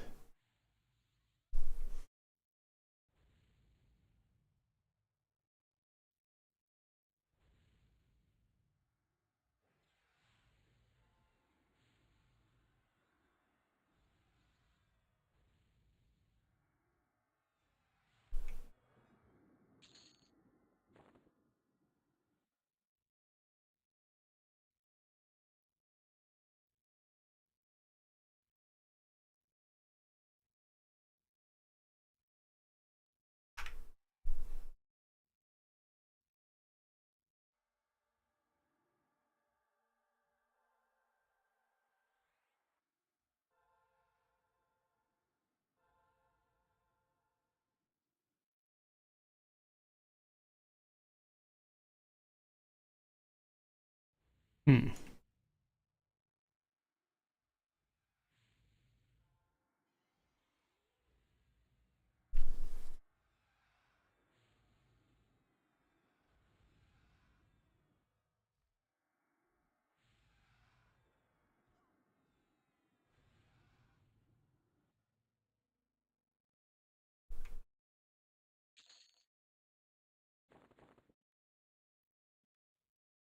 So, are we ever getting auths for server 1? No. Let's try zoning and see if we get it during a zone event.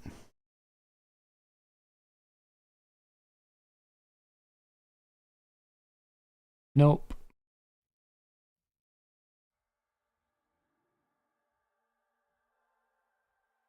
There is a chance my offsets are wrong.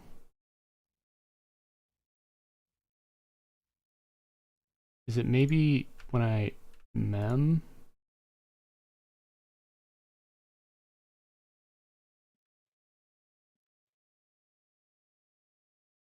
No.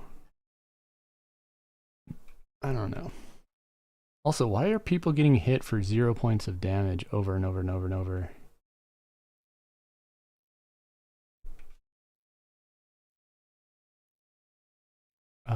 If resp damage equals 0, just return. I don't care to see people get hurt for 0 damage.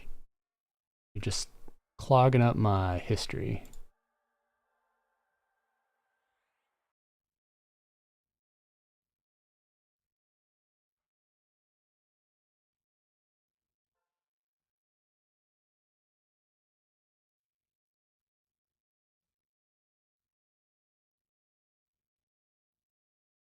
Hmm.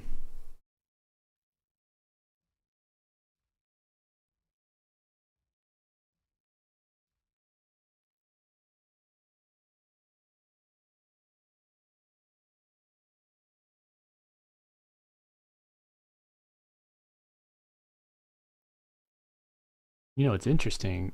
My max hit points is greater than what it's reporting on the HP of. Assuming my level, or what is my spawn? We need to put that into like me. Me.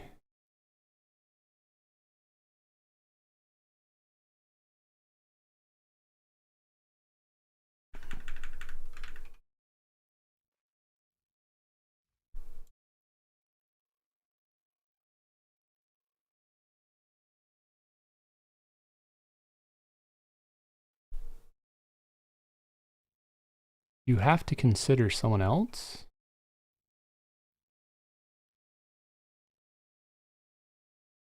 Can all the dragons drop it or just, you can look that up. So I'm 333. And I'm getting data about me, but it's telling me that I only have 6,736 health. Interesting.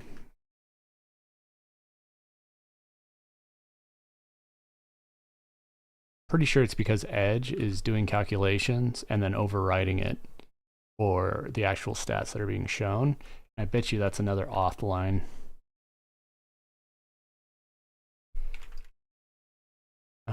Stat a hit point. Yeah.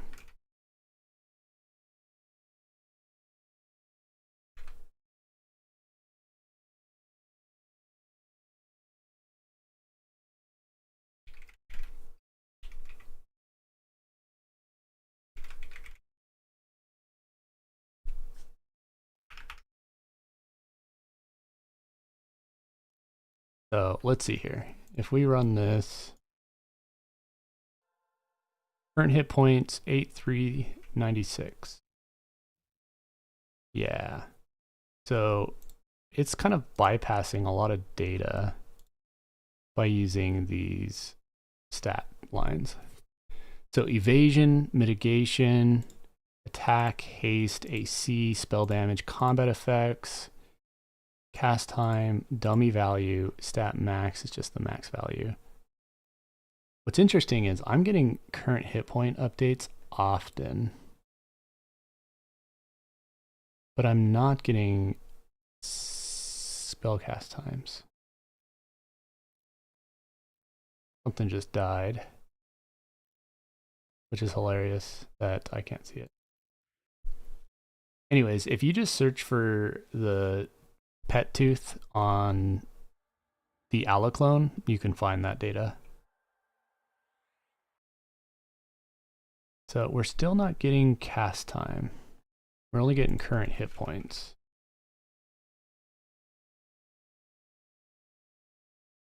Which is interesting because current hit points is offset of 2. And max hit points we don't normally get. I didn't even see it on zone, right? Setting session.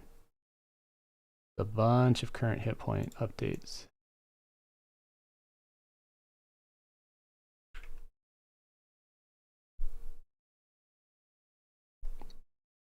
Interesting. That's an offset of 5, 2, and 54. This is 1-to-1 copied, so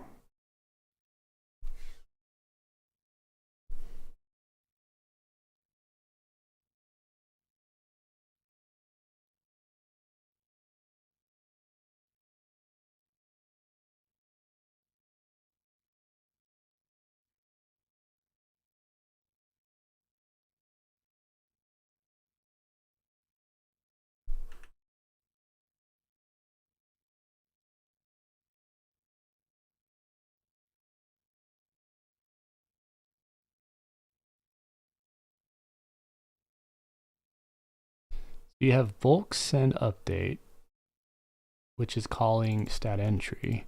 What all uses stat entry? Obviously there's struct, then there is client, then inventory as a caller that is essentially just iterating it. Okay, so when you get HP stats, it makes a packet that only sends max and current hit points.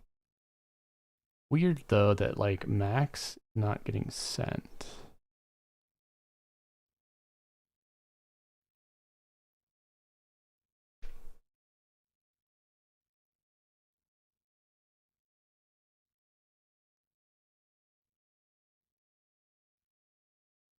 Did I mess up the ordering somewhere? Mana, endurance, max hit points, max mana, endurance. Mitigation. Is it because of the switch?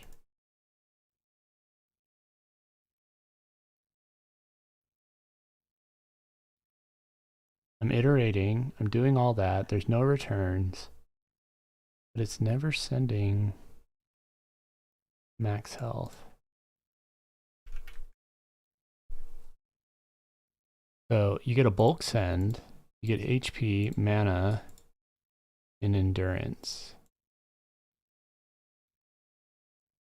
Is that the only time this is used? Okay, so when does max stats ever get sent? It is sent on calc bonuses. It is sent on group management. Oh, this is player profile, so like zoning. Whenever you memorize a spell, it's supposed to send them all. And in client process, it sends it every tick. The vertex materials index was not being updated, mostly because I didn't think it was used. Ah. Well, good to hear you fixed it. Okay, so they're all up. But before I kill them,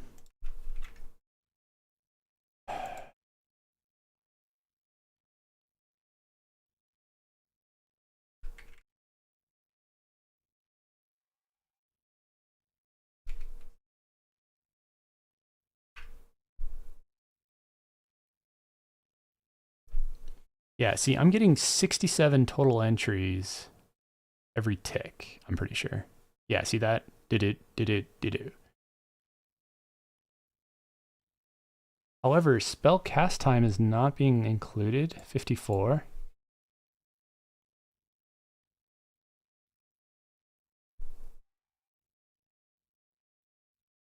Probably because the array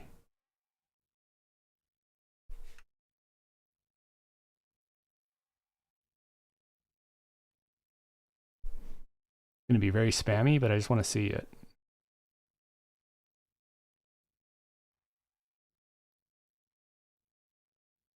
All right. 54.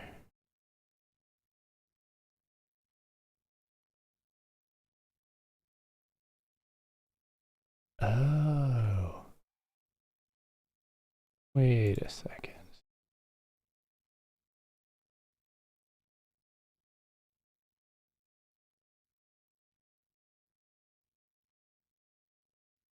Okay.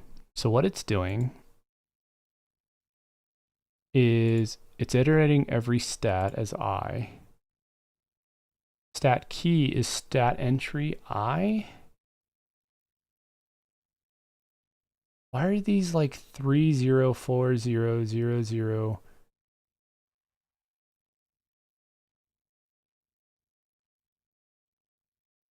And then stat value.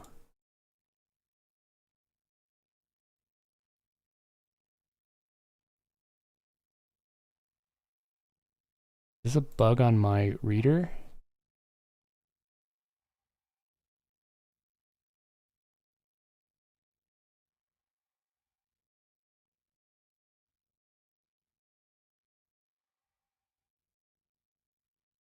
You went 32, you went 32.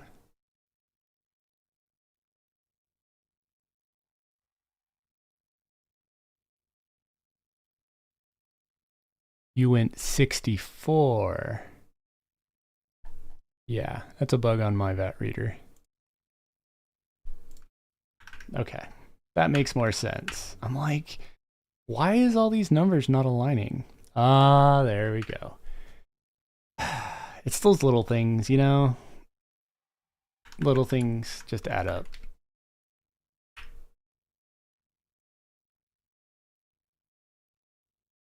Okay. So now, spellcast time is 3. Let's see if this works. Okay, it's still too fast.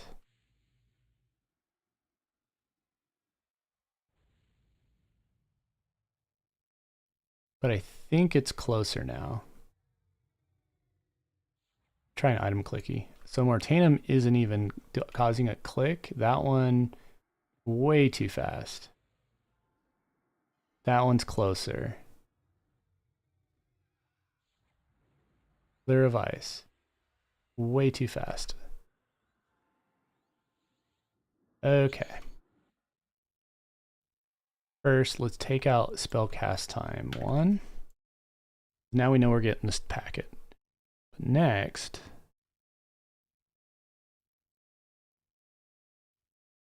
casting Lure of Ice.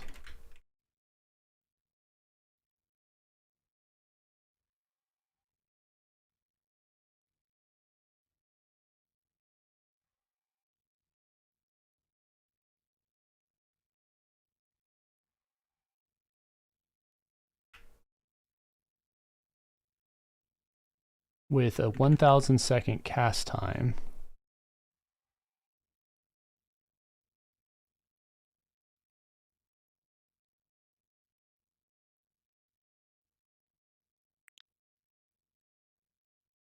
That's the fallback code.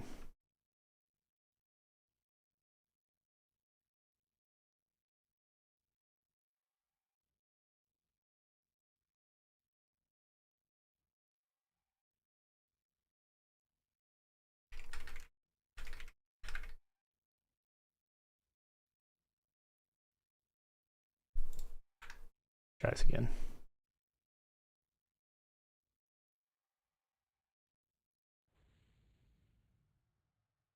Gem 0. It increments by 1. That's why. This stupid shit. Okay. Look at that. Boom. Boom. We got it. Boom. Boom. Boom. Boom. Poison bolt. Go. Leech. A little early, but it's pretty close. In fact, if you look at the spell events and we look at the packet, mine is technically more accurate.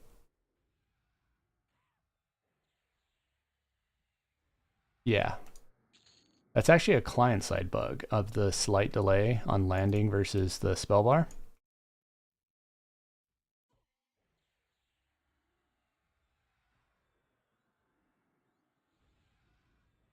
Notice mine goes to 0 when it ends, where yours, it cuts off early. Boom. So I actually have a proper spell bar.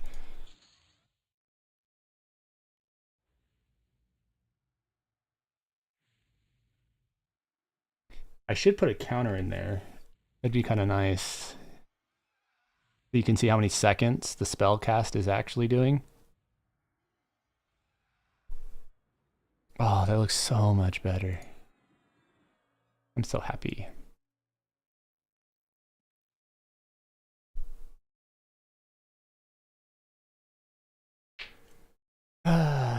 Good times. For celebration, I'm gonna go get water.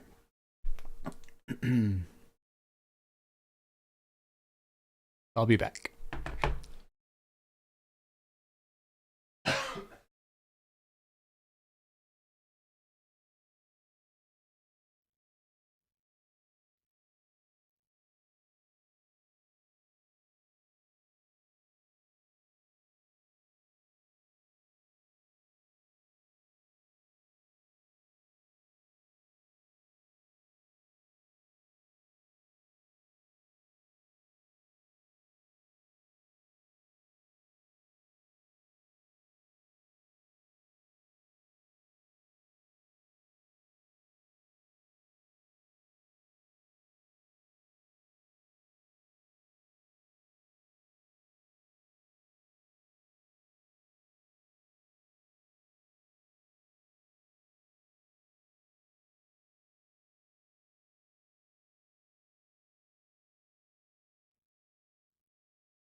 I have one of those ice makers that makes the small ice.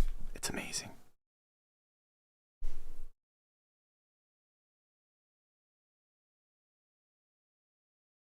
Did you know that the vertex material index was used for tints in older clients?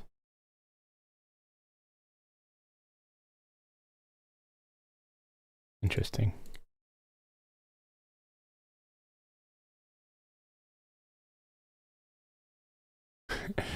I think Ariza was very happy for the werewolf fix.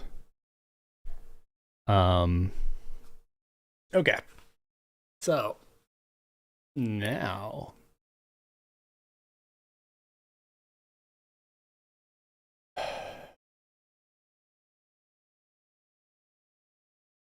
what are we doing? What's the next project?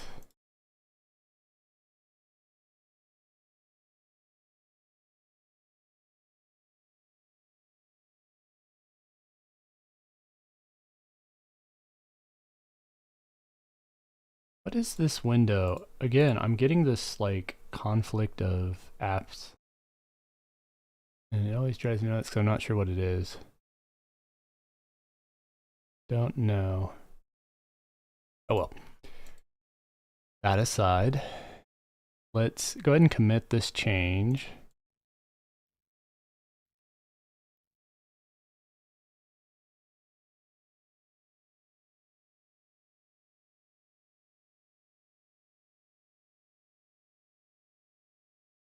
So what's the next change we're gonna do?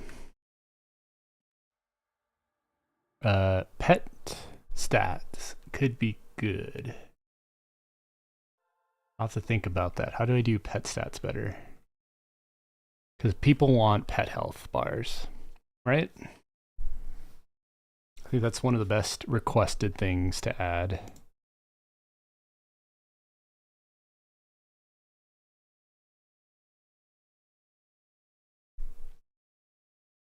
So for that to happen, we now have the position casting bar thing. Notice there's a bug though with the size of it. So I need to work on that. So the casting window is supposed to be set based on the X and Y of the config file. And you can see it's a pretty big setting.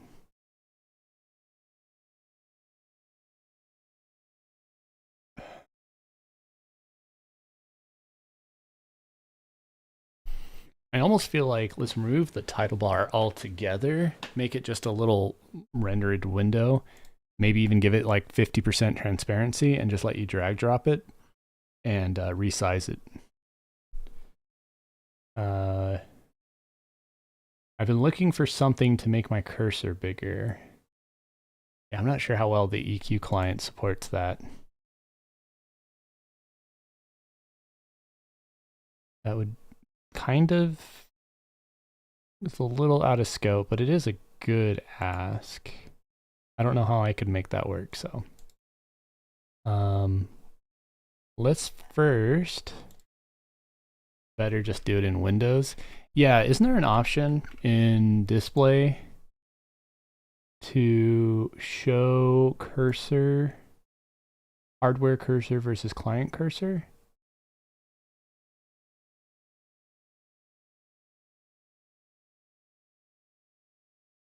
Maybe not. I think it's a different.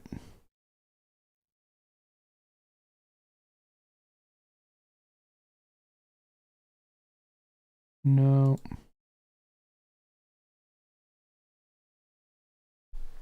But yeah, try Windows. Like in my case, I'm using a hardware cursor, so I'm fine. I think it's when you're full screen that it does the other cursor. Okay, so back to THJ cast. Let's start thinking of what we can do to make this a bigger and more cool tool. Cool tool. We should actually set the spell casting target.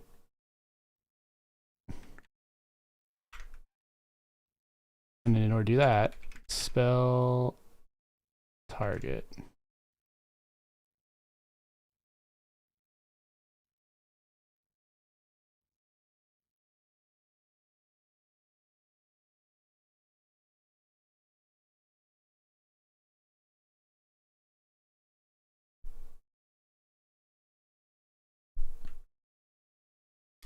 I don't get spawn data. Spawn data is pretty important because I could even make the cast bar tell you who the target was of it. But yeah, so spell casting. I need to fix the window first. Let's work on that. I know I'm ADDing a little there. So I'm setting the X and Y here, as well as here. This is after visibility is started. What I might do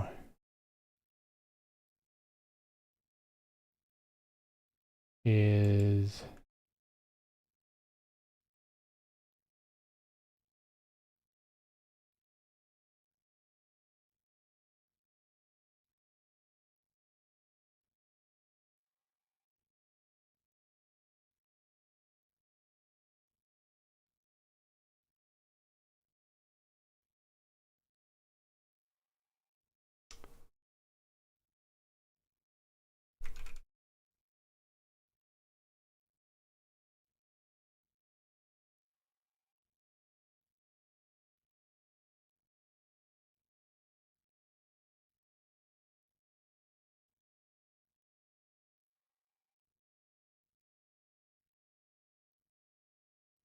so now when you click the casting bar, I set the location to whatever the config is set to.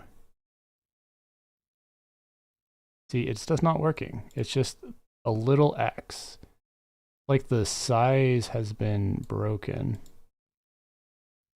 It remembers it after, but it doesn't remember initial state for some reason. It's like fighting it. Yeah, see, it always goes down to super small. Interesting. I think it's because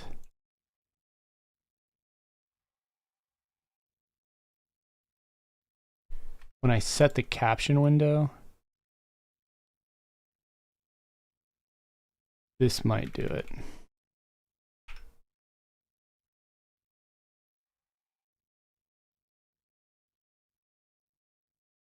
Yeah.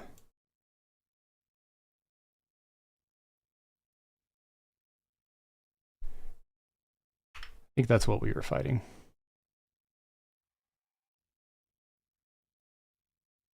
No, that's still too small. Though it may have not saved. Let's take these out and see if it's still working. Thanks for the follow, tragic_sickery. Yeah, thank you for the follow, dude. Tragic Sickery. What a name. We're going to do some rendering tricks now with it. We're going to make a little borderless thingy. So we're going to call this set adjustable window.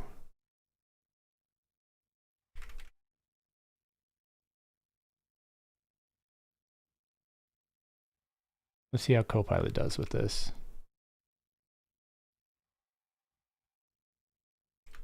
Set adjustable window will remove the upper title bar and make the window 50% transparent and always on top and resizable. Can you do it? That's a lot of requirements. No, you just lazy mode copied the other one. You're dumb. Be smarter, Copilot.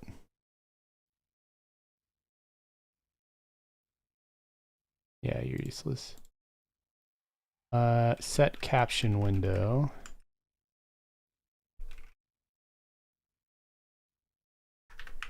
Set adjustable window.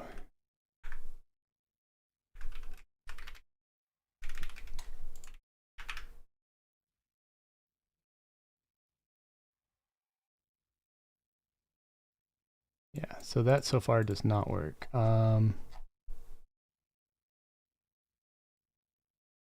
Let's see if ChatGPT can fix it for me. Actually, let's try it with this Copilot, with the GPT-4o over here. Wonder if Claude Sonnet 3.5 is better. Yeah, whatever. Fix this function to do what the upper comment says.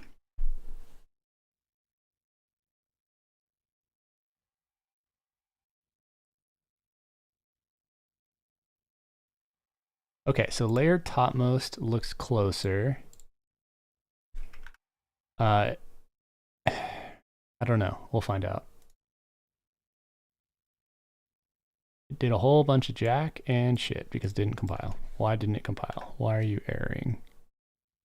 Because you truncated, man. Why are you such a piece of shit sometimes?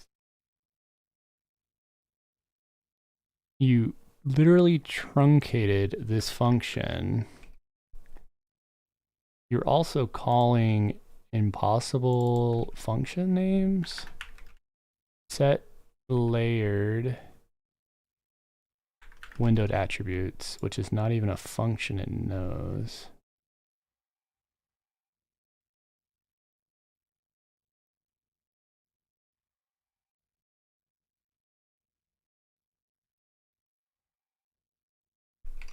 Does Golang walk support?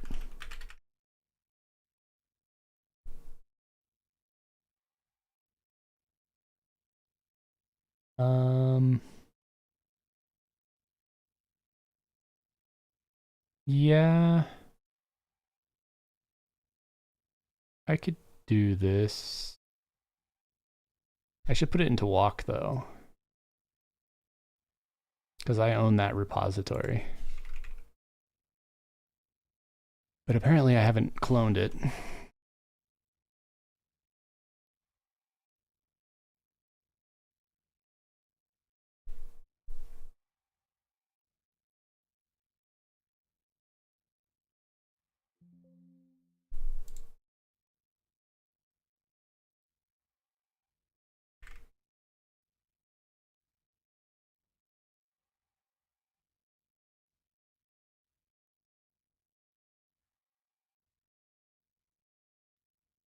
Okay, so this is the DDMEM set API, which can do set window attribute. Which API is this? Set layered, set window long. I think it's going to be set window long. Okay, so we're going to add a new function called set window, no, set layered window attributes. And it needs, let's see how much it can figure out from this. Come on, Copilot.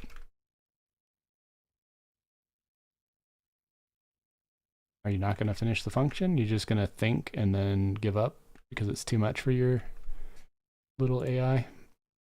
I mean, ChatGPT did it right here. But apparently that's too much for you.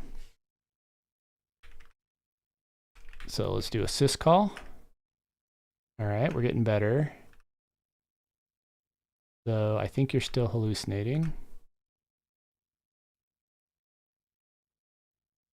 All right, what are you going to do next? You have 0 and then what?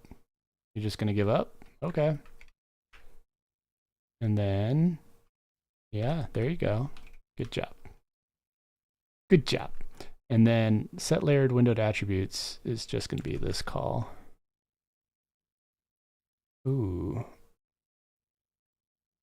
Come on. Seriously? Gonna make me type something out that there's literally thousands of right there? Okay, set window placement is a call here. It's a user32 call. which we call libuser32. That's fine.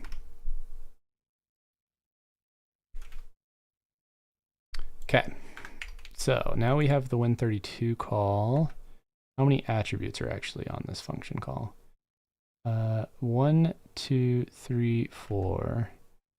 And you're actually supposed to just do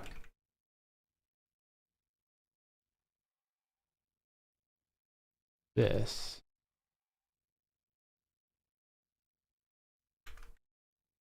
Which is on my to-do to clean this up, but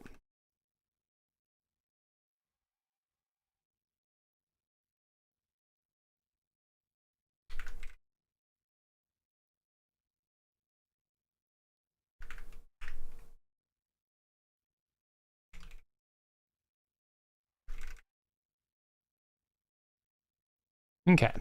So now we support windowed layered attributes. Now we come back to here.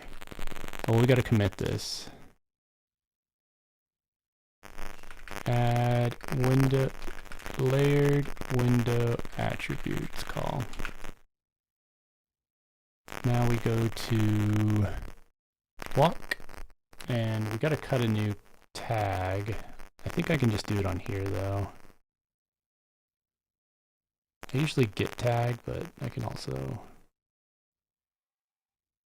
cannot read. Yeah, you're buggy. Oh, I did have a walk. Oh well. Get tag v0015. Get push with tags. Get status. Get pull. Okay, so let's go ahead and delete walk now.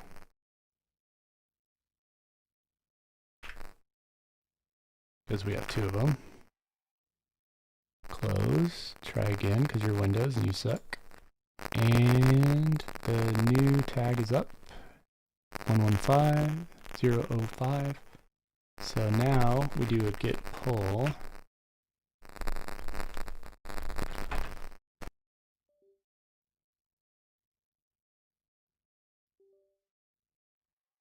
Thank you for the warning, guys. Fixed. I like how many people. Mike went goofy. Mike doing wings. I'm assuming it's fixed. Perfect. Anyways, so we're adding a new window decorator call. And we just did the new import. I don't know if it's going to bump the Go mod version of block though. Yeah, see how we still have 14? And if I do an update call, the cache, oh no, it did pull at 14, 15, perfect.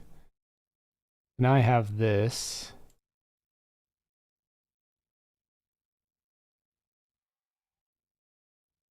This function now exists. We don't have the LWAs, unfortunately. That's something we could probably add. Thanks for the follow, Irish 451. Yeah, dude. Thank you for the follow, Irish. Hope you're learning something ish. So we want the alpha. So let's just do this instead. 0x2. Yeah. Okay. Let's see if this does what I want.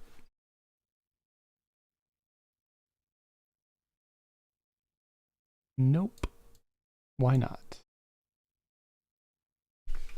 That adjustable window is being called on the initial run of it.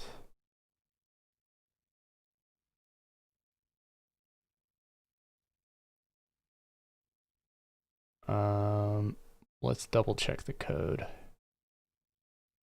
So alpha 0 set layered window attribute.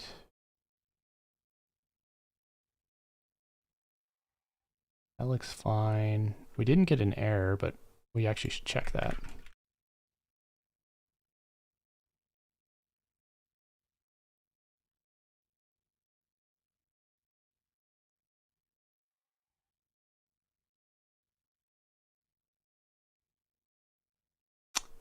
Still nada.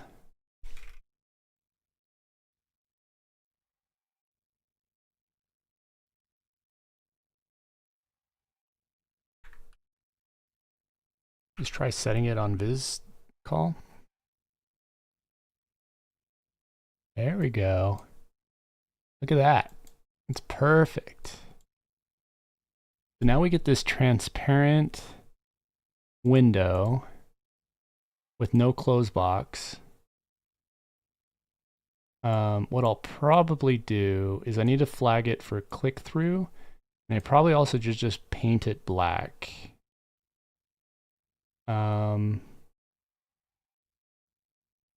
Because it's a square ultimately anyways. But it is resizable now. And I can just use mouse move dragging, I think. Let's do that real quick. Casting window.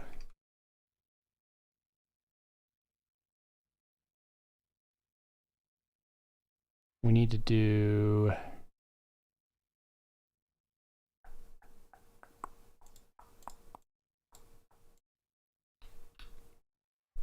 So, whenever you move the mouse, check which button is being pressed. And if the mouse is being pressed while you move, we drag it to the position. So if one is set, then it's a move gesture. Yeah. Just gotta check. If button equals, actually, yeah, if it doesn't equal left mouse when your mouse is moving, just return.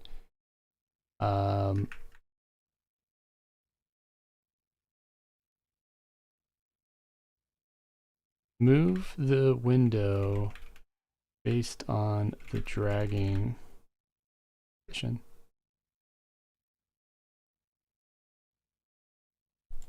I think that'll be it. Let's find out.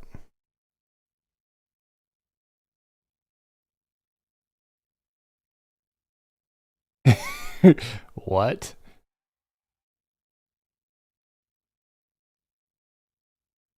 It's like doing it based on the width and height. No, you need to do it based on the relative position of the mouse. All right, let's try this again. I basically want you to move the window at a delta based on the dragging of the mouse. Yeah, I don't know if this is a delta though, or if this is just the mouse position. We'll find out real quick. Okay, that kind of works. The problem is we now need it to be based on the position of where you click on start.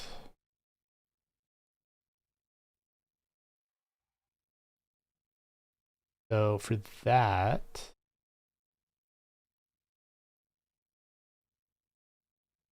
man, I gotta put this into, let's do casting window last, casting window mouse click X.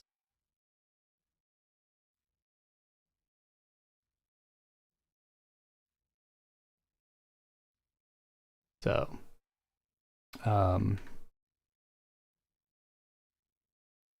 if these are 0, then set the relative positions to this.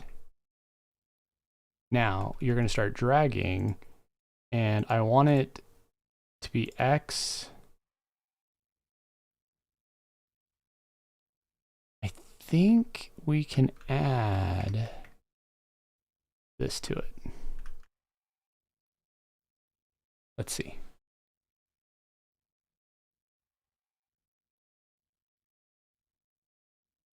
No. It's going to be, I mean, it's working. It's just that it's offsetting. It's because I need to find the delta between where the last mouse or the last position of this was. So this needs to be a delta. So it needs to be casting window X minus X.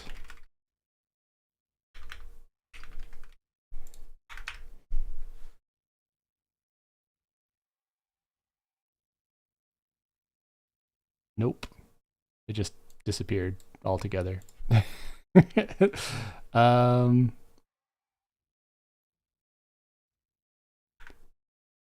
So its X position and the mouse's X position, oh, it's because it's a negative value. I think. I might have to do some, oh wait, this is supposed to be Y as well. Hope I didn't mess up its normal position. No. It's grabbing it and putting it way too far on the left. So if I'm at like 0, 0, and then this is at like 0, 0. Yeah, see, it's offsetting by negative values. Interesting.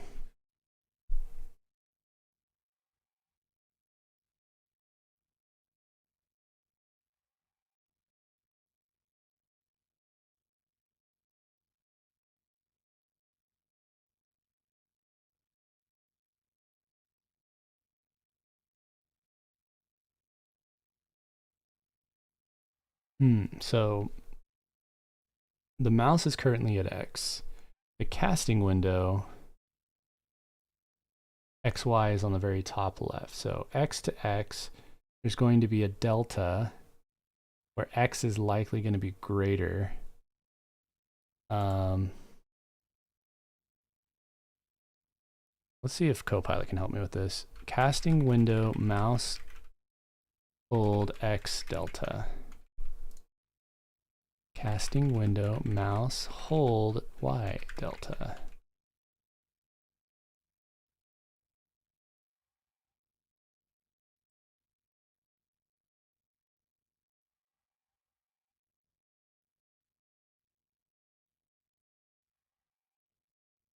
So it's saying it's just the casting window.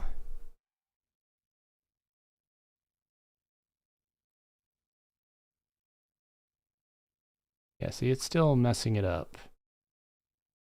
Why is it doing it so bad?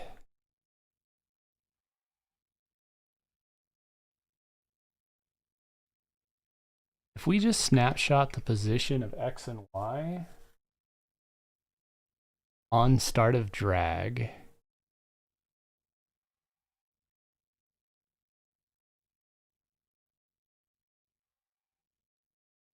yeah, that's all we need to do is just store X and Y. So this was the initial position when you clicked, right? And then we have a delta. And all delta is it's X minus the delta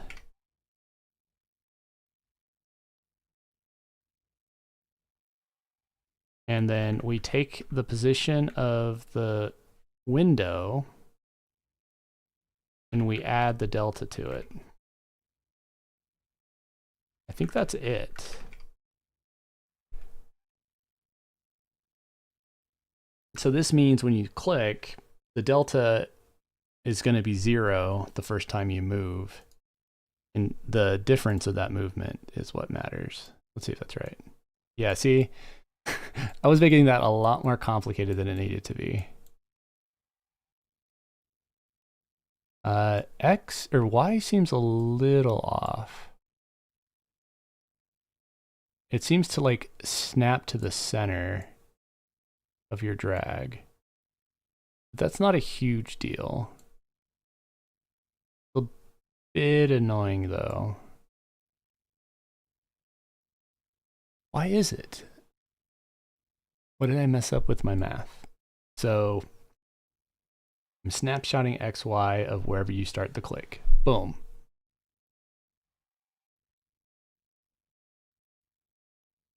I need to also know the offset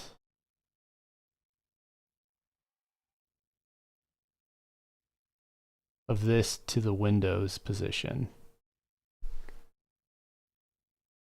So casting window, mouse hold, X offset.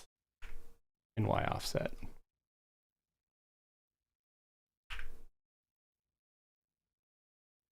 Okay, so now that we dragged, we take the delta value and we add the offset.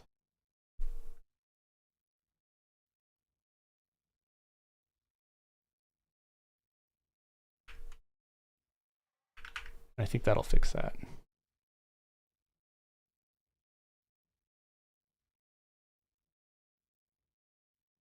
Oop. Okay. Now we're getting some weird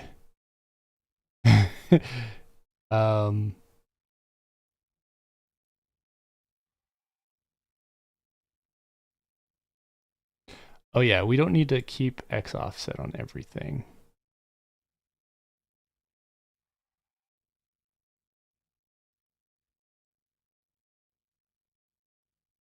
So we click there. We have the offset, which is technically subtracted from it. X and Y. No. Wait. Essentially, okay. Let's take a step back and talk about this. So we have a window. The XY is on the top left. When you click anywhere on the window, boop, you're obviously going to have an offset based on the top left corner. And what you're needing to do is that the mouse obviously is going to change positions, but we need to snapshot the offset of the top left to where you're clicking. So I don't need a delta, I just need the offset.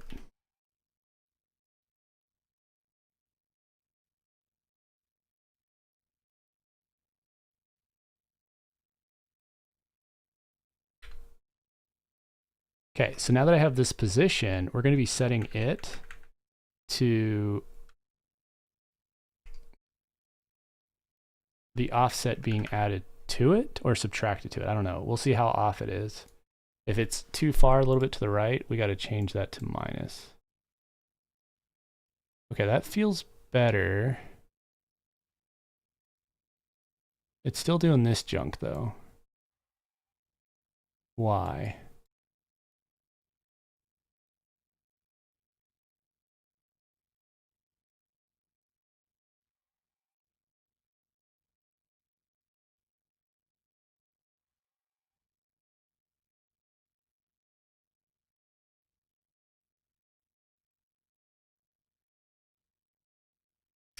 I used to work with a CPO of GitHub that owns Copilot. Just told him I'm watching it out of the wild. Yeah, it's dumb, but it also can be very helpful as an assistant. When I'm writing weird junk like this, it's like a fight to try to get it to do what I want. Literally all I'm trying to do is make this follow the mouse based on where you clicked it. And I'm having issues do that for some reason. So let's do some debugging. So the XY position of the mouse. And you know what it is.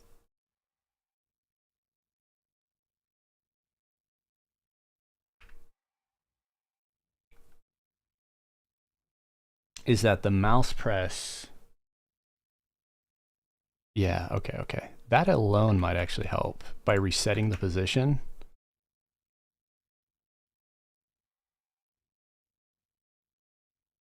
Let's see. And nope, it's still doing weird shit. All right, we'll figure this out. So mouse XY, and then we can do casting window XI, and then we can do a delta.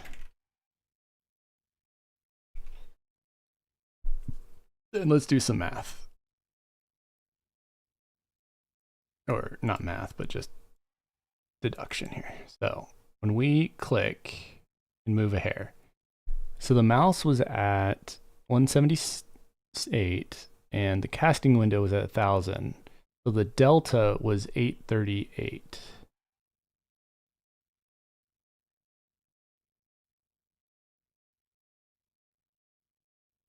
Ah, see, when I'm clicking the second time, it's not resetting. Oh, it's because I'm using offset. I gotta take delta out. It's confusing me. There. So let's try it again. So now the delta is being restored whenever I start the drag, but the drag is not quite offsetting enough, especially on X and in Y. It's like it's okay. Getting closer. So we have XY, we have the position of the mouse, and then we have this delta value. Oh, it's because I have, yeah. So we have this offset value, right?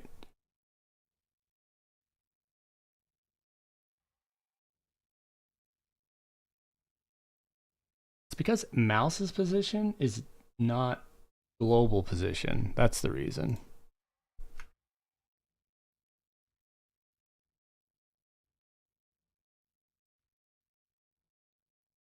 Get global mouse position. GX, GY. I don't know the cursor pos command. What the hell is LT point?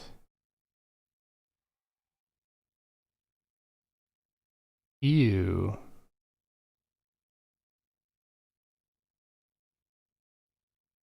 All right. Let's improve that. That is gross. I do not like how that's a pointer reference. That needs to be cleaned. Icky wrappers. Get cursor. You're not even supposed to call it get. Like, ew. So this function is now going to have a cursor pos variant. And all it's going to do, yeah, there you go, Copilot. You know what I'm doing. Is you're going to instantiate a variable called point, call this method. It's going to set the value and then return. We can also clean this up by doing get cursor pos dot call and then passing the 3 arguments. You're going to do it, Copilot? I just need a 0. Nope. 0. Okay. And then if you don't need this to be a bool, we want it actually to be an error. And if ret is not 0, then return no, return error. Otherwise, return nil. See, like, you got a baby Copilot. Like, sometimes it knows the groove, but a lot of times it's just being a little delusional. Cool, so let's pull this down. Oops. We can snapshot this. Ooh, I have mouse event locally.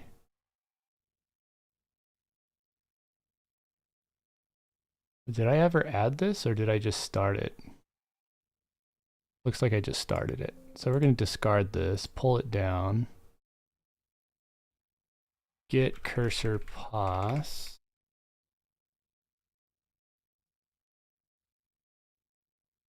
And we have this a cleaned up variant. There we go. And let's see what Copilot says for that. Fix, update, get first to return error and remove function. Sure. So we're going to go ahead and push this, go back to terminal, and we need to tag it. Get pull tag. What tags do we have? We should be 15. So get tag version 0016. Get push and get push with tags because, yeah, get is a little dumb sometimes. Now we go back to THJ cast and we pull down the latest. Nope, I don't want you to start. Go get with an update call recursive. And that should find 16, hopefully. If not, I have to fetch it, yeah. Go get GitHub Zachary walk at version 0016. There we go. So now we updated the version, and now there's a method called cursor pos, and it's a global position of the Windows cursor. And we're going to use that when we're setting X for all this junk, because this delta position, technically we can do this. Casting window mouse hold X offset can literally just be X, because we know now it's a delta position. And then when we go here, we're going to take the casting position and then we're adding GX to it. Right? Is that right? Because X will be a delta and it's going to be the offset of the mouse from the window. I think that should fix it. But we'll find out. Nope. It is struggling. Apparently GX is not pulling the cursor position properly. Something is at our front door. Let's see what the camera says it is. Oh, it's Amazon. Why am I not getting drag gestures anymore?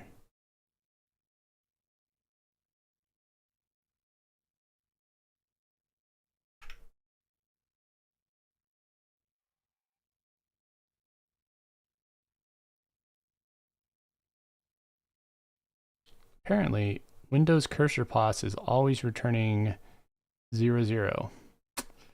Great.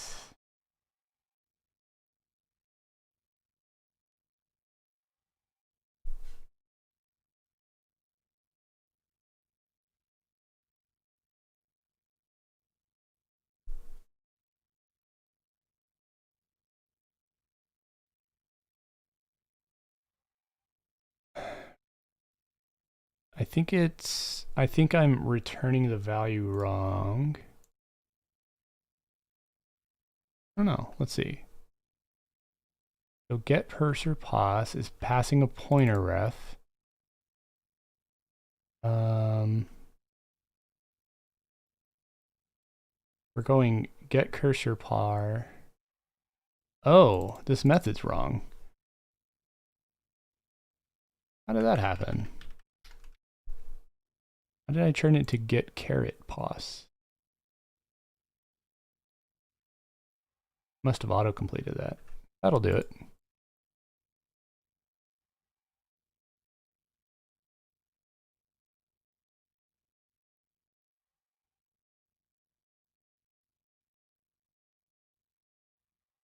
Okay, so we'll bump the minor version and we'll push the changes up and we'll push the tag up. And then we'll just manually call 17. This is programming in a nutshell, by the way, just debugging shit all the damn time and trying to get something to work the way you expect it to. Just hand holding code, negotiating with it. All right, let's see. This is why it's shitty that I have to like write my own Win32 API layer to get the methods I want. Okay, so we're doing much better on that part, but we're still doing a weird offset call.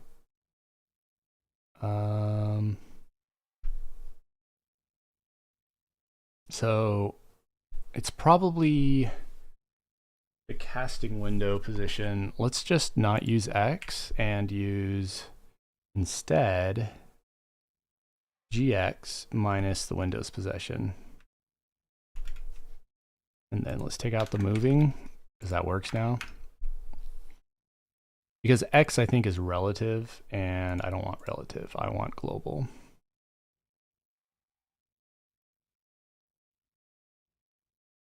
Okay, Everything's working but the position offset. And it's probably because of how I subtract.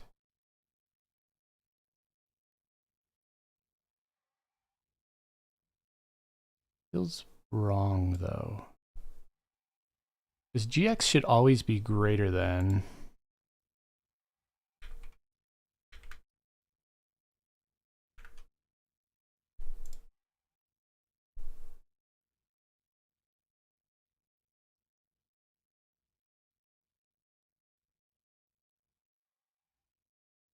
Nope, that's it. We got it, finally. It took some work, but it was mainly because I was screwing up, and the responsiveness is great. I can set the min max size. There's no longer that. I can probably make it a little bit more transparent. I'm gonna probably make it black. How do I make it black? I gotta paint it. Probably just do it on the adjustable window. Let's just ask ChatGPT. I have this function. Can you make it paint the window black? You need to handle its paint message and sets background color. This involves adding a window procedure, WM paint. Does walk handle this for me? Can I set a color to black? Yeah, dude, I don't want to do all of that.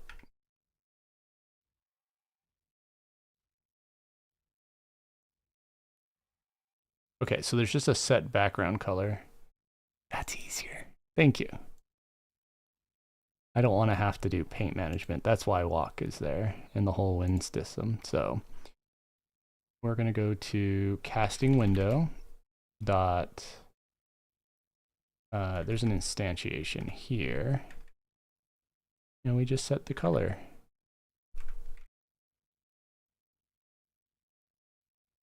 Where is solid color brush from? CPL. Okay, where's RGB from? Win. Right? It's expecting a W color though.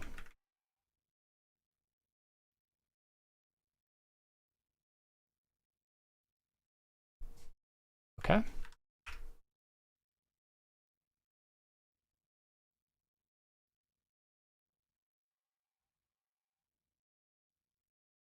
Okay, so it is painting now, the black. There's still a little bit of a title bar up there for some reason. I also need to remove the edges. But we're getting there. For the edges, I think that's also a window decorator thing. Take this function and remove the rounded edges. Remove the rounded edges in 11. You need to disable the corner preference in DMSet attribute, which, yeah, I don't think he's removed anything of note, but let's snapshot the code to verify said scenario.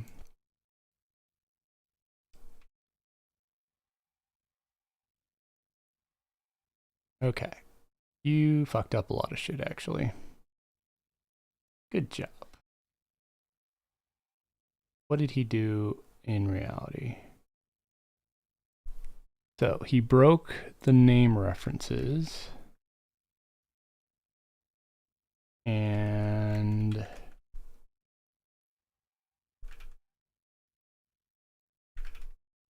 you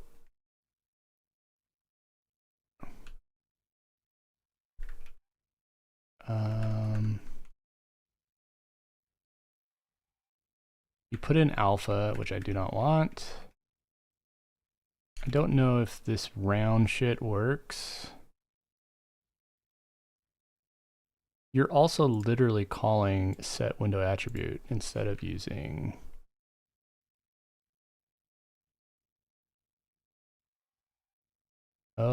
because DWM. Yeah, it's right here.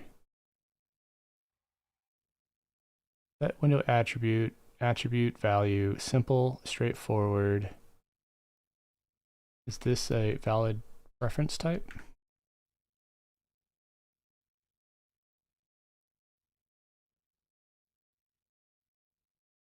Window corner reference.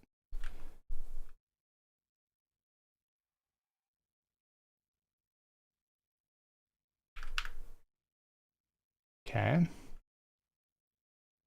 What is this window corner preference? Can I just please just put it 33?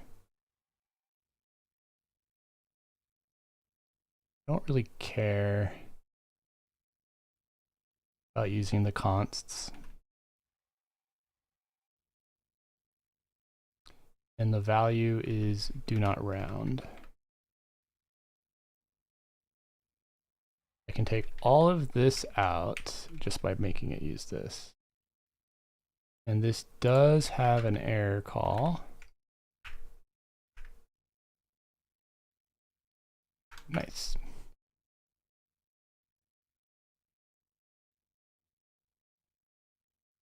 Okay. It did not honor it. And I also have that annoying upper bar.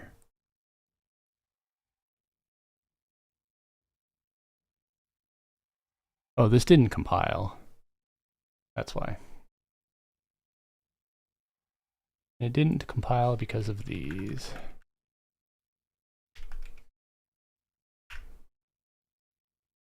I'm honestly surprised that me coding, I know a lot of you are just like tabbed out playing EQ and shit, but like that we have 52 viewers here just hanging. Pretty nuts. And my cast bar is all wonky.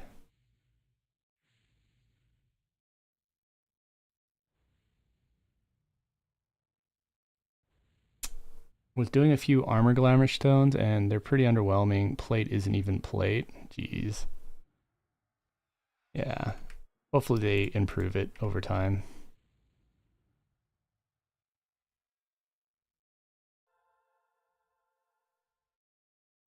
All right, let's try to fix the casting bar a little bit.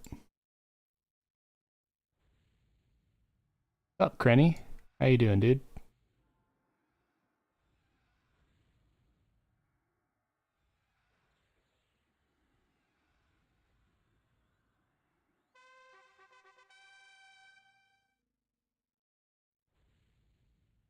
It's actually funny how much accurate my spell bar is compared to the client one.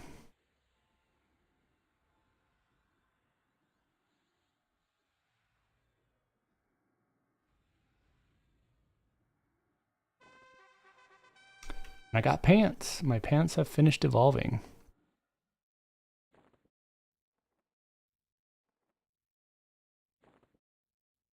That gives me more spell damage. Almost 500.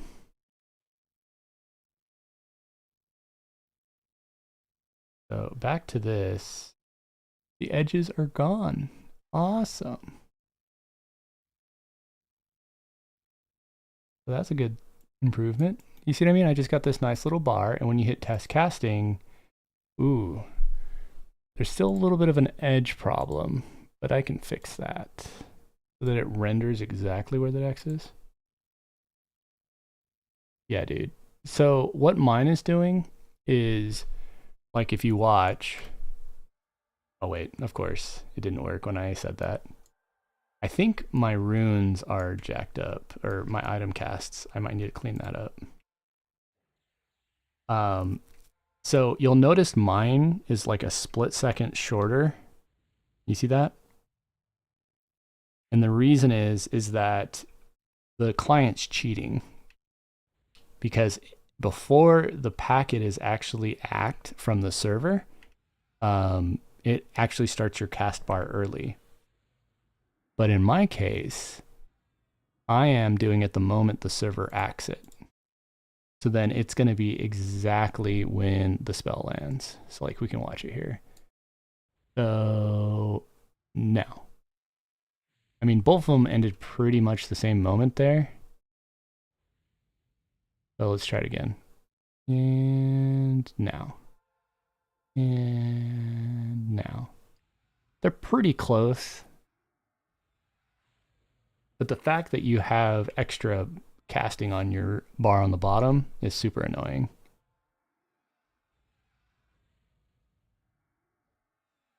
So it's an improvement across the board. Clients are always a little jacked up. So having a third party kind of give you more information is super nice. No. So Dragon, I literally just took, so THJ has a server auth packet that gives you all the spell haste casting on every single gem. And I'm actually taking that data, because before it used to cast for too long. It was doing the 3 seconds for lore, and I now accurately do the 1.9. So I am including spell haste. And client side, it's still not calculating the spell haste properly. And it's because we're bards, I think, and there's some sort of check with the bard. But they've improved it, but they're still not accurate. And I am kind of bypassing that whole experience. And I'm basically giving you a third-party opinion about what your cast bar should look like. Yeah. Anyways, that aside, let's check this again. And let's say I'm getting a weird artifact with the top border being white, even when I say to draw everything black. Perhaps a title is leaking through still. Any ideas of what I can tweak to fix it?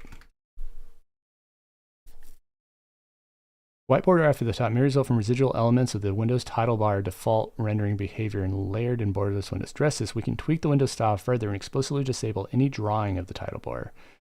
Okay. Disable the title bar entirely by changing pop-up. Okay, I like it. That sounds clean.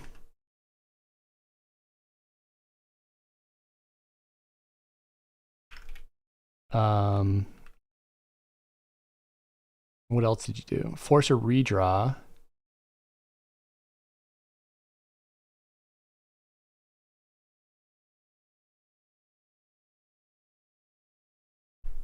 And what's the other thing? Debugging. Explicitly clear the background. I don't think we need to do that. So we have the size box. We need the pop-up. This is overflowing the style. Is pop-up an X style?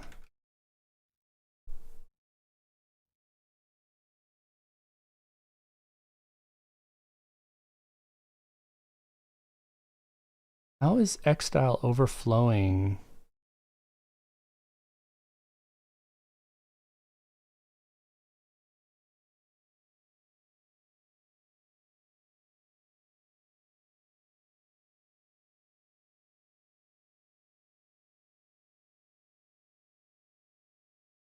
Is this a problem that Walk has?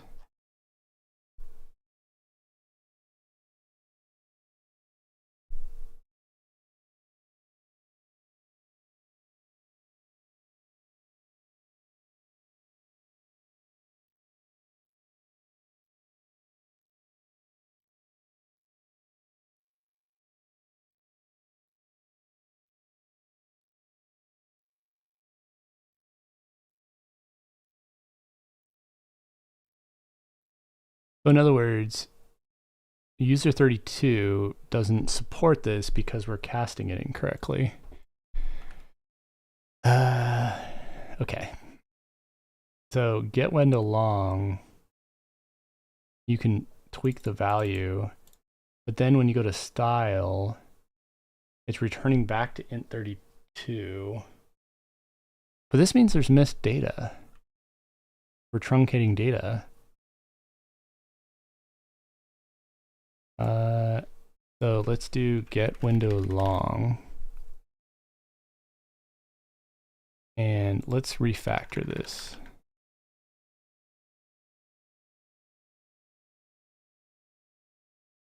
Ooh.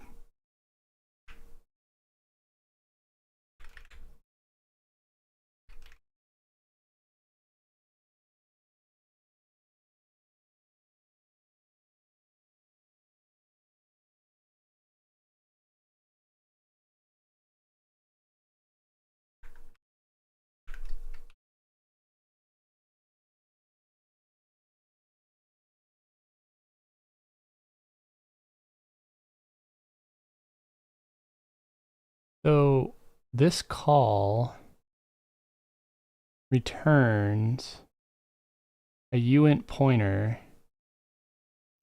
Okay.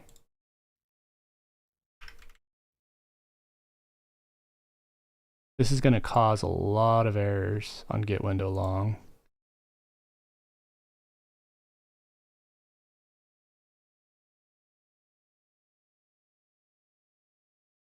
No. Style error equals get window long. If error is nil, I don't know if I want to do that. I have to do 19 changes. Hey Jason, how's it going, dude?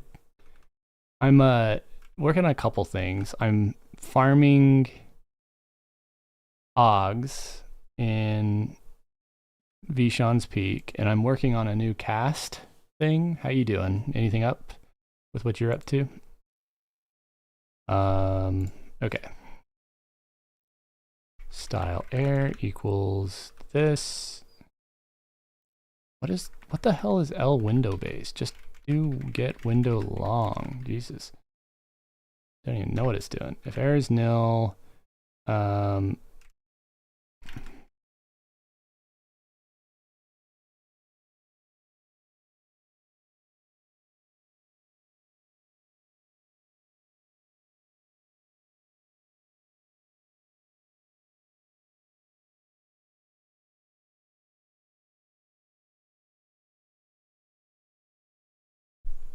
first alt is about to break 1800. Not sure what to do next. Another alt maybe? Yeah, dude. I ain't even touching alts. I'm having more fun coding and stuff, and then just, you know, min-maxing my gear. All right, so let's keep going through. So style error. And if there's an error, we're just going to rename it.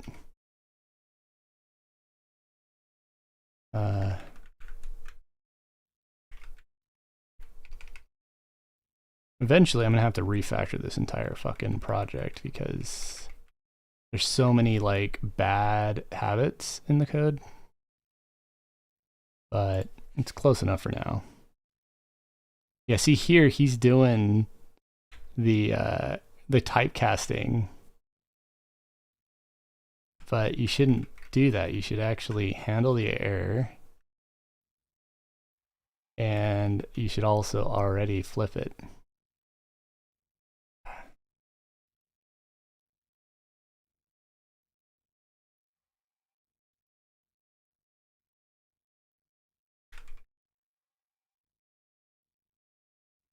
The veteran bonus is legit. I could stand some min-maxing, but medium min-maxing is going to get the job done, I think. Well, it's not so much like min-maxing. It's just more like small productivity.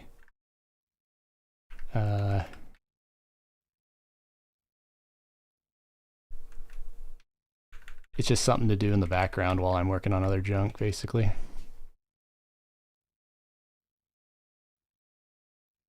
Okay. Yeah, not even just BIS, but just sort of, like for example, og farming is kind of worth it, or just selling stuff. or Augs. If you look at my screen, you see on the top right corner when I'm casting. So this is an overlay that's actually inspecting packets, and you'll notice the cast times are a lot more accurate. Like it's not cutting the spell casting off. So this is something I'm just working on to, improve that. It's going to do a bunch of things later, but that's my first major project, and I'm just cleaning up the window adjuster. Some of this minor work will go back into like crit sprinkler. I'll probably make like a triple pet display for triple pet classes, so you can see all the healths on a window. And then I might also write a DPS parser, because I can do so accurately with multiple mobs, which is cool. Who knows what else I'll add later.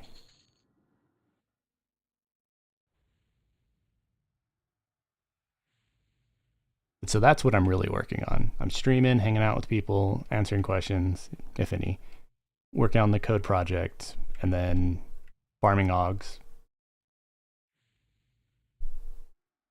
because my dailies are done.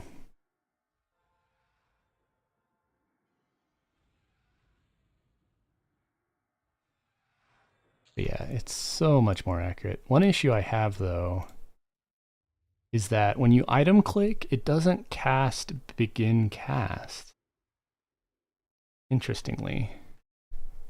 Like, let's try that again. If I click item, casting Lure of Ice, yeah, Ice Soulwell only happens with begin cast. There is no cast spell packet.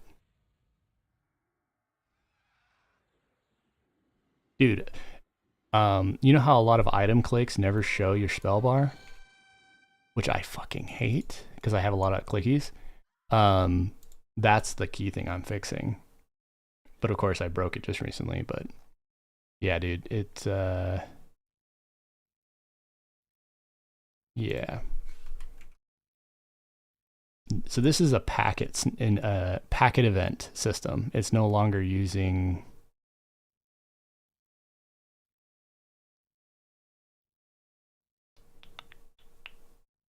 so when I start a spell cast,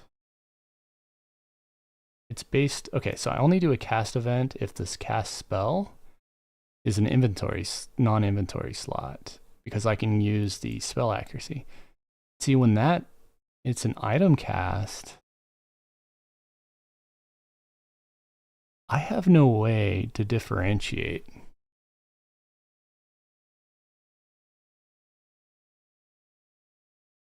There's no return on this.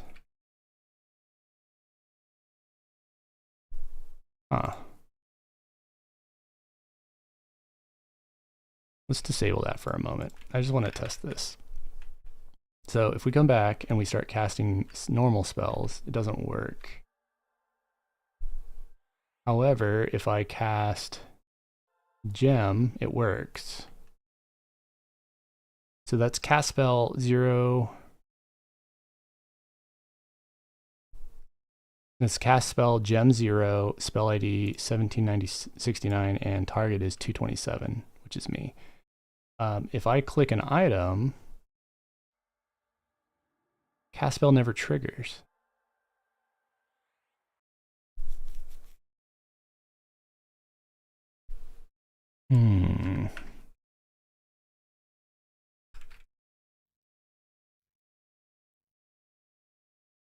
That's annoying.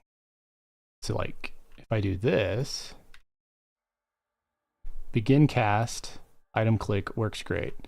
If I do a spell,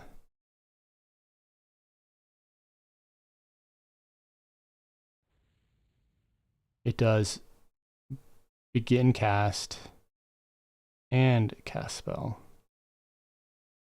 Wait, what's the order? Cast spell, begin cast. Ah. I think I need to flip this.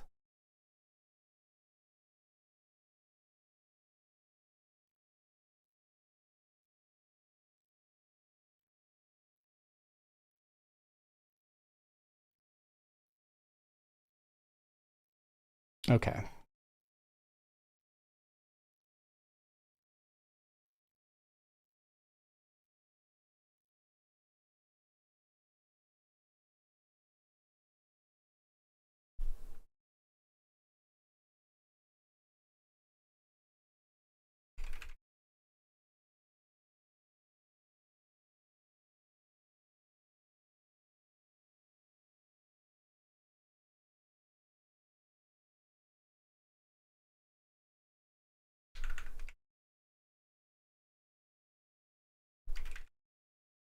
There we go.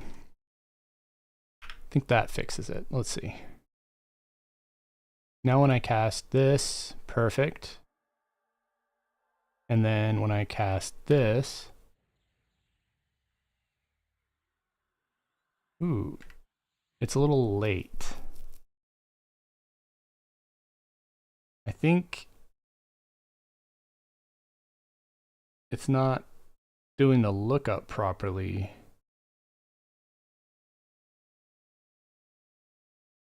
Oh, it's because I'm setting it based on this. We can ignore begin cast packet, I think. Let's check again. All right, so it's just started. Barrier. Oop, barrier's now instant. Okay. Oh, I see, I see. So if last cast time is 0, then set this. Also set last cast time to 0 after the cast event. Let's try that. Okay, so that's still too fast.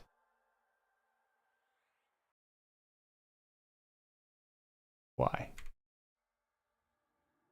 Why are we falling back to 1,000? So casting. Okay. So cast spell never got set. This means that begin cast should be, no, it shouldn't be this. It should be resp cast time. Okay, that fixes that. There we go, much cleaner. Next, when I cast this, perfect. So my answer is Bard, Druid, Enchanter. The question is, if you were to make a damage shield stacking tune to power level like sub 30s, is there anything better you can think? Looking for max stacking damage shields they can zone with. That's a good question. Obviously, you got to farm those Augs. But yeah, see, this is working much better. And so normally an issue you hit is like, if I use my epic, if you watch on the right, when I click my epic, you just get Torment of Shadows with my thing. You never actually see the click from the item. Same with like Mortanum, you only see my click, but that is actually accurate. So the client's bugging, but Soulwell works perfect. You know what I mean? But Epic doesn't.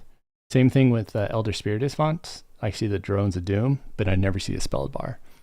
That's the real reason I made this, is because I was so annoyed with half my items never fucking showing a spell bar. And it's a pain in the ass to time it when you're, you know, weaving them in your casting. DS Augs, yeah, dude. There's tons of them. I probably have a bunch in my bags. Called Orb of Burning Spikes. So you have 3 on just a reg. I think it goes up to 6.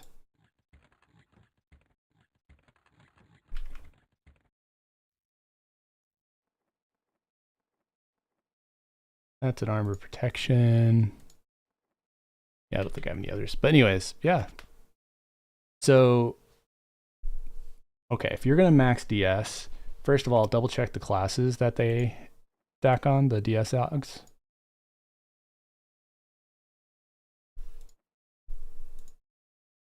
In what slots. So everyone can use them, and it's basically every slot.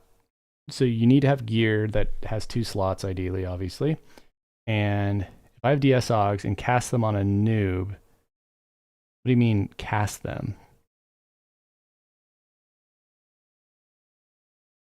You give, wait. Oh, I see. I understand now. I was going to say these are OGs literally to like equip somebody with that wants to be mega DS'd. You want to power level somebody. I understand now.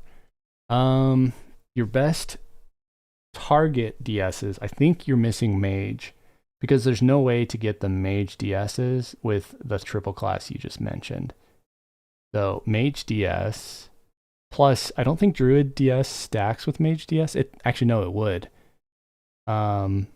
Bard, none of the bard casting DSs will stay with them unless you're babying them. If you want to leave the zone, you would probably want to go mage, druid. What would be a third?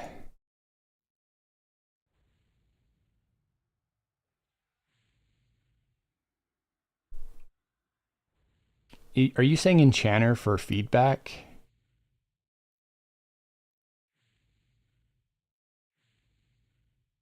Yeah, that is true. I don't think you can beat that. Also, if you have an alchemist, you make DS potions. The problem with most of the bard DSs is you have to be in the group with the bard to get them. And they've also been nerfed heavily here. Druid also gets Wrath of the Wild, of course, but that's going to be, expired in no time flat.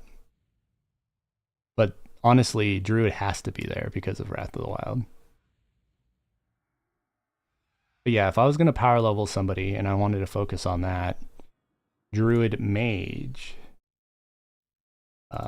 Enchanter probably because of the Fire DS. You could also use Wizard because of, they get the O'Kell's Levity, but that's like shit. It's like 5 points or something.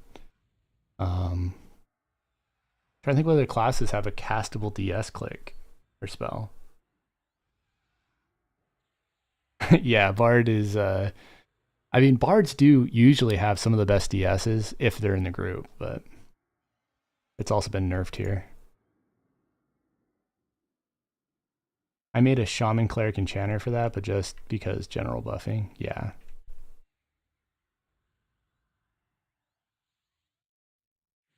Yep. It is kind of nice that mages are common and so are enchanters. Like, I think enchanters are more common here than they are on live. Just utility-wise because of Doppelganger and runes. How, like, useful they are. Which, I'm happy for that. Anyways, I am super happy with the progress on my clicky buff thing. The fact that we fixed the focus effect thing, and we now have the window resizable, which does need some TLC, but... And we also made Werewolves classic. But let's keep going on this little adventure. How many more do I have? 17? Probably a little less than 17. All right, so style error equals... Come on.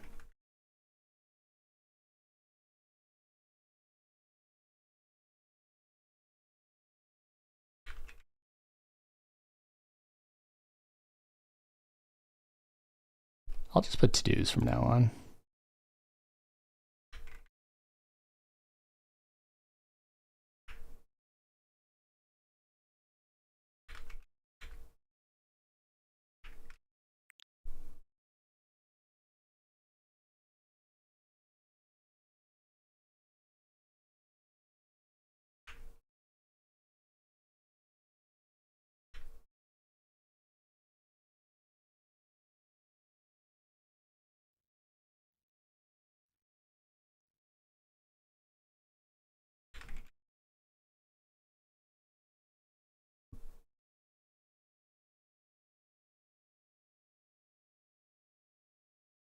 Wait, if set window long, oh, this is a set. Why am I getting errors with set?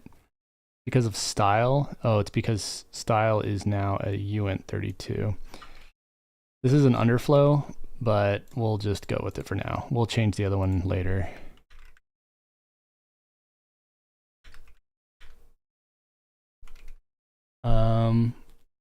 It's a random plan of mine. I'm not trying to sit and actively power level randoms, just trying to figure out a way to give them random something that lasts. Yeah, I mean, Cleric Aegolism is also solid. Giving them Shaman Haste is also really good.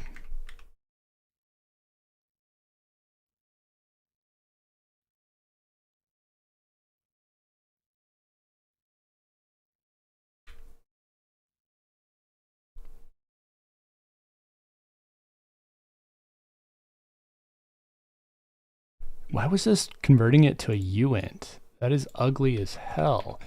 You're heavily underflowing it with that.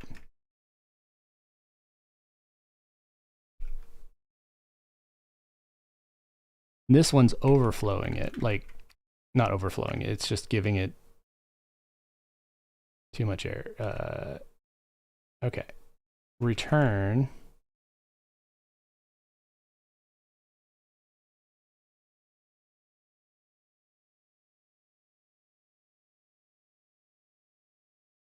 There we go. Copilot sometimes does okay, but a lot of times it struggles to understand what the fuck I'm doing. So again, this is gonna have missing data before I did this fix. Enchanter Epic Clicky with the haste spell, haste contest buff onto this. Do you think the Epic for Wizard Enchanter Click competes with Perma Haste though?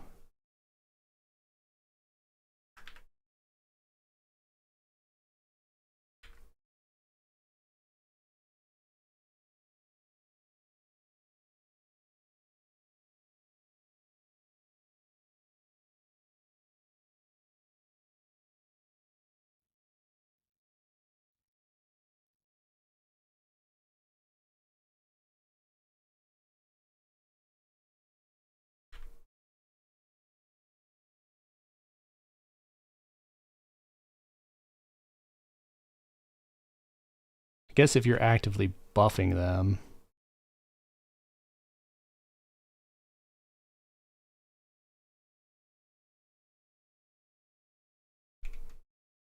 It won't matter if it's instant or not.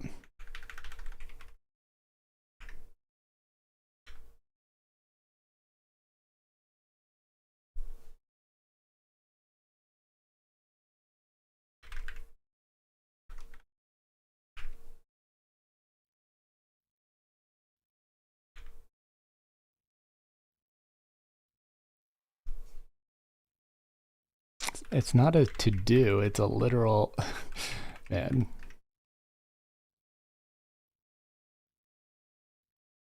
Ugh. This code is so atrocious. I don't understand the original owner. They have like no self-respect, I guess. Like the number of just like half-assedry on this calls. How can you, I don't know. I mean, I appreciate the project, but just feels get tag 118, push the tag. I'll say to that, Big Z.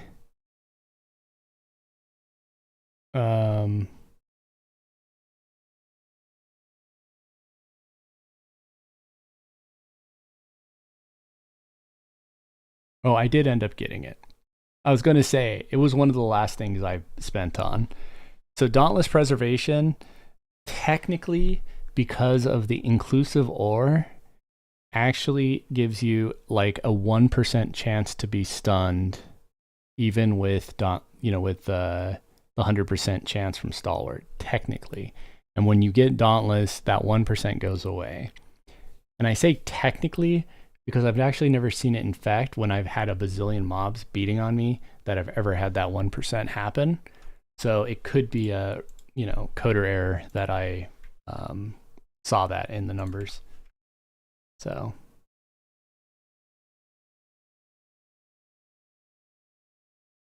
I wouldn't prioritize it.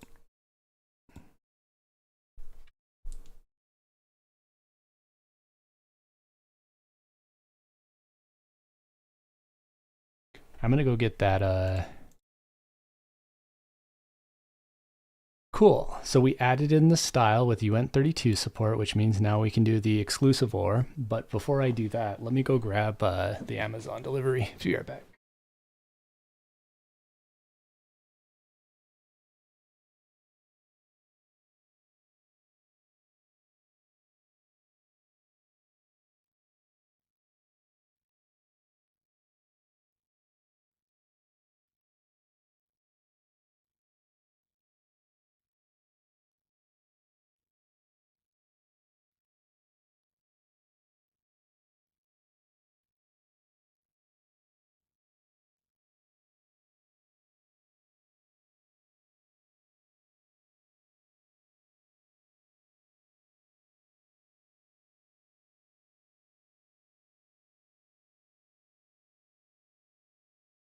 And I'm back. Cool. So let's fix this error.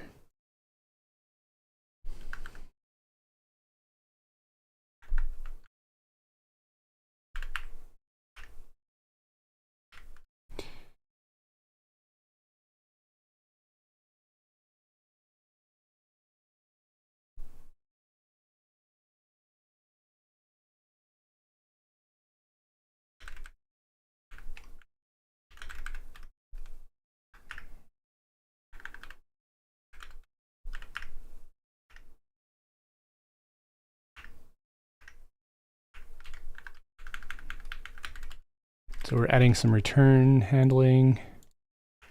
We can return nil now. And the same here.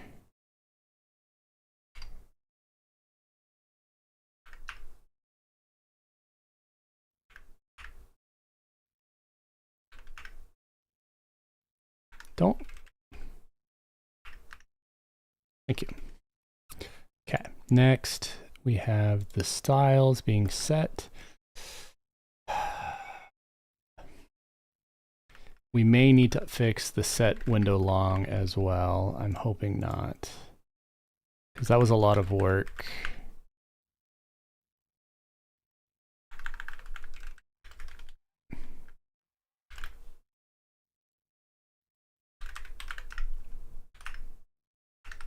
Not like hard work, just monotonous work.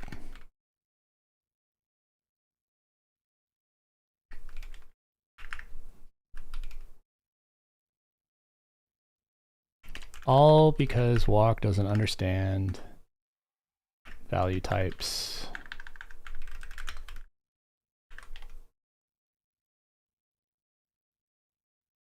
I hate that it's capitalized, but whatever.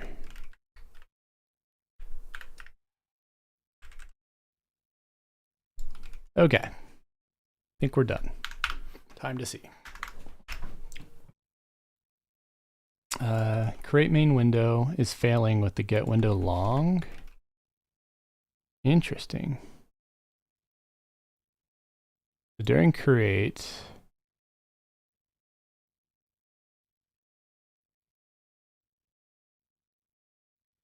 get window long. What the hell? It's failing with get window long.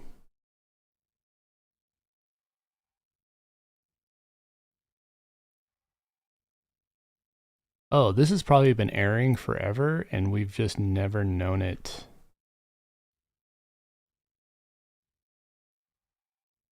Because they squashed the errors.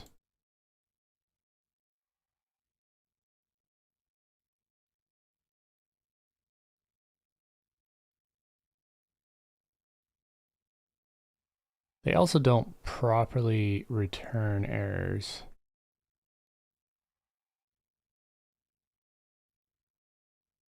Probably this one.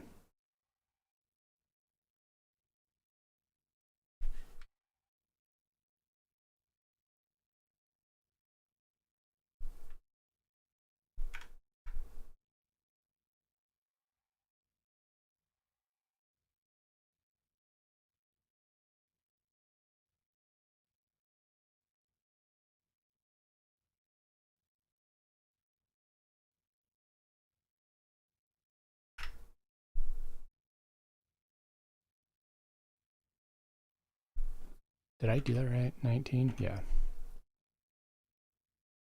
All right, let's see if I fixed my own error.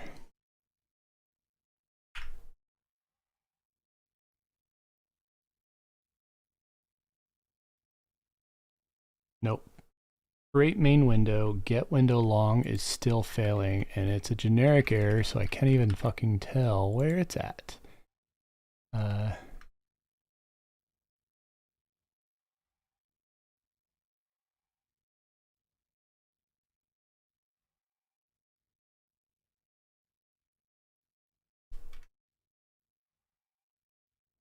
This is on insert page. Get the style. If it fails to get the style, then that. Otherwise, do a bunch of flips to the style. You don't have to say get last error because we know it succeeded on it. Because it would fail on the previous line.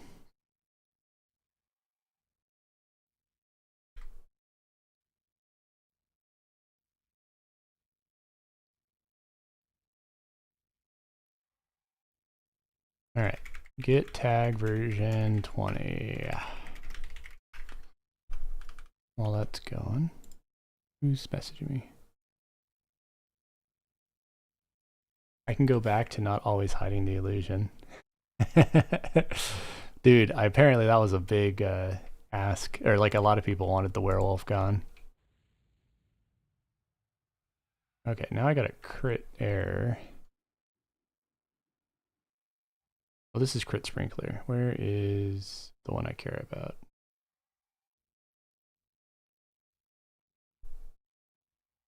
Get window long is still an error? Oh, I probably haven't gotten 20 yet.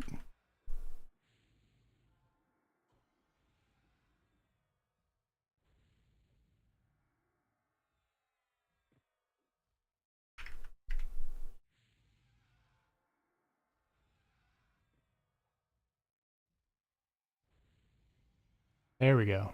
Now we're happy.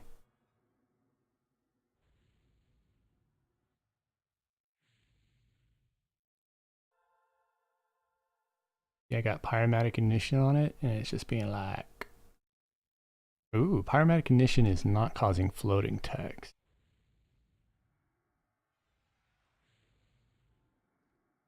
That's all right though. I think a lot of my floating text broke. Am I even running it? Oh, I'm not running it. Derp. Okay.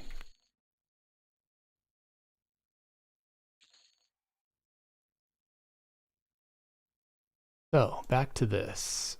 We are now compiling. Now we got to check the window and see if ooh, all the buttons went away.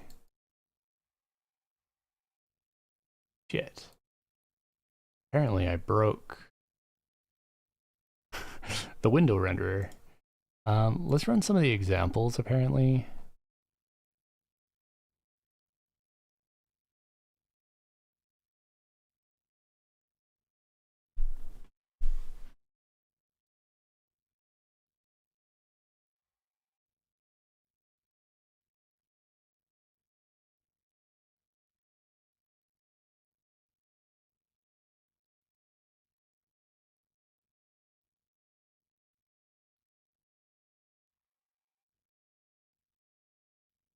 Yeah, so you can see the buttons are failing.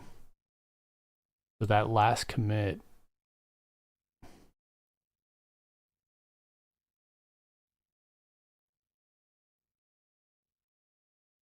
why?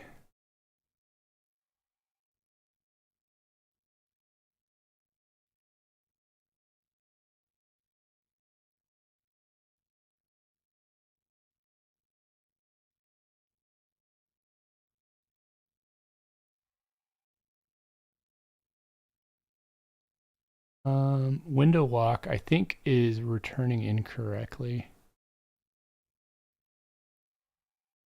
I think this commit is bad.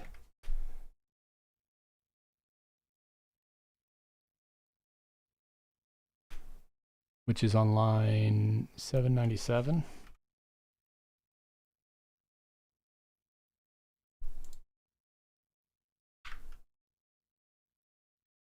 No. 0, it's fine. Just still set your data. Let's see if that fixes actions.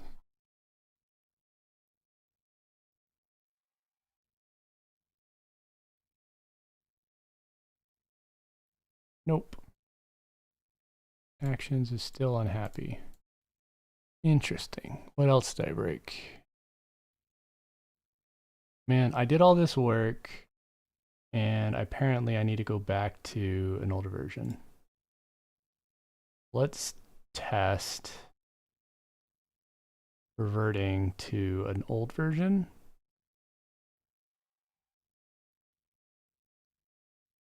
We're gonna grab like, what was it, like 16 or so? And then we're gonna have errors because of, you know, the nil returns.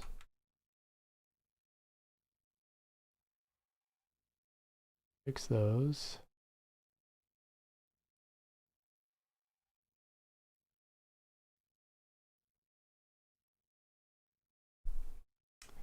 That Windows attributes doesn't have a returner anymore. Probably don't even know what it is.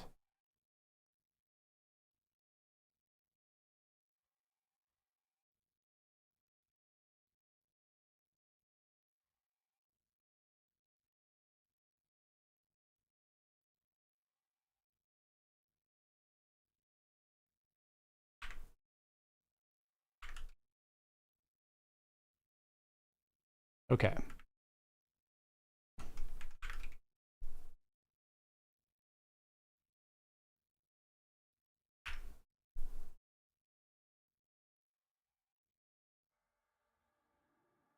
So now if we go back to settings, okay, so this is no longer draggable. Why not? What did I break? Might be after the pop-up. Yeah, pop-up's still disabled. We're gonna go ahead and do this, and then we're gonna say uint32 convert the value.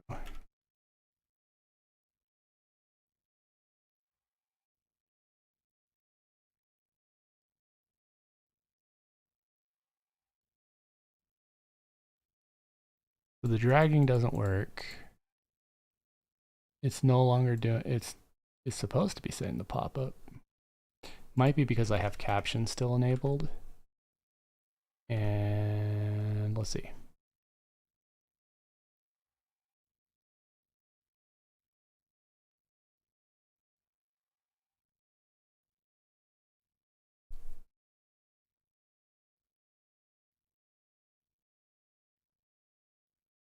Still fucking does it. Huh. And why is mouse move no longer working? I think it's because the renderer got jacked.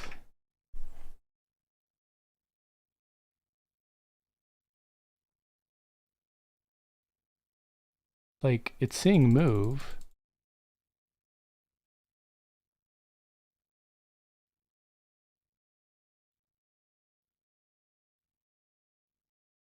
Huh. The upper bar isn't end of the world, just not quite what I wanted.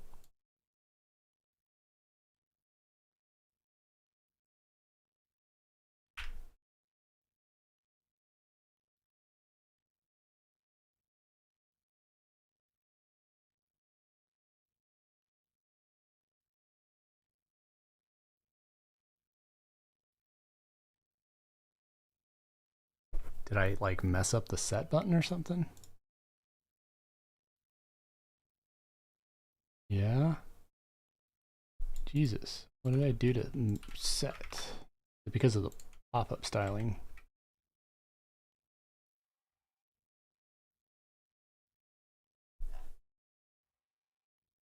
Might be.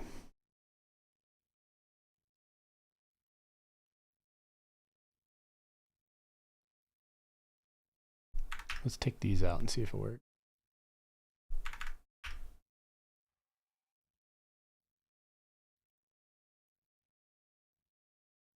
Nope. So we lost moving.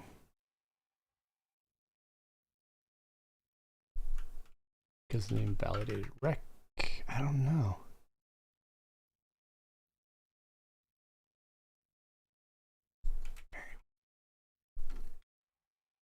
Frustrating though. Okay.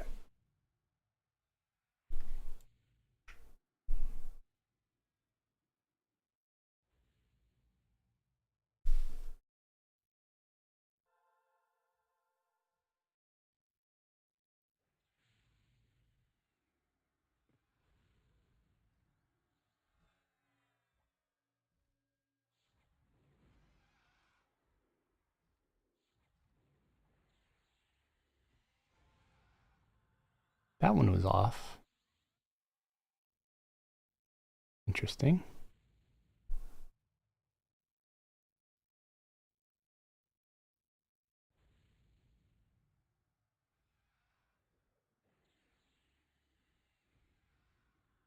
That one's perfect, actually.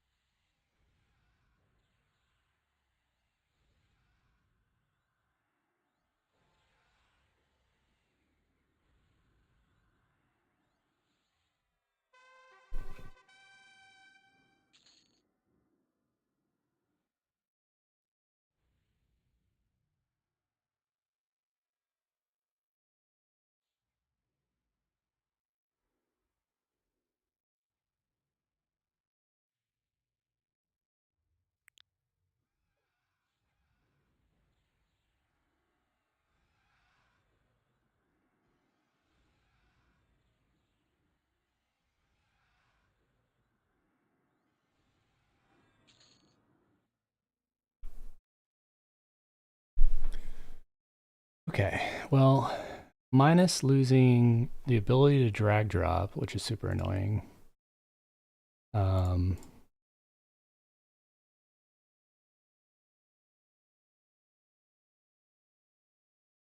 not fully sure. But I think version 17 is fine.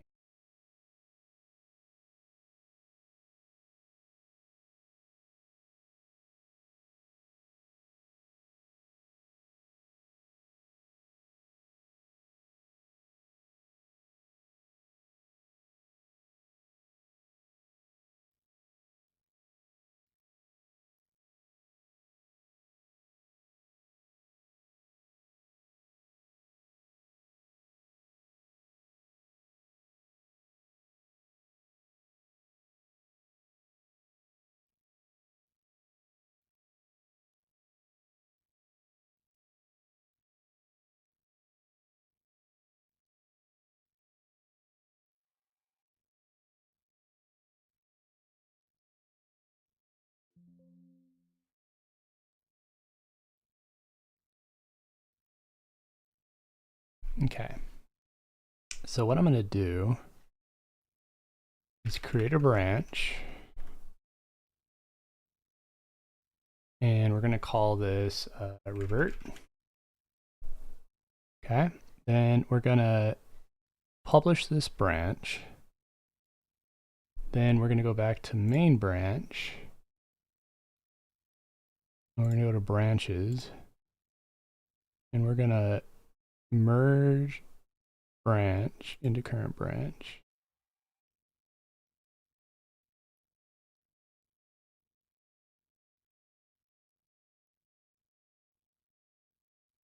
It is not up to date because I want to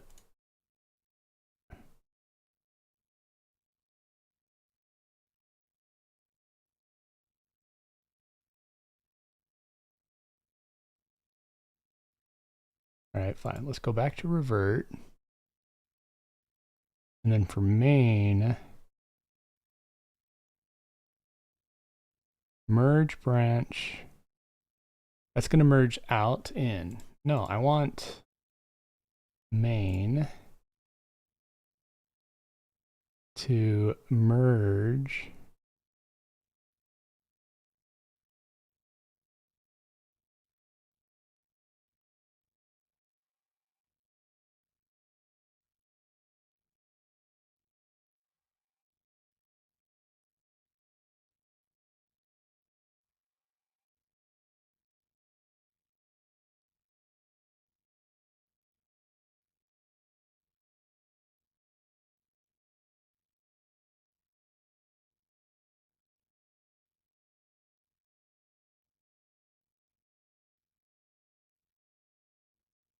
There's what we want.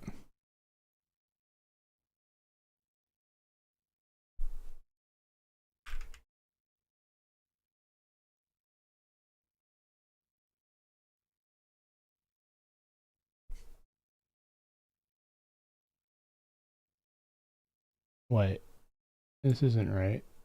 I'm in main. I'm going to pull down the latest.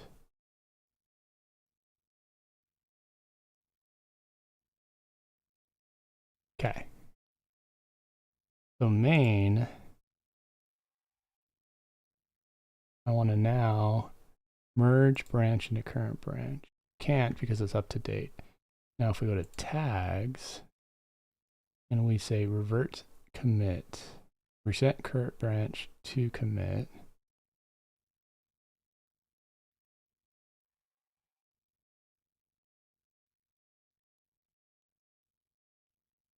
I see. So all these changes are the variations.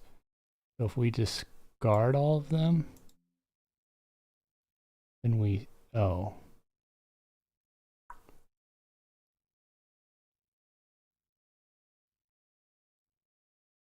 Yeah, I want it to backtrack, and I forget the command. Git revert or undo commits.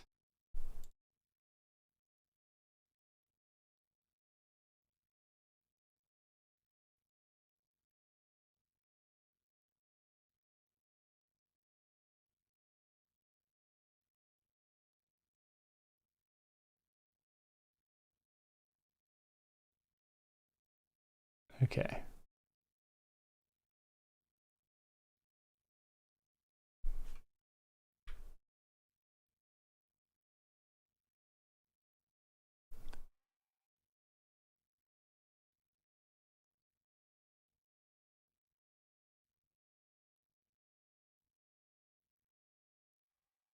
Okay, so now we're on 17.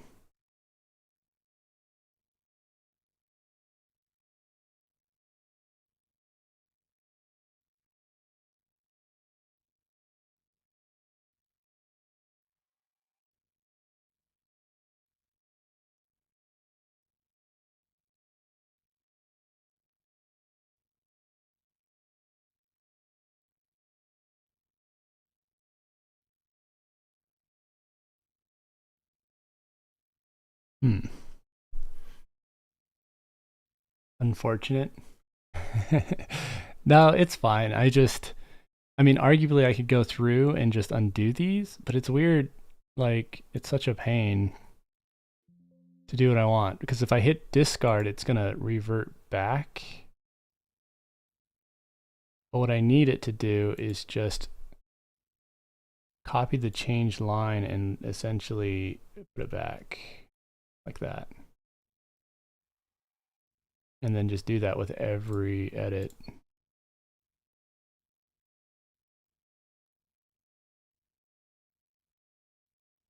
Because if I say revert this change, it's going to restore it.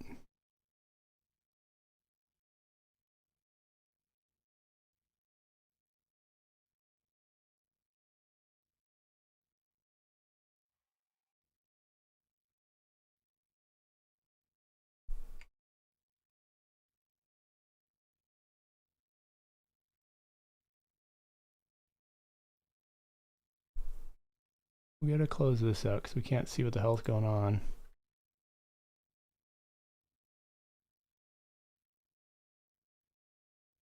Okay. This is looking better. Let's first do this one though. Copy changed lines and take the funk out. The funk. We got the funk. There we go.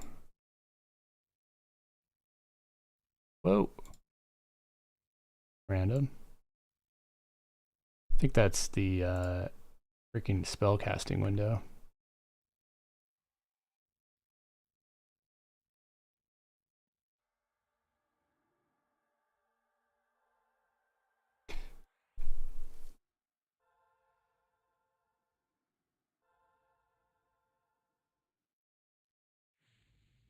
I might, in the end, make an Everton window that just like renders for each of the canvases instead of having the full screen thing. I gotta think about that.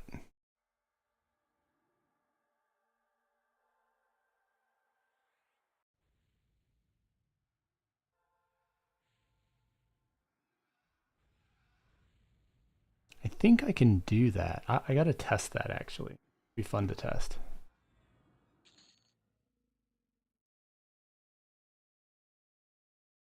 Fun. There it goes. But before we finish that, I want to make this the latest.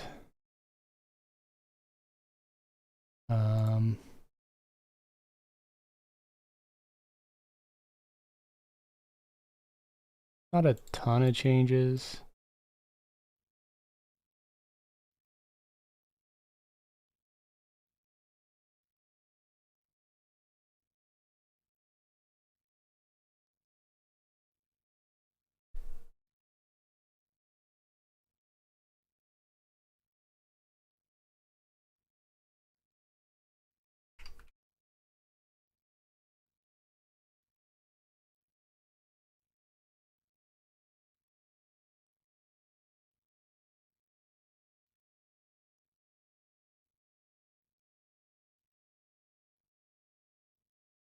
What's nice about the way I'm doing this though is that once the changes are done, I can just make a new tag version and it'll just undo all of my previous stuff without like a bad history. You know what I mean? Like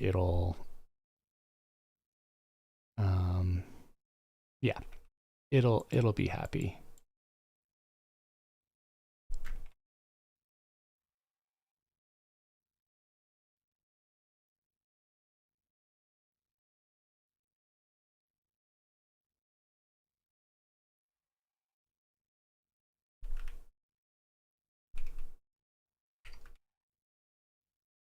Okay.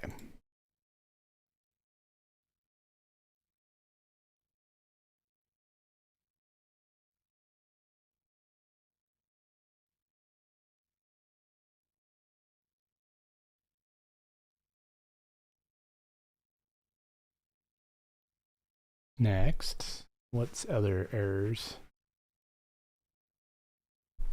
Oh, this one's still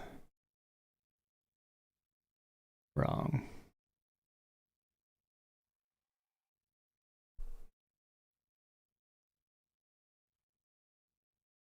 Feels kind of weird though that I'm staging things.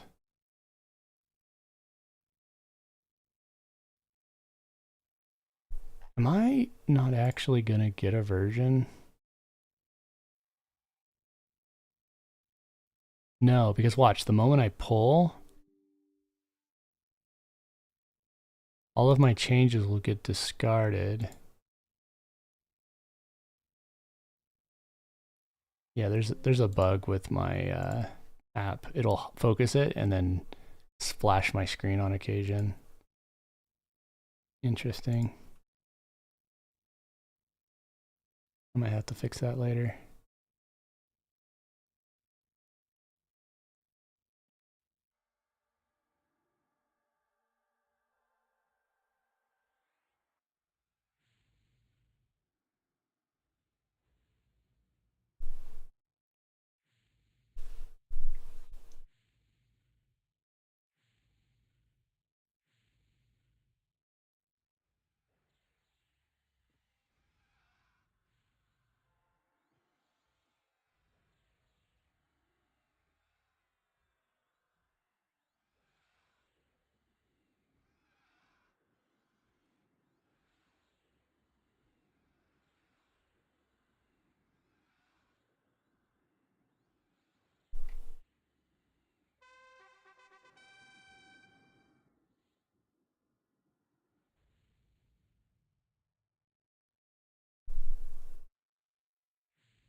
Okay.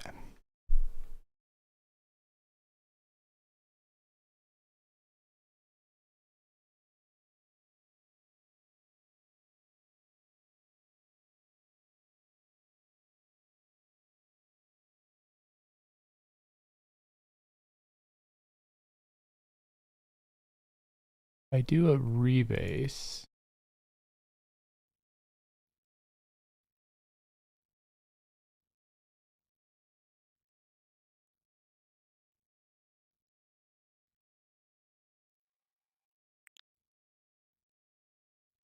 All right, let's just do.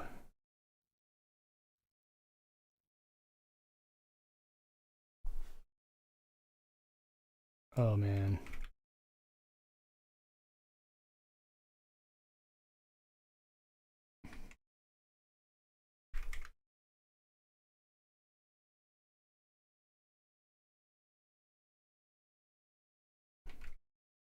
That window keeps stealing focus.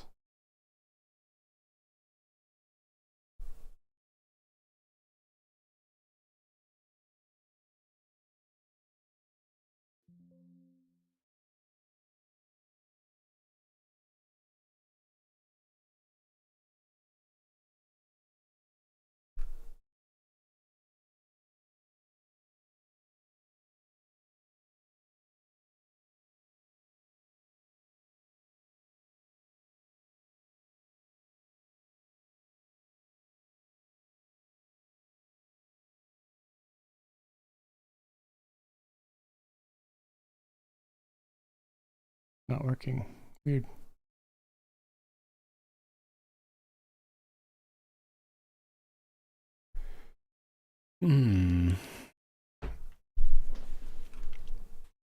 Probably need to break. It's been 6-hour stream. And I'm starting not to be as productive. Probably should go eat and relax. But for those that have hung out with me, thank you. We're not a super productive day, I guess. But we got the cast stuff working. Oop, Elemental Tilkin is coming back. Other people's spells are appearing once again. It's probably because of me going back to begin cast. Let me fix that real quick at least, and then we're going to take off soon. But actually, I can do that off stream, so yeah, let's just get going. But again, yeah, always, thanks for hanging out, and hopefully you learned a thing or two. I'm very weird lately with my streaming, where I'm early morning, late night, who knows. But it looks like Variety Void is streaming. Who else is? We got Grumpy McGrumperson doing some THJ. Who else is hanging out on the server? Eight-minded. Debating. I'll just toss it into Variety Void for now. So, yeah. Martins, not Martinez. Yeah, thanks for hanging. Glad to hear it was fun. Yeah, expect me soon enough. Let's go ahead and raid. Come on. Variety.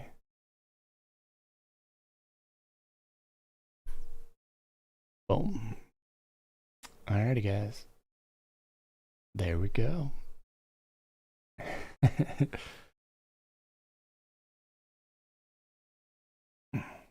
But yeah, we'll hopefully get some more progress here soon. But thanks again, guys. Take care.